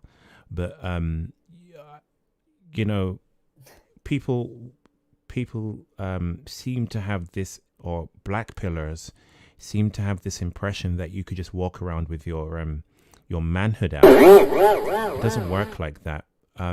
And also, my impressive length is, you know, when I'm standing to attention, you know what that means. And so you can't be in that state of arousal consistently and constantly. So, you know, it by the time a woman sees my manhood, she would have had to been attracted anyway. So yeah, that doesn't work. But yeah, anyway, I'll keep going. Raw dog 34 says Face, you crack me up, mate. You make my days better. Thank you. I'll refresh that one last time to make sure I didn't miss a last minute one. Nope, I got it. All right, so the culmination of the data we've looked at is this. So oh yeah, I wanted to say that where is it? I had some bullet points. Give me a sec. If I can't find them in the next few seconds, I'll just move along.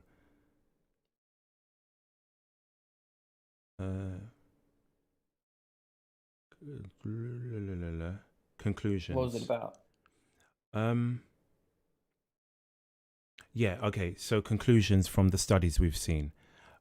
Online dating is more prevalent than charts even show, because women don't like the stigma of stating that they met on online dating. Women are less likely to want to be approached in real life because that side of their dating life is handled online, where they have more control. It's easier to left swipe someone on your phone than in real life. It's more efficient. What else? Women prefer online dating, and looks matter more in online dating, obviously. Looks matter in real life anyway, so it's not as if you can just resort to in real life dating or approaching and dismiss online dating. Looks matter in real life too. In fact, you, like I said before, you become an insult to women's online alternatives when you approach in real life, because if you're significantly below women's the attractiveness of the men that women can get on from social media, then you're an insult. There is no. It's becoming really hard for in real life interactions to afford you the benefit of charisma and getting your foot in the door. It's becoming like that is falling away. And like I said, the trends that we're seeing show no signs of reaching the bottom. This isn't as bad as it's going to be.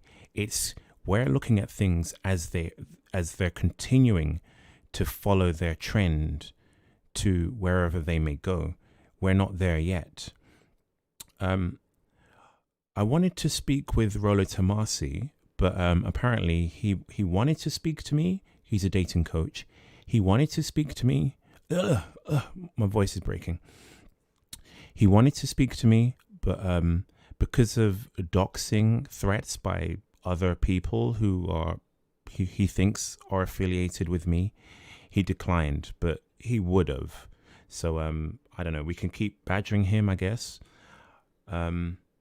Yeah, but Rollo Tomasi doesn't speak to today's dating market issues. He offers good tips that help men have an empowering, assertive, self-valuing, centering attitude. But Rollo doesn't speak to the difference and the pressures men are under uniquely in today's current age, with the factors that we have against us. So I would love to speak to him about that, but I doubt he would, because I can come with data. He comes with utopian, red-pilled ideals of what like behavioral determinism, what he thinks should be able to happen if you do the right things. So yeah, the culmination of all of what we've seen today is this. The culmination of what we see is unrestrained, runaway hypergamy. Like the hypergamy today, female hypergamy, is soul crushing. It's incelibate underclass making. It's man isolating. It's male rage fueling, family delaying, civilization ending, and it's real. This is a screenshot from a woman asked a question on some kind of social media app. I don't know which one it is, but it doesn't matter. Ask me a question, she posed. So someone asked, has a hookup ever told you your kitty stunk? And she said, no, but my ex did. That's only 'cause I effed him after raw effing like 3 different guys before him, joke face. And if you look at her, she's not showing her face because I guess she wants to have some anonymity, which gives credence to this being legit. Look at her body. She is a land whale. So the culmination of all of these data points and the cross section of data, the cross referencing of data that we did today, that Bend Over brought onto the stream, and that everyone else did, the culmination is this era we live in.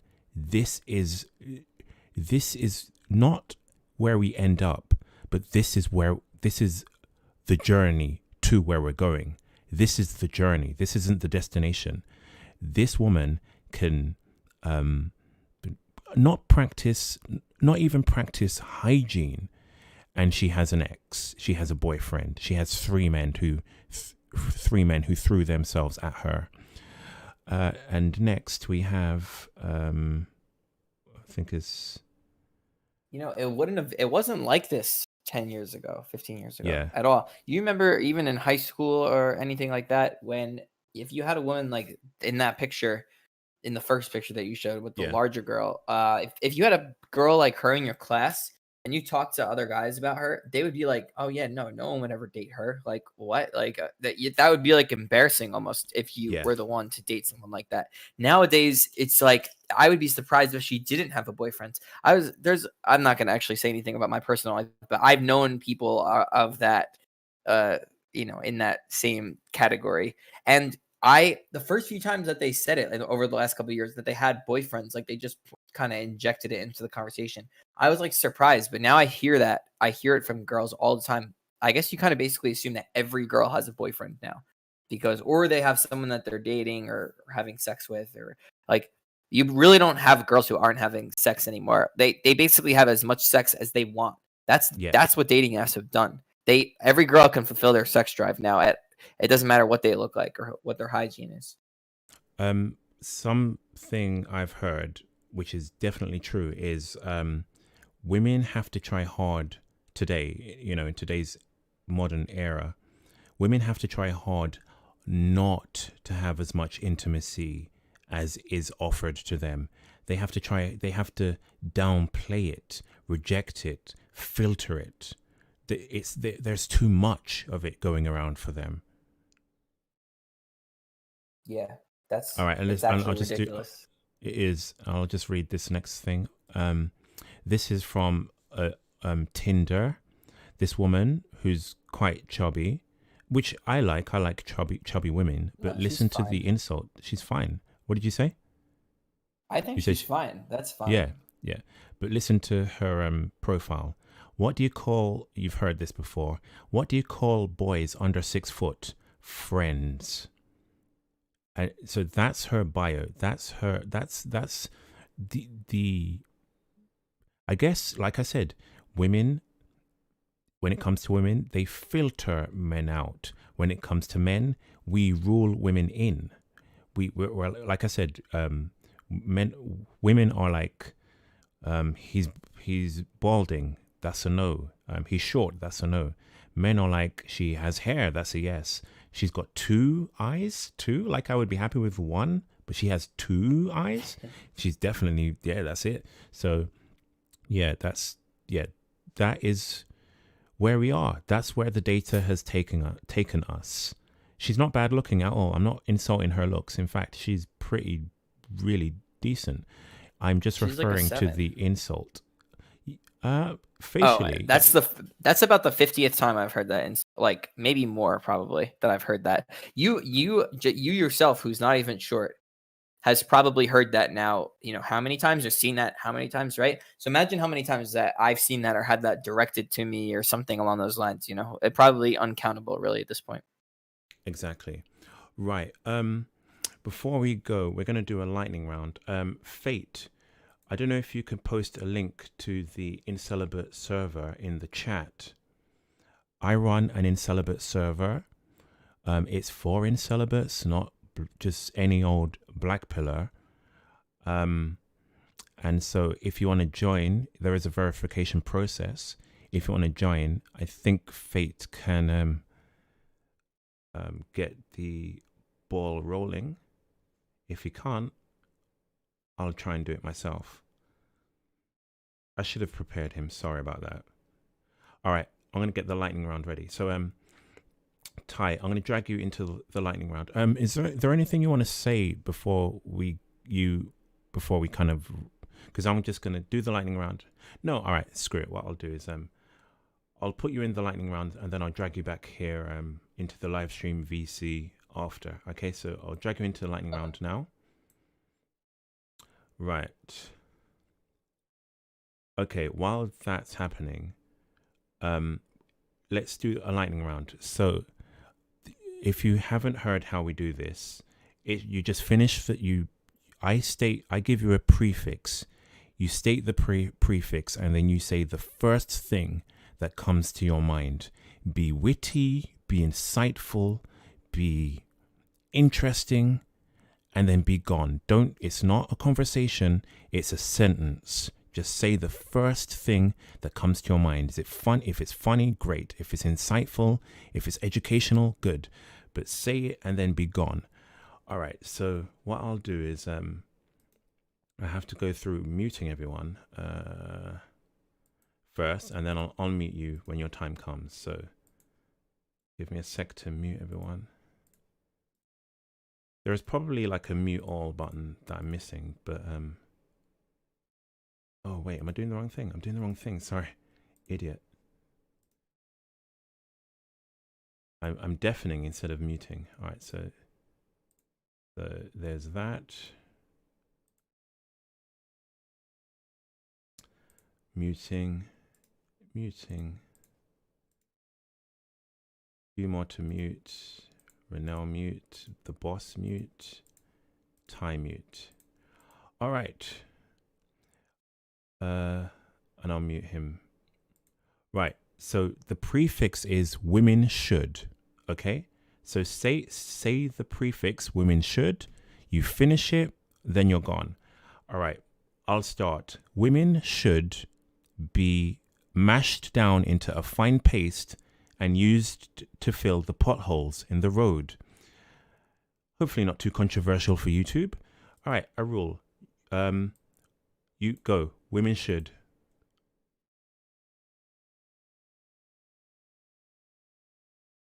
Too late. Bend over. Women should.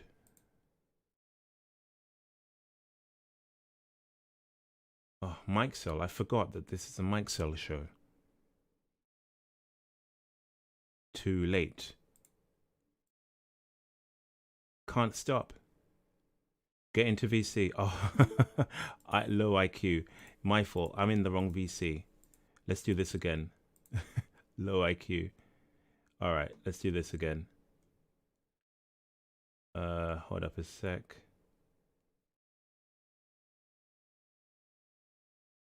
Right. High IQ this time. A rule. Women should.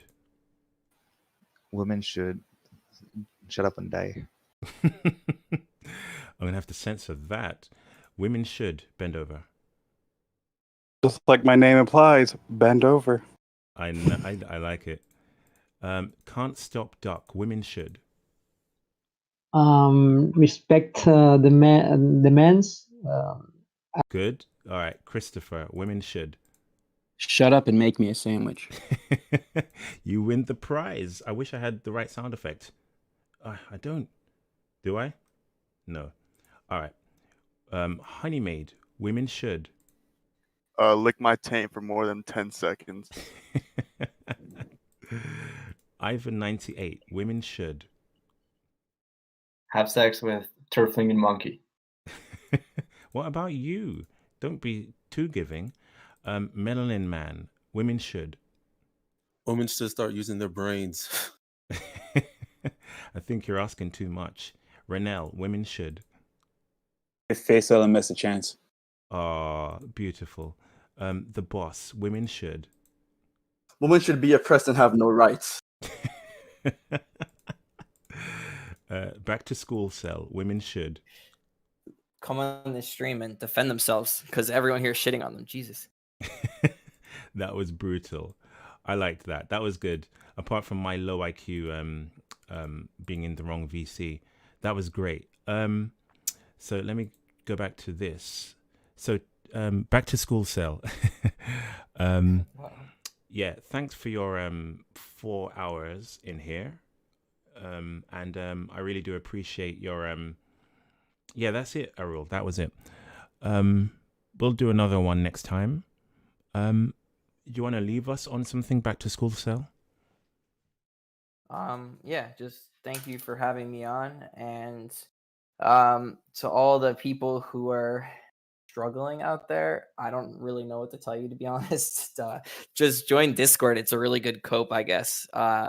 Yeah, and hopefully you guys learned something from this stream. Like, I hope that my experiences, I don't know, made some of you guys feel like someone can relate to you, because yeah, I've been experiencing this kind of shit my entire life. So yeah.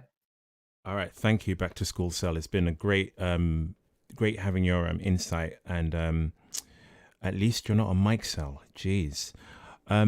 Yeah, thanks guys for taking part, and we'll be back next weekend. So thanks for your participation, and bye.